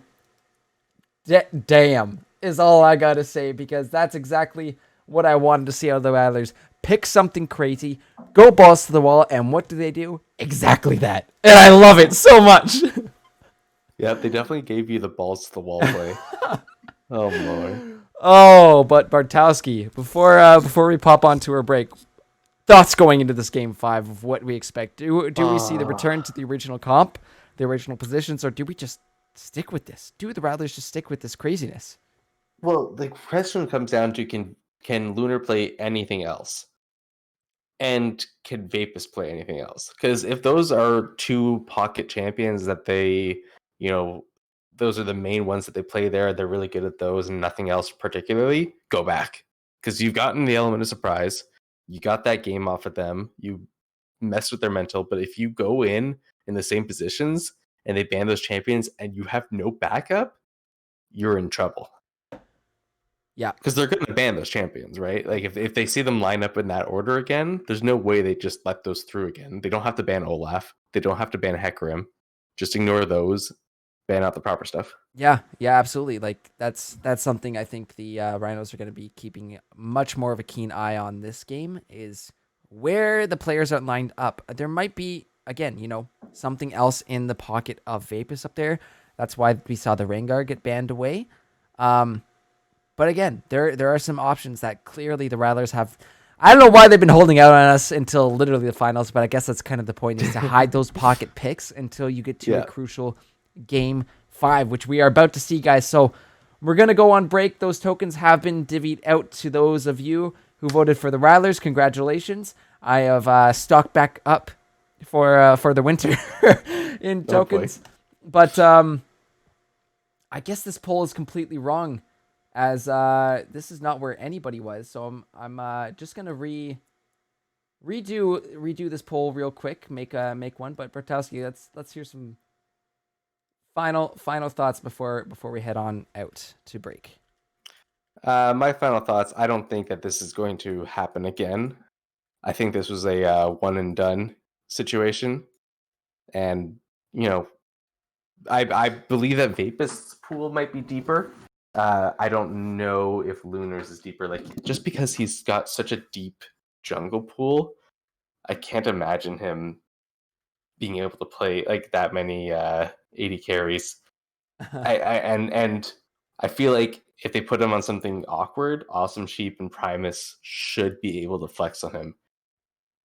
Yeah, but we'll see. We will have to see. That player of the game poll for this iteration of the Rattlers is now currently up and live. So guys, make sure to get your votes in for who you think deserves that player of the game. One more peek at the damage graphs before we head on over. But my God, yeah, Vapus doing quite a bit on that Tryndamere, I'd say. Yeah. This is I know it's more of a Hearthstone term, but Migo face was definitely the attitude of this Tryndamere, and I absolutely love to see it. So glad he played that champion the way I was hoping. But anyways, we're gonna hop to break, guys. When we come back, we will be getting into our final game of the series, of this playoffs, of this league, and of the split. So don't go anywhere, because everything comes down to this moment here for the Rioters and the Rhinos. So guys, we will see you in a few short, 5 minutes. That's how long our breaks are. Don't go anywhere, because you're not going to want to miss all this craziness that is coming your way.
All right, ladies and gentlemen, welcome back. Your player of the game is none other than the big Tryndamere himself. Vapus going 12-3-4 on that that very, very scary top laner. So congratulations, Vapus. Congratulations, Rattlers, on the win.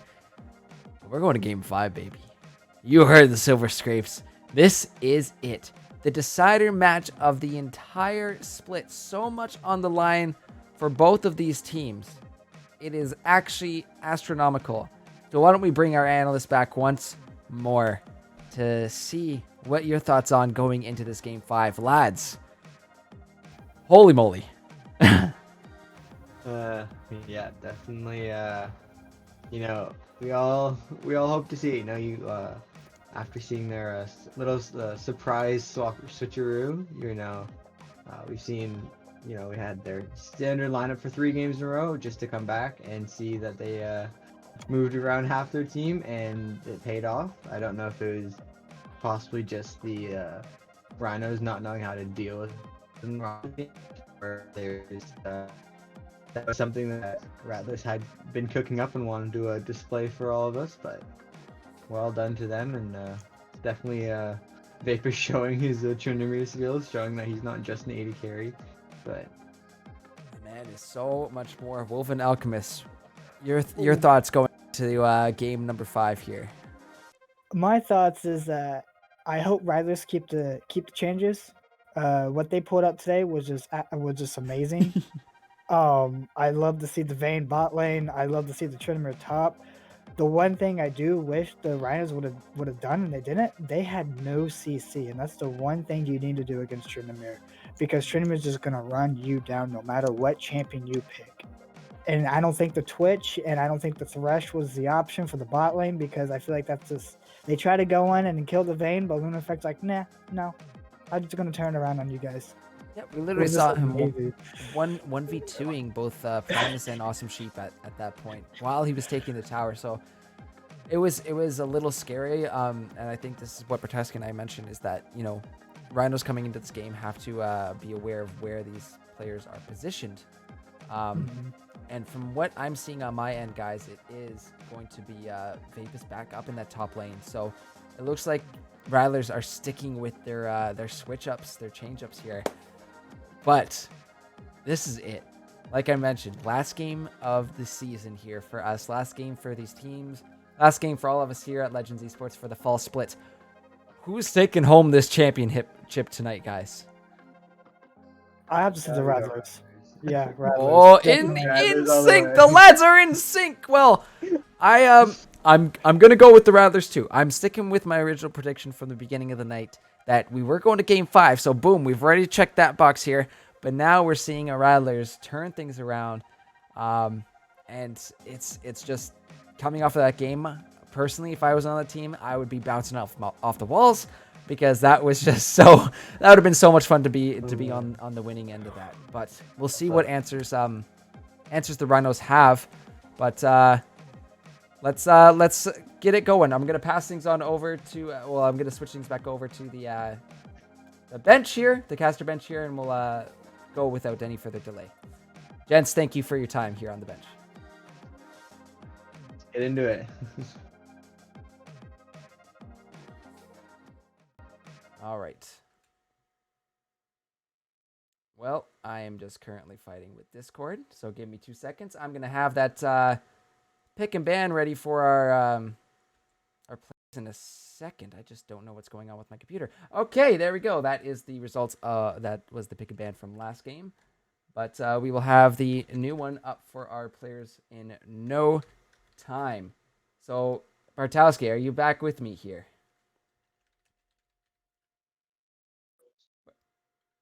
Bartowski, my friend? I believe he's on his way. We're coming in here. Spec is there for them.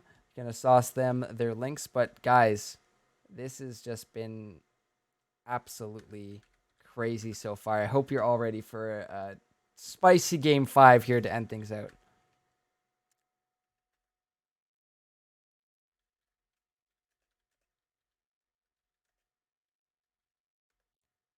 All right. Well, Bartowski, are you muted on your end there? I think you might be a little muted up. I cannot hear you, my friend. But hopefully we get this one on the road very soon. Cause Hello. hi, hello. Hello. We'll make sure to get you actually into this. Okay, good. I'm in. Excellent. But it looks like players are ready to go. So without any further ado, let's just get this game 5 on the road, because this is it's been a long series for these players, and I don't mean to hold you guys up too much. There's just so much action to cover. It's actually insane, but this is it. Game 5, Bartowski. Getting into this final draft. Oh my, oh me, oh my. Let's see what the Rhinos have to talk about this game and what answers they're going to have to this crazy Rattlers comp that has come out tonight. Yeah, I mean, I wonder if they're going to have a direct answer or like what they're going to try to do here. Either way, it's going to be interesting. Oh, it's definitely going to be an interesting one to see how it goes down. The immediate Tryndamere ban. I actually only just noticed that also we have the same team comp order. Yes, sir. I'm on the same page now. Yes. So, Rattlers have locked themselves into that team comp again. Lunar as ADC, Vape up in the top lane, Arcanite in the jungle. Immediately see the ban of Tryndamere and Vayne. Rattlers respond with the Rumble ban once more. But yep, typical. Let's see what it's gonna be. Let's see what the pick for this Rattlers comp is gonna be, as the Galio actually banned out. Actually taking a look at the Rhinos, they have made a slight variation in their lineup as well too. Looks like Rogue Masquerader and Easy Life have switched positions. Oh, interesting. Mm-hmm. Interesting. I'll get that updated. Yeah, we're you know what? All bets are off here in finals. You never know what's gonna go down. Yeah, absolutely. This is gonna be kind of crazy. Oh boy. So I guess Easy Life plays Ari in that. I suppose so. I suppose so, because now we are locked in here. as the Ari's picked up for easy life in the mid lane. I mean, comes to it, maybe see Ari in the top lane. I mean, if you're gonna choose to send it there, but we'll have to see. Because I think the Rattlers might go with their top pick next, because there's a chance that Vapus gets one of his picks banned out here. However, Devil's Avocado on that Zac has shown us time and time again how strong his ganks can be. So that is something the Rattlers need to be super, super aware of this game.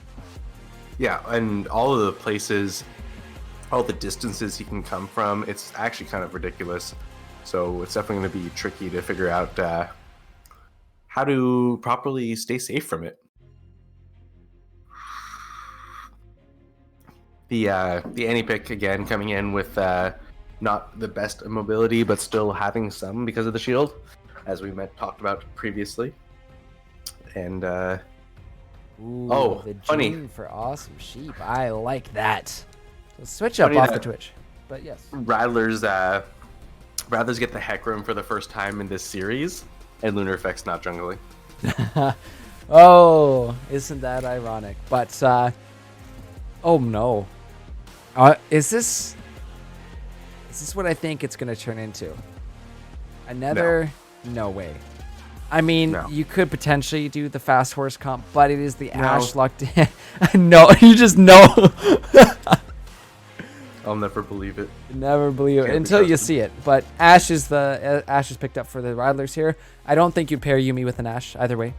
Maybe something with some heavier CC. Actually, back in the day, Yeah, back Ashe- when Yuumi first Ashe came out. and Ashe and Yuumi was pretty fun because you just ult them with the Ashe, Oh. run at them, and then ult them with the Yuumi. It does like ridiculous amounts of damage. I mean, Yeah, that was fun. Good times. Still could. I remember your Yuumi days there, and Yeah, but these days, for these days, not so much Yuumi getting played. yeah, no. But we'll have to see. It's been a crazy night so far. Both teams. It's literally been back and forth. Teams picking up wins off each other. But oh my goodness, this is a big one. Everything is on the line for these teams. I know Zillion ban is kind of funny, isn't it? it is a little different. Maybe something. Who was that targeted at? Tally Ho? Maybe Primus on the. Oh no, sorry, it was the other way. Yeah, potentially at Tally. He did show us back 2 weeks ago when the Rattlers played against the Rhinos. He busted that out and was just landing bombs left and right. So that's Yeah, I do remember that now. So yeah, that's definitely a target at him. Makes sense. Yep. It's having a champion that again says no to dying is pretty strong. We will see the Rengar band out from Vapus, unable to take that into the top lane. So that's why I was kind of hoping for it to be picked up. However, Leona now locked in for the Rattlers, which means they will be able to counterpick a top lane unless it's something crazy like Hecarim top with Ghost. I don't know. I don't think so. But we'll have to see. However, this return to Annie for best non-pro mid was really strong in that game that they picked it up. Mm-hmm. Absolutely, yeah. He looked really good on it. And, I mean, they're going to have to pick something in the mid lane that is able to deal with it. And I don't know if they're going to be able to. I mean, maybe something with a bit of extra wave clear. You can't go something melee. Maybe something long range like Syndra. But now that you've got Easy Life in that mid lane, presumably his mid lane champ pools. Oh no, what am I saying? You got Ari's already picked. Yeah, Ari's already picked for Easy Why Life. don't you stop me from talking? Yeah, that's fair. It's. I wanted to say It's been a long night. for fun, but it's not fun. I think we're just kind of both a little bit mushy brain at this point. We're holding in there. So are the players, though. They have shown us how much tenacity they have when it comes to sticking through a big series like this. And I know we're doing our best over on our end to keep the flow of this going. But it's been a wild night all across the board. Rise, I would think, in the top lane for Rogue Masqueraders, where I'm going to predict that's going. Yeah, that makes sense. Definitely not a bad pick, but that oh, ew, no, ew, not Mundo. Is it going to be Mundo? I mean, they do have the option I would believe it. to counterpick, but I think there are other options that might be a little bit better into this Rise. No. No. This one I believe more than the Yumi one. Yeah, we'll have to see where these champions really settle out here, because oh my goodness, are you gonna do it to him with Mr. Beyblade? No, Lucian top actually might not be a terrible choice here, but it is Yasuo picked up once more again this game or this series for Vapus. So taking that, you know what? I kind of like that. It's not terrible, and the ability to trade into Rise in the mid game is going to be definitely an advantage for the Yasuo before the Rise gets to that massive scale point. Yeah, it's a pretty interesting pickup here to have Vapist on that champion again, but not in the way we expected. Never before in my life did I expect this. Oh boy. But yeah, game 5, Bartowski. This is it. Everything here for these teams, all the work that they put in the split, have gotten them to this point, but only one can be a winner. Do you have any ideas going into this one based off of what we're seeing here? Oh no. Oh yes. I have to call the winner of the whole thing now. Don't worry, you can ask me after as well too. Sure. I mean, I think. Oh boy. I think it's the Rhinos. I don't know, and I don't want to say that because it's too strong of a position to take. But the Rhinos just kind of have a better looking comp, because in my mind, the Rathers already did the most that they could do with this champion, with this change up in their roster, right? Mm-hmm. Like, the surprise factor is what got them the most out of it. That surprise factor is now gone. It's not to say that they're going to be bad, but I just don't think it's going to be as good. And I think when you combine that with the slightly awkward comp that they've got for themselves here, with, like, you know, Yasuo top into a Rise, I think that there's a pretty good chance for the Rhinos here. Yeah, and you know what? That's what kills me about this, is that there is one champion, one player that's standing out for me right now on the side of the Rhinos, and that is Devil's Avocado having his Zac. He's been able to set up time and time again beautiful ganks for his team. He has the ability to go down bot, has the Nautilus to help initiate these fights, has the curtain call from Jhin once that bot lane hits 6. But the Deadly Flourish as well is going to be great for following up on these earlier Zac engages where Devil's Avocado is the one initiating these ganks. Yeah. So that's the big one that sticks out to me on this. But you never know what the Rathers might decide to do, because they definitely have that unpredictability factor about them. But again, I haven't seen Osiris's Hecarim. We have seen Vapus's Yasuo earlier tonight, but I also haven't seen Lunar's Ashe. So this is, again, that unknowing going into the tail end of this series. And what is going to happen this game, I have no clue yet, but I would think, looking at what we have seen in the past, Rhinos are going to have that edge there, especially with Avocado on one of his extremely comfort picks. Yeah, I mean, yeah, Devil's Avocado has looked good as a player consistently, and then on his comfort picks has looked very good.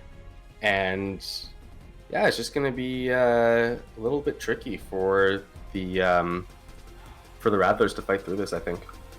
Yeah, this is going to be a tough game for the Rattlers to fight back against, but I think, you know, if they are able to maybe find some early game picks, if they're able to, you know, memes aside, but like once Yasuo gets his 100% crit, he becomes extremely scary, as we saw before earlier tonight. What windows are we looking at for Rattlers to pull through in this one? That's a tricky one. It is tricky, isn't it? Because I'm looking across the map here. Top lane, you know, once you get to early mid game with Yasuo with at least an item and a half, having that crit, he is going to be extremely scary for Rogue Masquerade to deal with. However, you can just kind of stun him. So Yeah. that will be a way to deal with this slippery champion that is Yasuo. Also sending Zac up to the top is never a bad idea, but I think we're most likely going to see Zac making his presence known in this bot lane. Going mid might be a little bit more risky considering Annie has her stun. If you're diving under tower, well, we've seen a couple dives from both sides tonight when they go a little bit too ham under towers. Doesn't tend to work out the best. But yeah, this is it, Bartowski. 3 minutes now. And this is going to be the finale for our split. And what a way to do it in a game 5. You could have... I saw it earlier. This is the script. The scripts have spoken, but the teams are locked into the client, which means predictions are open one final time for this split, my friends. Put those tokens to good use. Use them all if you're feeling extra ballsy. I'm loving the participation that we get to see, but my God, Bartowski, that's it, buddy. This is gonna be it. Yeah, I mean, it's coming down to the wire, and I just don't know how to predict it. It's so hard to with these teams too. The back and forth we've seen between them, the beef that we've seen between them, and rightfully so. They have a lot to prove to each other, to themselves, and they've done so on the Rift multiple times. It's just been back and forth through tonight, through the 2 weeks ago when we saw them in the playoffs, and through this entire split. So it's just been awesome watching these two absolute powerhouses go at it. I'm gonna miss our Tuesdays. It's coming down to the wire as always. I expect a close game too here. Mm-hmm. I don't think one team's gonna stomp. No, it's gonna be tight. It's gonna go right down to the end. I feel like we're gonna be fighting over Elder Drake in this one, and the steal's gonna come through, and that's gonna be how the whole game's decided. Oh my God! Oh no! You know what? I'll bookmark that in the brain. Remind me, Elder Steel for the win. Yeah. But I think both of us just need to compose ourselves a little bit for what's coming our way.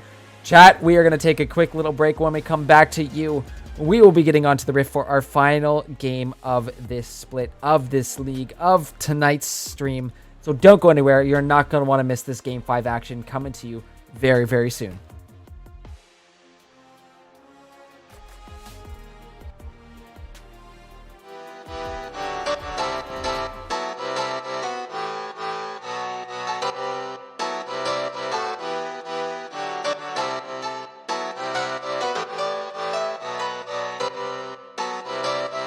I saw you smile from across the bar.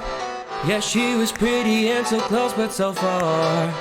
She flipped her hair and I thought this can't be true. How does a man like me get someone like you? And then she looked at me and I was confused. Everyone here can't be the one that she'll choose. And I looked back and saw the spark in her eyes. This can't be real, my head's telling me lies.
The night is young and I think this could go far.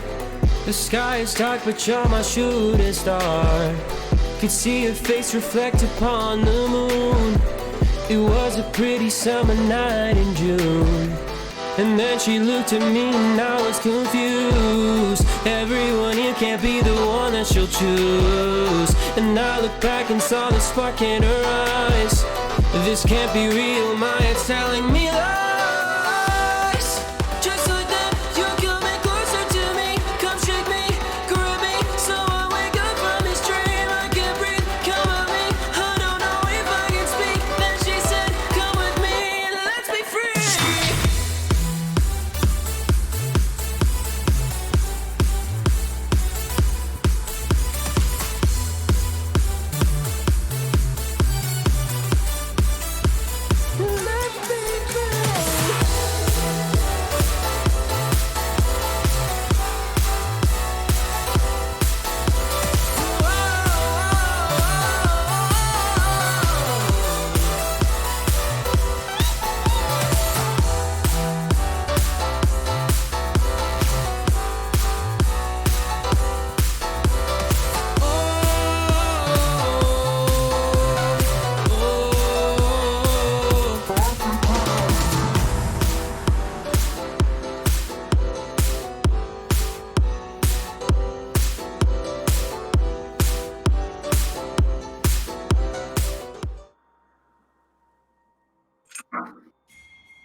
Welcome back to the LRS Draft Grand Finals, Game 5 between the Rhinos and the Rattlers. Thank you for being with us here tonight. It's a little late. We're all experiencing it. It's happening. I believe I'm my mic is actually added to this scene here, so I think we're gonna be good to go. Wonderful. I Definitely was not caught off guard at all. No, I was a little caught off guard too. My apologies there, Bartowski. But Looking for your view. thank you for doing the introduction for me there. But yes, final game of the series, final game of potentially the split here. Oh no, it is the final game of the split. It's final everything. It's you know what? This couldn't have gone better, even if it was scripted. Like, yeah, all our ducks are in line here. It's beautiful. Wait, this isn't scripted? What script? What? Who's the script? Huh? Why is script is the question. Why is script indeed? Why is script indeed, guys? As we'll see. You know what? I have my predictions still from the beginning. This coming into this game 5 is I'm a little hesitant on it, but you know, Rhinos, I think they have a bit of a stronger comp here. It's going to come down to who can really execute their comps better. Can the Rhinos get rolling? Can Avocado set his team up for success? And we'll have all those answers for you in about 25 to 40 minutes here, folks. So just stick around for that. Not much left. Just a little bit of time. Just a little bit of time and a little bit of fuel left in the tank for both of us, I think, Bartowski. Yeah. It's getting there. We're having a good time. But I mean, this has been absolute bonkers to see already. The trading up into the top lane, Vapus onto Rogue Masquerader, taking advantage of those early levels on that Yasuo versus Ryze matchup there. So really well played. Might will force at least those Ryze to start chugging those potions, but almost a back coming out of them. Yeah, I mean, it's always scary how much damage you can do, especially when you get into a minion wave and you can start dashing around and being so unpredictable with your motions. Yeah, it's going to be some bit of tough trading there for the next foreseeable future. Is Talio taking a lot of damage in the bot lane? Yeah, directed camera does take us down there, and my goodness, taking on out. Ideal start for the Rhinos bot lane as Devil's Avocado actually caught in his own jungle. Arcanite is doing really good on. I'm loving Arcanite in the jungle the past game, I guess, in this one too. He's being very aggressive and playing a lot more confidently, as I would say. So that was really nice. But that bot lane pickup for Awesome Sheep on his Jhin is so ideal for the Rhinos to start this game off. Yeah, it's been pretty great. I love watching this unfold. Oh, take a look. Arcanite, he says just a little peekaboo in the mid lane as he passes on by, but again, Vape is trading in to Rogue Masquerader in the top lane, and we'll have to keep an eye on the spot as clearly Sheep is showing us he can pop off on the champion. He's probably planning to do it again quite soon. We'll have to see. Lane's pushed in for them. We are going to see a Cloud Drake on the map first, as Arcanite is securing the scuttles by the Dragon Pit. And Devil's Avocado doing some juggling of jungle camps right now. I think Oh my god, is he actually on that stack? wow, that's actually so freaking clean from Avocado. Well done. Well done to the Master Juggler. Can we get a Discord title for Avocado there? That was really well done. I like it. I like it a lot. As just under 5 minutes into this game, only 1 kill for the Rhinos. As take a look who's making a gank up top. It's none other than Devil's Avocado. The wind wall will go up, but locked on down. Vapus is going to dash and flash on out of this engage from Avocado, but already, not even 5 minutes in this game, Avocado is making his presence known, which is exactly what we were talking about going into this this game, Barkowski. Yeah, I mean, that Zac is definitely a force to be reckoned with, especially in these early phases where it's hard to get enough vision control down to really, you know, have the confidence to push up and know that Zac's not going to be there.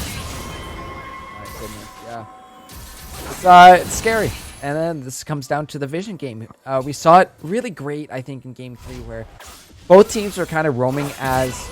They were roaming in numbers to fight for vision and to contest for the vision. So, I really got to... I know it's still kind of early on in this game, but I think we really see that, especially with the fact that Avocado... He's like the Magic Man. You never know where he's going to be. Yes, for sure. He's kind of all over the place at all times. Now you see me, now you don't. But when you do see Avocado flying over the wall, usually it's never a good sign for you unless you have the numbers to back it up. But that's what he's known for on this Zac, and shown us multiple times now how great he can be, and putting up contention for that that #1 jungler spot, which he has held for quite a while, which is... It's fun to see this level of competition. It really is just so hype and so much fun throughout this split, being able to see these teams just... I don't know if I'd say dominate, but they did really well this Oh season. yeah, I mean, even if they didn't necessarily dominate in terms of like ladders, they definitely like showed that they were extremely good teams. Like none of these games were bad. Everyone playing really strongly against each other.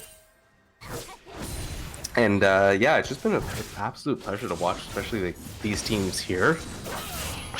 They've shown up time and time again. They're so consistent. It's beautiful. And what do you think of the Conqueror on Yasuo versus something else? I think Conqueror is usually the standard for Yasuo, now that I think about it.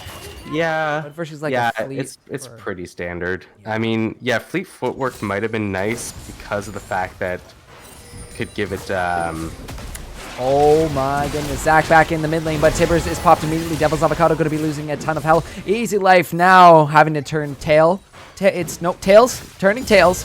But I just had to do a quick math there in my head as we see some more trading on the top lane. Rogue Masquerader just getting chunked out by this Yasuo, but it's the attention being turned onto the bot lane. Lunar Effect almost actually getting taken down. The Flash being used by Primus and the Ignite as well. But look at the numbers that we have gathered, or I guess the Rattlers have gathered down in the bot lane. Stunned up. Primus is going to have to deal with Tibbers. As, no, I take it back. And so does Best Non-Pro Mid, as Tibbers will zoom on back to it, their owner. But first Dragon, again. This focus by the Dragons for the Rattlers is very, very important. Easy Life going to try and cause some havoc here, and we actually might see some contention as it's starting to reset. I mean, it's not that strong of an early Drake anyways. You know, your bot lane doesn't even have level 6 yet, so it's actually completely useless for them. So definitely not necessarily worth overcommitting at this point in time. But definitely something you would like to pick up soon. Start stacking it, always nice, especially before the 10-minute mark, which we have seen so many times here. I think you're totally right. those two early ones, if you're going to go for an early Drake, it's Ocean or it's Infernal. Because, again, those little sliver of health bars, we have seen what a single Ocean or Mountain, or not, sorry, Ocean or Infernal Dragon can really make. So, yeah, no, they know Zach is sitting around the back. They have the numbers of the Rhino starting to kind of pressure into this Dragon. So, yeah, you know what? You don't need it right now. You're not going for soul point. Yeah, it'd be nice if it was free, but just back off. No need to be, sacrificing your lives over something like this. Yeah, no, not worth it at all. Just wait it out. You'll find an opportunity sometime soon. Yeah, it'll come around, but no, just loving again Arcanite up on this jungle, really making a jungle presence known, and I surprised we didn't see it throughout the split. But I mean, I get it, because Lunar is a bit of an animal also in the jungle, but he's been playing really well as of what we've seen from Osiris's jungle. Yeah, no, it's definitely been quite the performance coming out from him. And, there's so many reasons why they could have chosen not to throw this out there. Maybe he has been working on it and he hasn't felt confident in it until recently. Or maybe there's some changes recently that made it work better for him. But either way, definitely a good showing from him. Plus, I getting the feeling that Vapist's top lane pool is not particularly deep, but that might be an overstatement. I don't know enough about it. But if he locks in Tryndamere and then Yasuo, I just have a feeling that you play mostly cheese top laners, which is fine. It's just not consistent. Yeah, it's a little bit unconventional. That's also why we see the Rengar ban against him. Because he actually has been practicing that. It was actually mentioned in the conversation Discord, but again, in the bot lane, Deadly Flourish will come down, locking down Lunar Effect with the help of this Nautilus, but a big Solar Flare down onto these members of the Rhinos bot lane. Tallyho is going to have to flash to get on out, but a beautiful Crystal Arrow, as here comes Arcanite once more. The cleanse being popped, the Hecarim multi is there. One more auto will do it. Arcanite cleaning on up Sheep, and now it's Primus having to turn tail, but I think he is going to get taken out. Double kill for Arcanite, aka Osiris, the captain. Is it the captain of this? From what I'm aware, yes, Osiris is the captain of this Rattler squad. So well done to pick up that double kill, and now it's Rattlers in the lead of kills and gold. Is right mid lane. Easy Life is having to deal with a big old tippers blocking from those. I didn't even see the Zach Blobs there. He just came out of his passive. My goodness. So a failed gank mid. Close. Unfortunate Avocado's not able to find that, but even more unfortunate that his passive was popped. And again. And he had to burn his flash on the way out, too. Oh, boy. That is... They engaged onto Annie and ended up blowing flash and his passive. Yeah. Not an ideal situation here for the Rhinos. We are just about to hit that 12-minute mark. No drag for another 3.5 minutes. We'll see an Ocean, which means... it's going to be a Cloud and Infernal to finish things off. I'm really hoping, just for the extra spice, Infernal is coming through as our... no, it's not Cloud. What did I say? What am I saying? Mountain or Infernal? Bertowski, you know where my brain is at, because our brains are in the same place right now. So we're doing our best. We're doing our best. Yeah, man, it's going to be a good soul either way. Ideally Infernal, acceptably Mountain. Drake. Oh boy. What kind of dragon do you think it'll be? It'll be a Drake guy. Oh my goodness. Oh buddy. I am going to thoroughly miss these Tuesday nights with you, I gotta say. It's been a lot of fun to split watching these players, but also getting to hear. And our little Tuesday nights have been quite a fun time. Getting to watch some League of Legends together. Hell yeah, some kick-ass League of Legends, I gotta say. Some kick-ass. Oh man, these players have honestly brought out some crazy picks for us, some crazy drafts, and some stuff we don't expect, some stuff we do, but either way, they put on a show for both you and I and the folks at home watching on Twitch, so it's been an absolute treat. As the flash in the mid lane is directed camera will actually take us down into the bot as the Zenith Blade comes through. Solar Flare dropping down as well. Tallyho is trying to get out the Crystal Arrow onto Primus. Almost goes low. Lunar will actually find the kill onto Primus. And here comes Arcanite once more. Zach trying to jump on to this one, but Sheep will get taken down. Avocado is trying to find a trade onto Tally Ho, but will not be able to get it. Double kill once again for Osiris, and the third kill picked up by Lunar.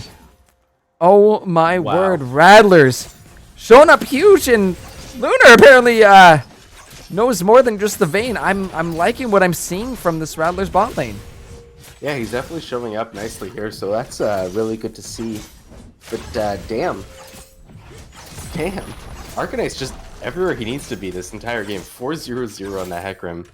He is showing up clutch for this team. Yeah. Wow. He's Dallas would be proud. Dallas would be so proud. And you know what? This is nice seeing how strong Osiris can be when he's just kind of able to go off and be I wouldn't call him like an animal. I mean, he is kind of a horse, but that's not why I would say that. But back in the mid, we have another gang coming through for Avocado, and he's stunned up, locked down. Chilling Smite is going to ignite, is going to be ticking down. Easy Life is there for the kill. Even though the plates are gone, this Herald is going to be spawned in the mid lane, looking to pick off this mid outer tier tower, and I think Shelly is going to be able to do it here. Yeah, it should be a pretty easy pickup for her there. No more plates protecting it, leaving it another charge off just for good measure. Oh, wow. Ping's coming down onto this mid tower. Shelly will get taken out by those turret shots, but this is really great for the Rhinos to be able to open up that map and look to maybe control this. Well, not look to control this Dragon side. Look at the vision that they have. With the exception of that one control ward in the pit that's about to be taken out by Primus. Rhinos pretty much have control of this right side of the jungle. Yeah, it's just kind of... Oh, top lane. Oh, look at Vapus go. He gets the ult.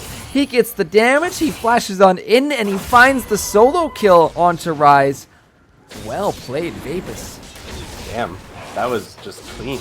Yep, nothing else to say about that. Very clean stuff from that you saw.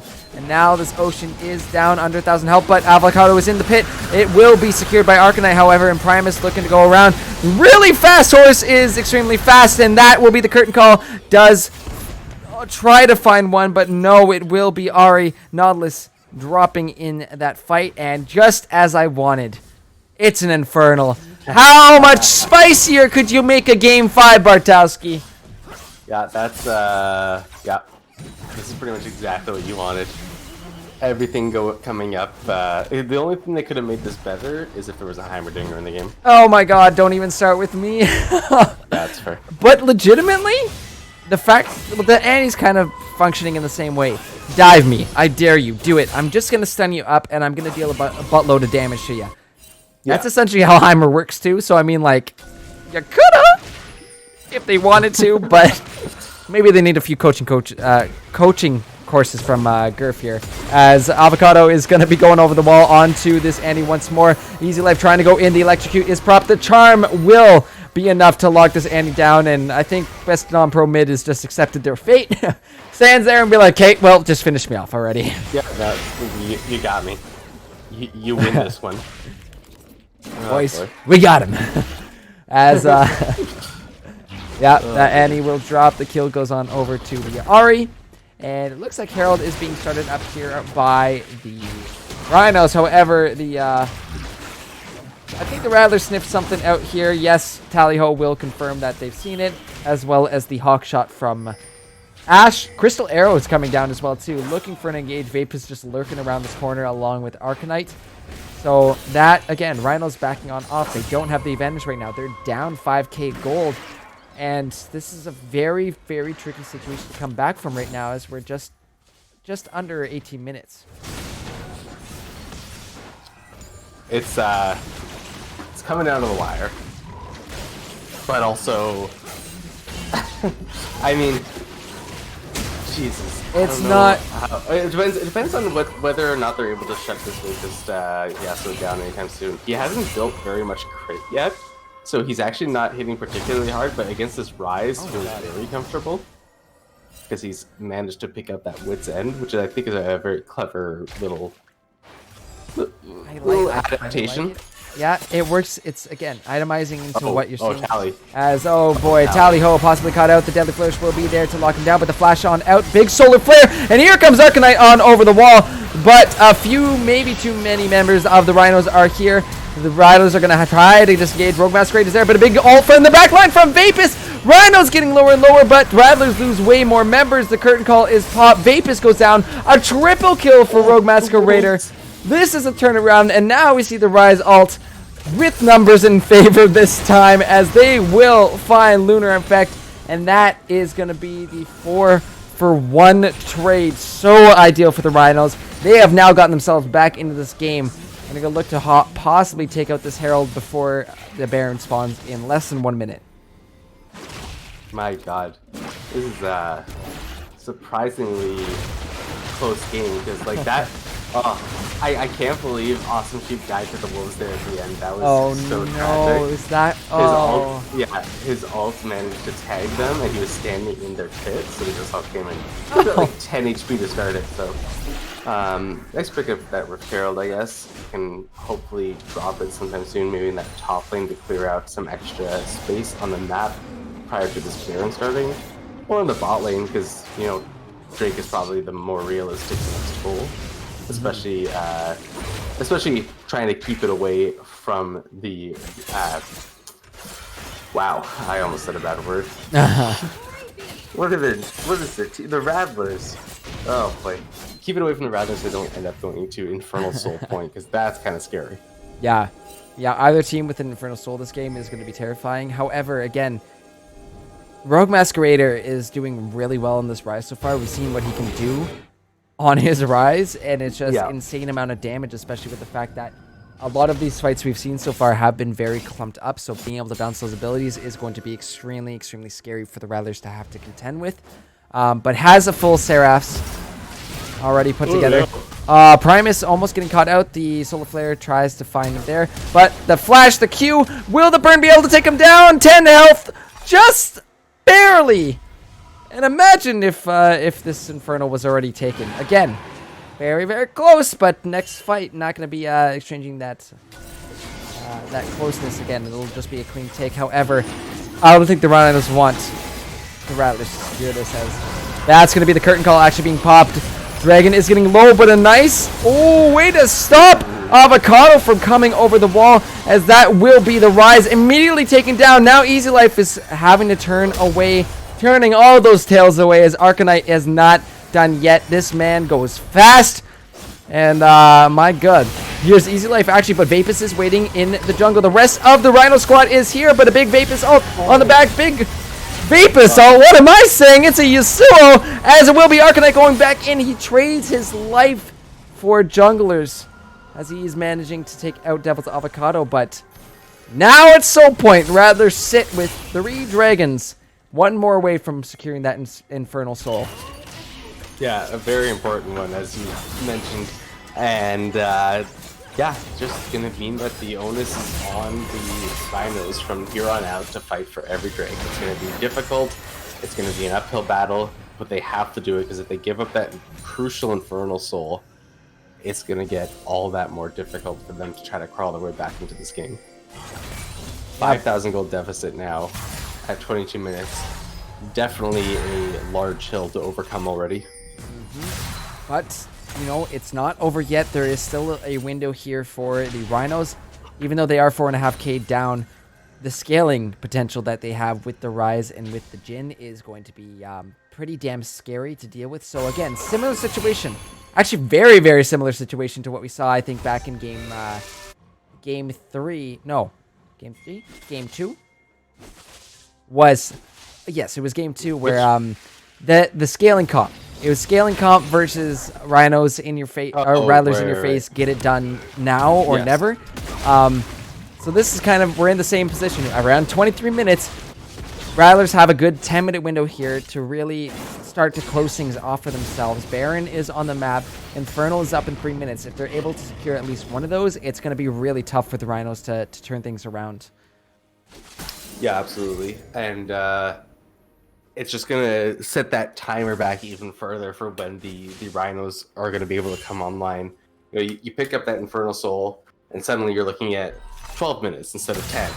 It's that extra little bit of power that you're gonna have to overcome. That extra team fight. It's just gonna be so difficult. There's so much damage, especially coming out of things like Annie, Yasuo, Ashe. All that poke damage is going to, well, Yasuo's not exactly poke, but it's gonna just be so much stronger.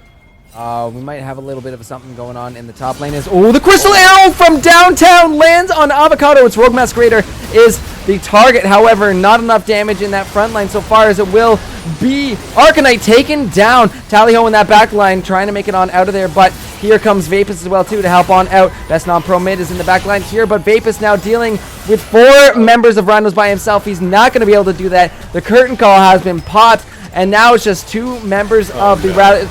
1 member of the Rattlers remaining. Oh my, that is so unfortunate, and a bit of a greedy engage there from Arcanite. You didn't have your numbers there to follow up with you. And now that means a Baron for the Rhinos. Oh my god. This is not looking great right now. I mean, the Rattlers are not down and out, but that's such a large amount of gold lead that just vanished. I'm sorry. That's pretty much all of their gold that just vanished. Sitting on just 1,000 gold left now. Yes, there's the Infernal Soul that you can rely on maybe in a minute. That'll increase that gold lead back a bit. But for now, the Baron buff, the decreased gold gap, this is not looking great for the side of the Rattlers. The Rhinos coming online. They've got the 3 items on the rise. Jin's got 2 completed items. It's gonna be tricky, to say the least. I don't know why they engaged on Avocado in that fight. Yeah. And you see that split second of indecisiveness there too, where Arcanite tried to turn onto the rise, but just in that moment it's enough to say, okay, well, Rise is going to be able to get out of this, and since you didn't blow this Rise up, well, now you're going to pay the price for the amount of damage that he's able to pump out. Exactly.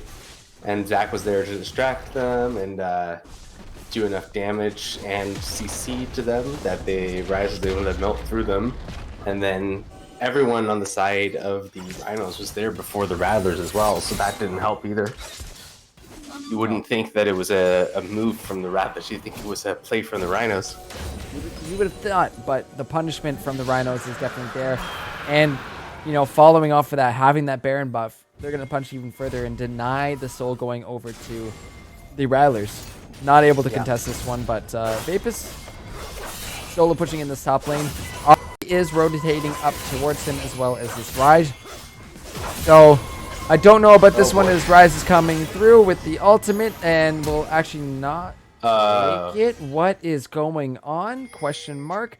Vapus is going to try and get out. We did see Avocado starting to rotate his way on up there, but not quite able to do that. Lunar is going to have to hightail it on out here as there's Primus.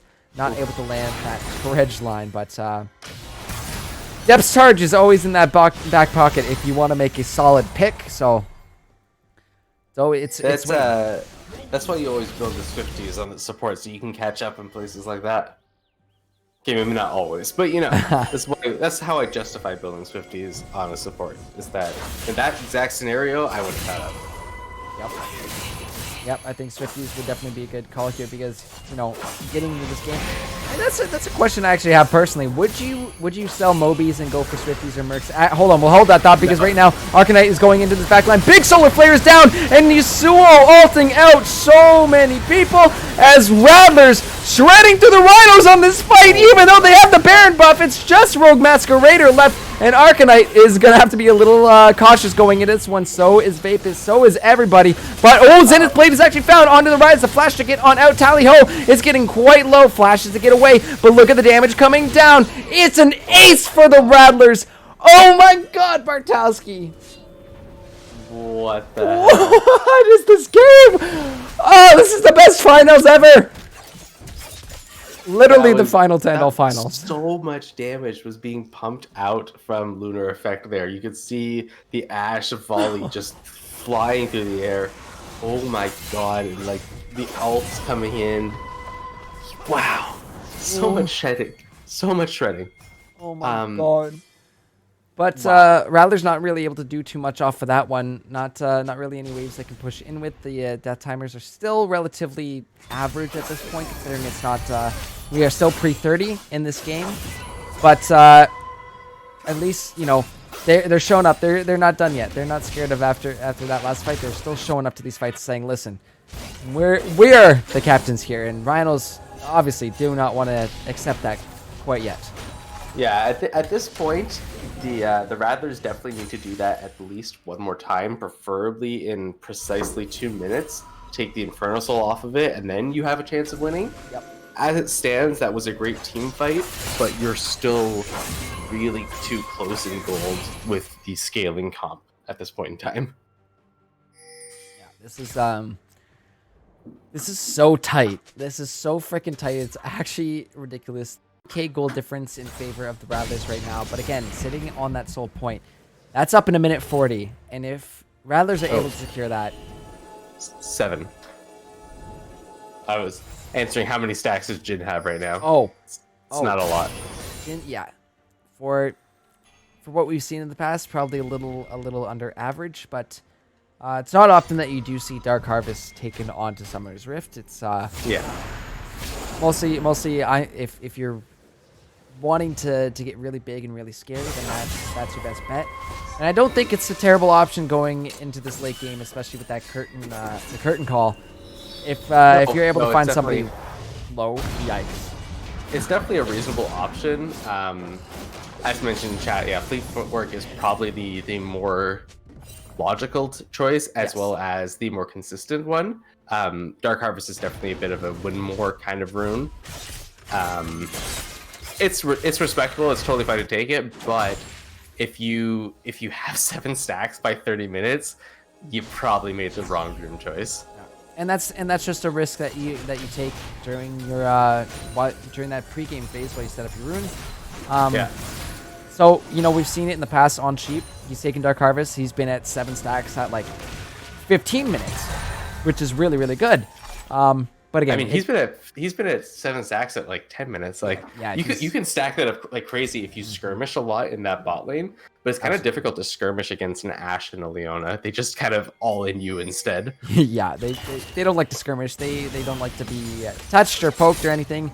Because that's Crystal Arrow actually coming down onto the Swithe, and now that will be the Depth's Charge being popped, but look at the backline. That's Arcanite looking to go in. I'm trying to zoom on out as Awesome Sheep is getting jumped on. He will be dropped. Rattlers are gonna just wipe the Rhinos off the floor. Lunar with the triple.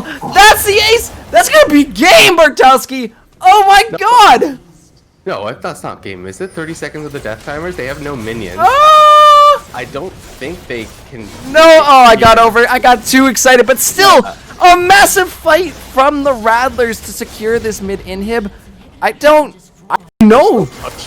They might just go for it. These set timers, 10 seconds left on the Nautilus. I think they're going to tank it with this Tibbers. They're looking to just end it out. Secure themselves the championships. This could be very close. We're getting down to the Nexus. This Nautilus is up. Jin is going to be up. The wind wall comes through. But that is it. Rattlers find one big team fight. They find the Nexus and they secure the championship. Holy shit, Bartowski. Oh my god. G. What a game from the Rattlers there. Making a statement in the final game, the 5th game. Wow. Oh my god, oh my god, that was so hype. Oh, it was so good. What a way to end it all. One massive fight, one pick out, one Ashe arrow to end the final of all finals, this split. Oh my goodness. And let's just take a peek at the damage graphs here. Arcanite showing up massive this game. Oh my god, love it was ridiculous. Absolutely love it. Crazy on that Hecarim in both of the games that he played on it. Really well played. Wait. He didn't play Hecarim in the first game, did he? No, he in the previous game? No, I don't remember. God damn it. All I have to do is press back on the pentakill. No, he played Skarner. Never mind. He looked really good in the jungle in both of the games. Yes. Damn. Yeah, no, that was honestly fantastic stuff. And this switch up that the Rattlers decide to bring out in game 4 when they're sitting I know. at a match point, it works for them. And they do it again. And they do it again. Oh my goodness. Defying all expectations. Oh my goodness. Yeah. Well, I'm gonna assemble my analysts because we're gonna go back to the desk and chat about how the series broke down. Because that was just bonkers, absolutely bonkers to watch. But yeah, we'll break it down on the analyst desk a little bit more for you guys and do our player of the game as well too. But when we, I'll break it down more because we have to interview our winning team as well tonight. But just so much going on, so much action. Bartowski, thank you so much for casting with me this split. These Tuesday nights have been an absolute joy to be casting here with you. Thank you for having me. And thank you Thanks. for sticking around till, oh my god, it is this late. Wow. It is almost 2 a.m. Yeah. Wow. Yeah, I'll keep it brief. Thank you so much for having me. It's been a pleasure. Love being here, love being with chat. I'll talk to you guys later. Good season. A hell of a good season indeed. But back on the desk with me are my lovely, lovely analysts. I got Woven with me right now, and Overcomer is probably floating around with me too. But oh my god, what a way to end things out. Rattlers find one massive pick. One beautiful Ash Arrow on I think the scariest champion, and my god. That game was just insane to watch. I would have to say I'm quite shocked that the Rhinos, the way they were playing aggressive, they should have just take back a second and just pretty much refocus on the game, because the Rattlers is just the Heck Room was just all over the map. Like, he was top side, he was bot side, he was mid, he was everywhere. It was just insane. And that was such a refreshing thing to see from Osiris was, going into that jungle position in game 4 was, we were all kind of thrown off seeing that. It's like, wait, this is your lineup? This is not what we're used to. This is a bit of a thrown up situation, but it worked. It worked really well for them in game 4. And you know what? Why not just say, yeah, let's run it back. Let's do it once more. And clearly that was the right decision here for the Rattlers tonight. Yeah, no, I think, like I said, I think it threw off the Rhinos. I think they just didn't know how to deal with Osiris in the jungle. I think Devil just he wasn't used to the invades, because Lunar Effect has a specific playstyle. He doesn't do a lot of invading, and it looked like Osiris did more invading to Double than he realized, and he just got out jungled that game. Yeah, absolutely, and that's definitely more attributed to the playstyle you were saying of Lunar, is someone who because we've seen the CS numbers, he is a crazy farmer, and generally he'll be just making his rounds farming, and if he sees a window, he'll take it. But this game with Osiris in the jungle is a little bit of a different situation, because he was up in the face of Avocado and making life a lot more difficult for the Rhinos jungler this game. That is true. I didn't think the switch between Rogue and Easy was a good idea. I think they should have just kept it the same. I think Rise has a better matchup into Annie than he does Joshua. I feel like Joshua just runs him down. Yeah, that was. Yeah. That threw me off a little bit, was seeing that switch up from Easy and Rogue, because Rogue's been massive in this mid lane tonight. I don't think there was a need to switch him. It ended up being basically a mid matchup in the top lane, essentially, if you're looking at it that way, because it's Yasuo Rise, so kind of ended up with the same kind of situation that he could have run into in his usual setup. But yeah, a little bit of change up there that might not have been the best choice from Rhinos, but still, both these teams gave us such an incredible series, such an incredible storyline building up to tonight's series. But especially the supports. Oh, the supports play out of their minds. Both of them. Just these games, they both play amazingly. Premise kept Sheep alive so many times, and then the other support just would not just die. Just kept making amazing engages as Leona and stuff like that. It was just amazing.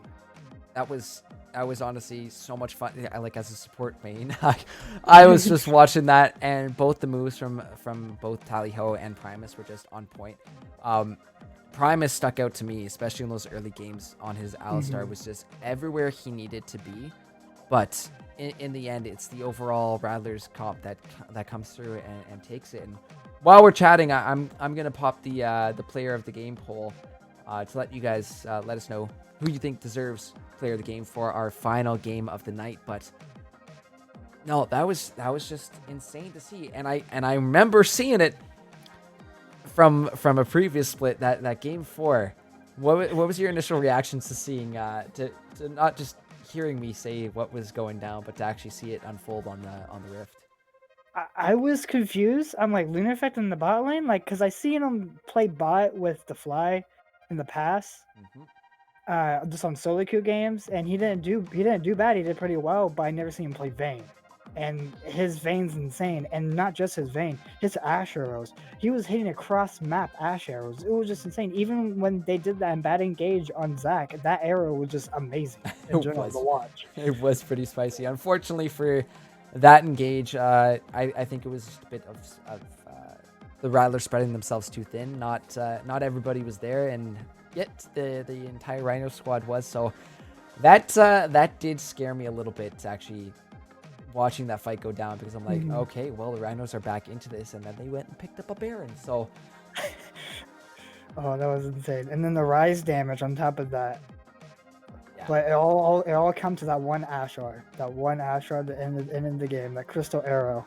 And to be a fly on the wall for these teams when that arrow hit. It would have been amazing to hear the comms going on there. We will get to hear from our winning team after the break tonight, so I'm sure there's going to be some hype in the Rattlers chat when I head on over there. But yeah, this is absolutely nuts tonight. And Wolven, thank you for joining us on the bench. I don't know where Thank you for having me. Of course, anytime. I not sure where Overcomer went, but hopefully he's floating around. Maybe maybe might have missed That's out on alright. it, but We have us. That's all right. Hell yeah. Two fellas looking fly as hell on the desk tonight, and you can't beat that. But this what an incredible way to finish out the split, the series, this league. Oh my god. But any closing thoughts from you before we head to break? I have to give both teams props. GG. The games were really fun to watch.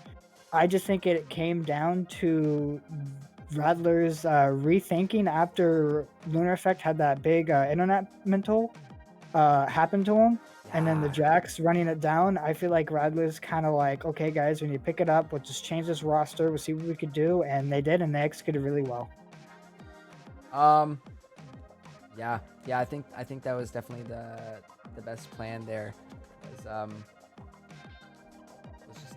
just going for it, and I love it. But Wolven, thank you so much for your time here on the analyst desk. I like how it is late, so I'm not going to keep you any longer. I don't want to keep these teams any longer. I know it's been an absolutely crazy night, so we're gonna say F the break. As Vape has put in chat, I agree with you. I'm gonna hop on over into the Rattlers chat here and have our winning team join us on call. So Wolven, thank you so much. We will catch you later, my friends. All right, but now with me on the line, the one, the only, the Rattlers, the champions of the LRS League. What is up, my dudes? How's everyone feeling tonight? We're chilling. You still alive with me? You still hanging on? Yeah, we're chilling. We're big chilling. Oh, that must... You guys must be feeling great, though. That was such a crazy series. Just intense back and forth. Best of 5. I'm sure you guys are just exhausted now. I mean, I didn't get to play in the game except for this annoying one, dude. Oh god, those lanes were boring as shit, dude. I fell asleep. Oh, we're glad. I mean, yeah, it was nice. It was nice solo killing them after getting 2 roams on me. It was great. It's really fun. Oh, well, nice. I know there's some beef between you and the Rhinos that's been kind of growing throughout the split, but we'll remember to still be relatively nice gentleman. Of course, sure. I won't Yeah, remember him. But guys, hold on. Busy life. Alex, the homie. No, Yeah, he's Yeah. chill. Guys, I all the rhinos, like shout out to them. Yeah, Yeah. close Did series. really You know, well. it's all fun and Yeah. games. that was. But the better team won in the end, right? You know what? Yep, cock. Okay, yep. I mean, when you come That's down what I to like it, to hear. I mean, it's really shows how flexible you guys are, and I'll keep this short because I don't want to keep you guys any longer. But game 4, Lunar. When I saw the fact that you were an ADC, I lost my marbles, bro. As soon as I said, and I didn't want to say it on stream because I didn't want, in case of any drafting issues coming up. I knew immediately that Vayne was coming in. We've seen it before. What led up to that conversation between games 3 and 4 that you guys just said, F it, let's just go with this off the walls, balls to the wall, I get whatever you want to call it, just insanely ham comp that you guys decided to come up with, and the big changes as well. I think overall, like, as a team, we were a bit like, I don't know, like we weren't feeling too well after like game 2 where we like lost, or what was it, game 3?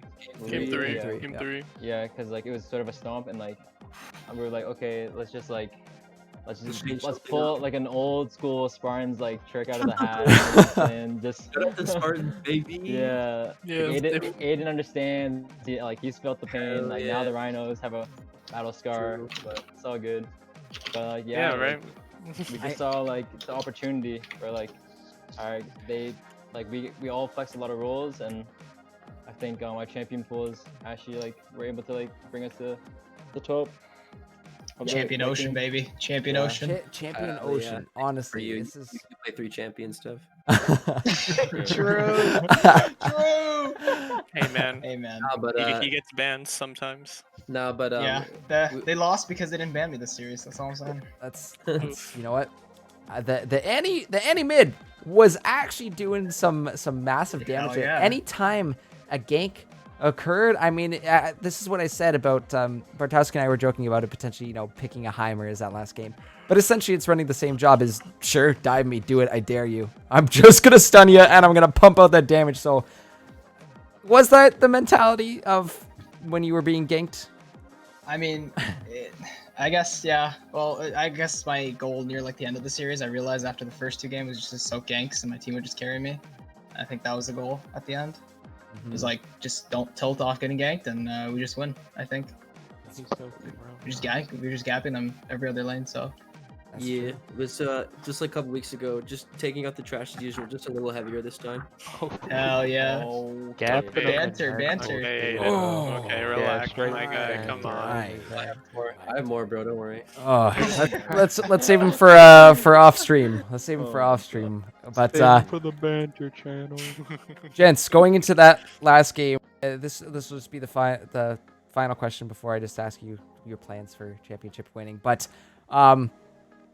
to be a fly on the wall for that final Ashe hero, what was happening in the comms? Oh, Went nuts. I think we That- said good shit, Andy. Nah, I think I remember this distinctly no, but because what happened you guys. was Dave, you wanna go? No, Or- you finish and then I'll add on. Okay, yeah, so more or less, it was like the final dragon, I think, for us, like the Inferno Soul. And I was like, okay, they're obviously gonna come and collapse center. And then we noticed Rise was like pushing out mid, right? So I was like, okay, maybe we could look to like do something here because he's kind of far out of position without any of his teammates. So I got like, I W'd him with the like Ashe bolts or whatever, and like it barely hit him, like the last like edge of the like just like the tip of it.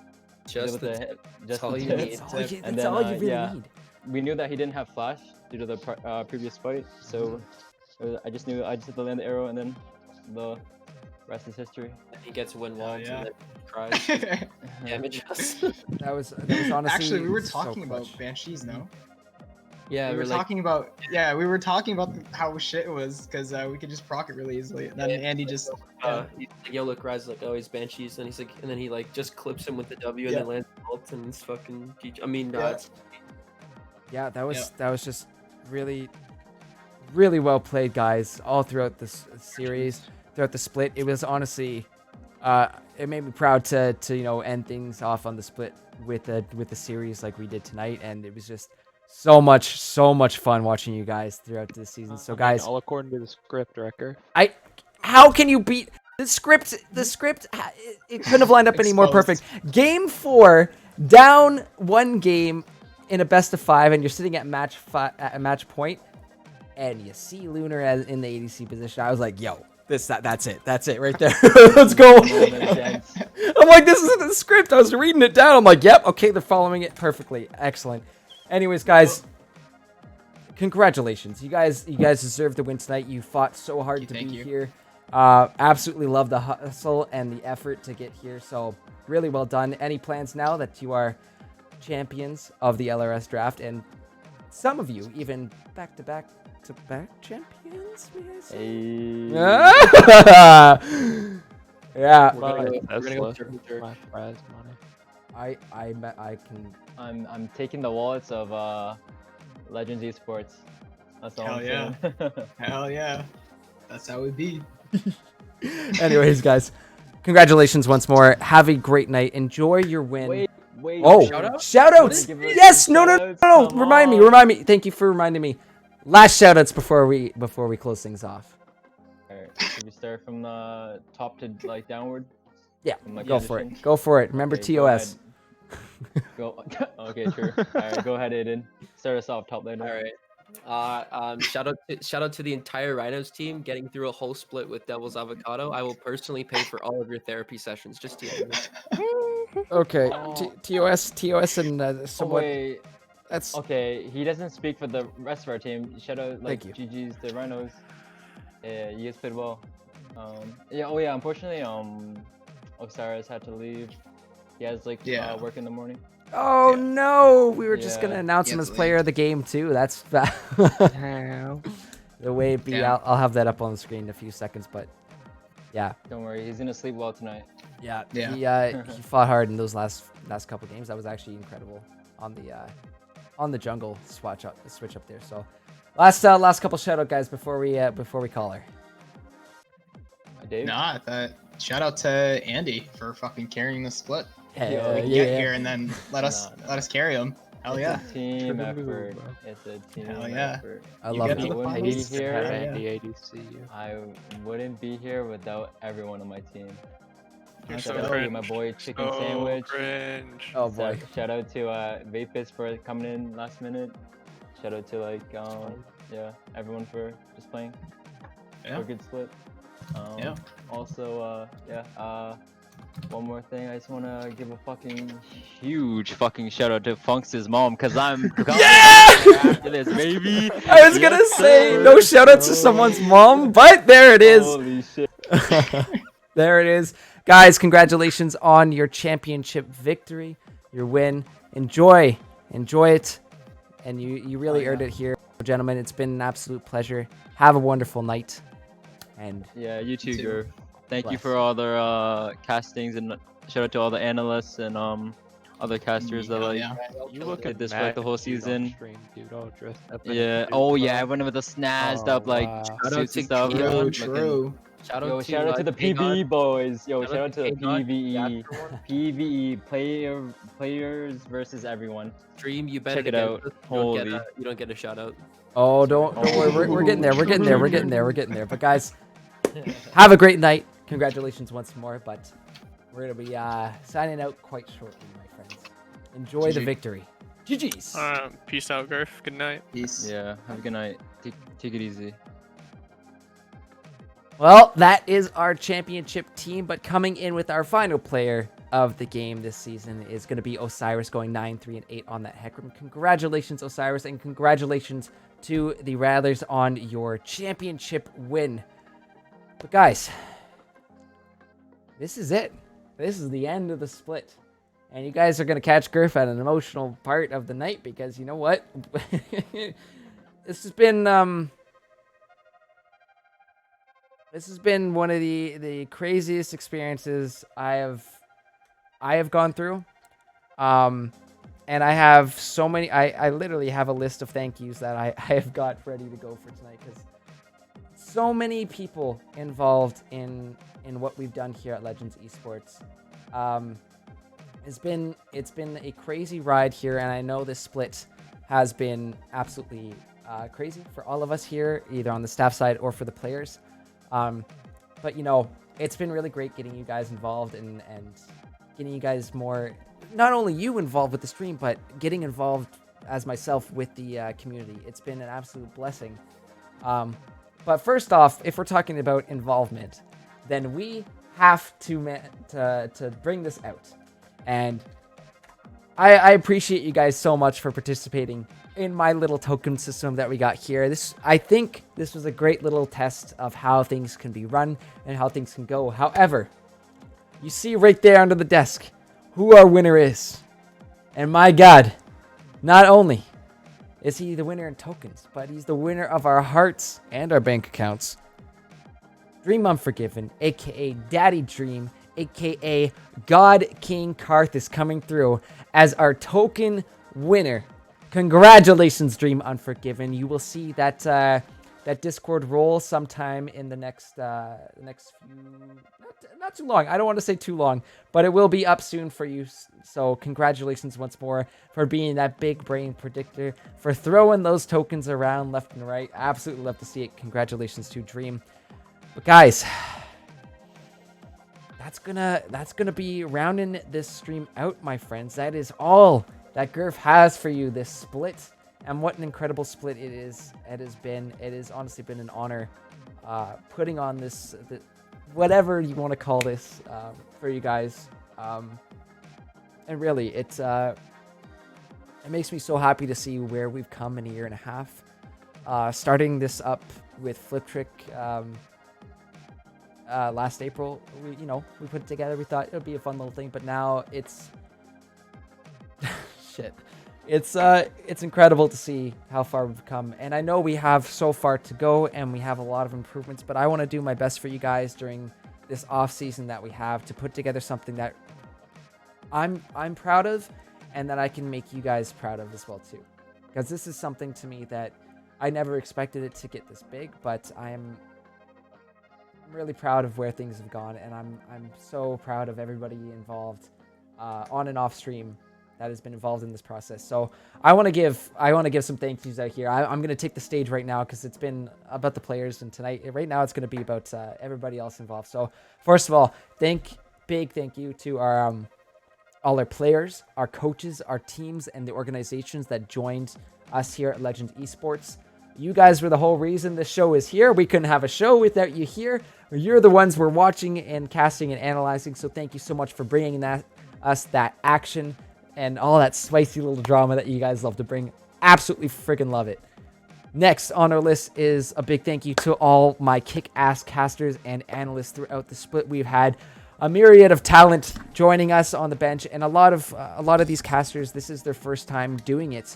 So a huge thank you to those of you joining in and being brave and stepping up and taking a chance on trying something like this out. I know it's absolutely crazy. I know we've got a bit of a crazy system going on over here, but thank you to all those who took the time and committed to those time slots and helped me out and helped the broadcast out, getting those streams casted every single time. So guys, each and every one of you, I love you guys so much. Thank you so much for the help there at the split. And again, couldn't have done it without you. Also, big thank you to our owners for putting together this absolutely insane split with all these teams. The growth and the push for this expansion couldn't have been done without them. So owners, thank you to Hero39, Decyclone, Flip Trick. Mwah! You guys are beauties. Thank you for setting this all up. Again, there would not be a Legends Esport without your guys first coming up with it. But thank you for getting everything to set up. However, the big thank yous, my friends, tonight are going to go to a couple of special people that have helped out more and above and beyond than what could have been asked for. First of all, our stat boy, our resident stat boy himself, Ravens Man, stepping up and doing all those stats, getting all those numbers crunched together based off of the league sheets that you guys submit. Big thank you to Ravens Man for stepping up and doing that for us. I know there was a bit of a shoulder issue mid-split, but he still came back. And on top of that, he came on as an analyst and a caster, all while at the same time being a player. So thank you Thank you, Ravensman, for being a huge part of this split. Next, my boy Flip Trick. You know you're next. You're on this list here. Flip Trick took hours putting together the graphics, the overlays, all making the stats look nice on the Instagram.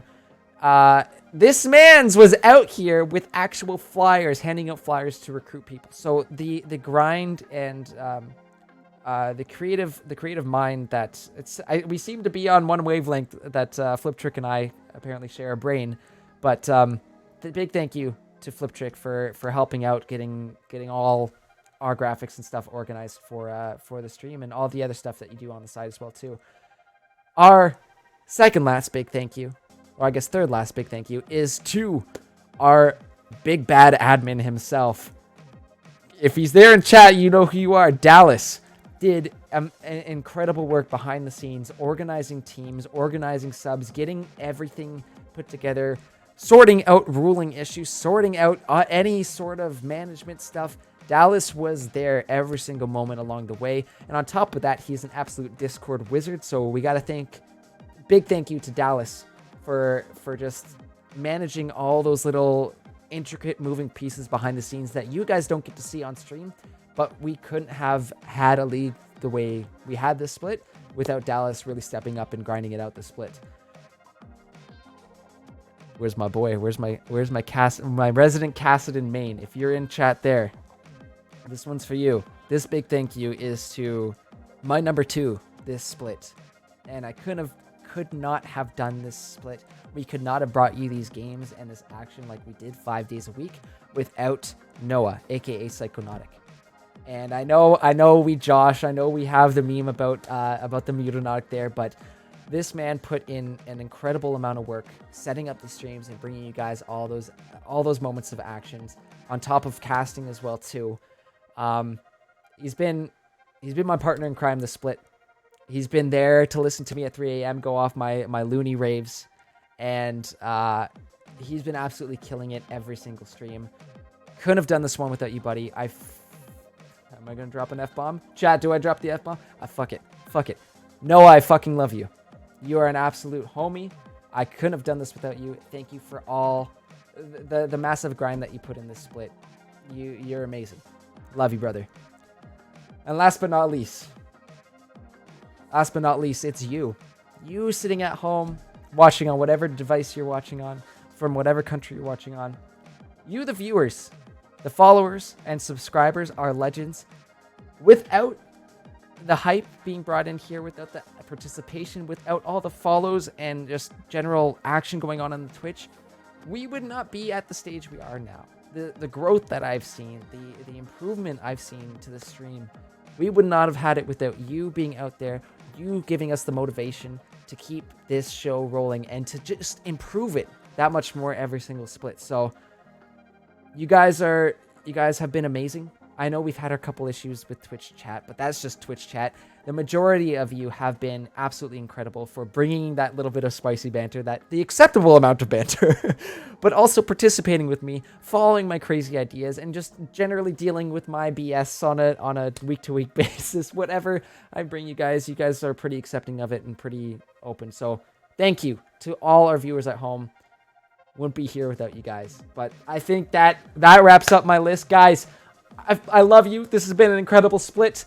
Go check out our merch store before we head out.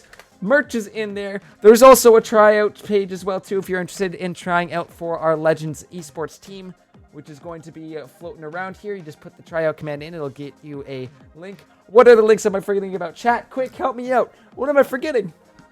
Am I forgetting anything? I think I've done it all. Oh, guys, thank you. Thank you for an incredible split. I love all you guys. You've been amazing, and I cannot wait till this next split. Don't forget to look out for our awards show coming up on November 16th. For this fall split, we're going to be recognizing some of our outstanding players that showed up massive this split, so make sure to be there for our unveiling of that. But that's it. That's all I got for you. This is it for the split. This is Gurf signing out. Can't wait to see you guys over the off season. There's going to be a couple things scattered here and there, but we'll be back in the winter for our next split. So, gonna miss you guys. but it won't be bye forever. I'll be back soon. I'll be back soon, my friends. Just you wait. But anyways, that's going to be it from Gurf tonight. I know it's a late one, guys, but hopefully everything's going all right down in the States. I'm praying for you guys that everything goes somewhat okay. But that's it from me. Good night, guys. Love you all. Have a good night. And my God, is it winter split yet? Love you all. Mwah.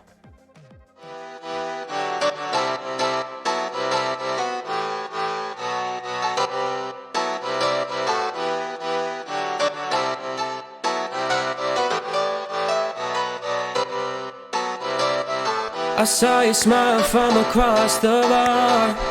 Yeah, she was pretty and so close but so far. She flipped her hair and I thought this can't be true. How does a man like me get someone like you? And then she looked at me and I was confused. Everyone here can't be the one that she'll choose. And I looked back and saw the spark in her eyes. This can't be real, my head's telling me lies. Just like that, you're coming closer to me. Come shake me, grab me, so I wake up from this dream. I can't breathe, come at me. I don't know if I can speak. Then she said, come with me and let's be free.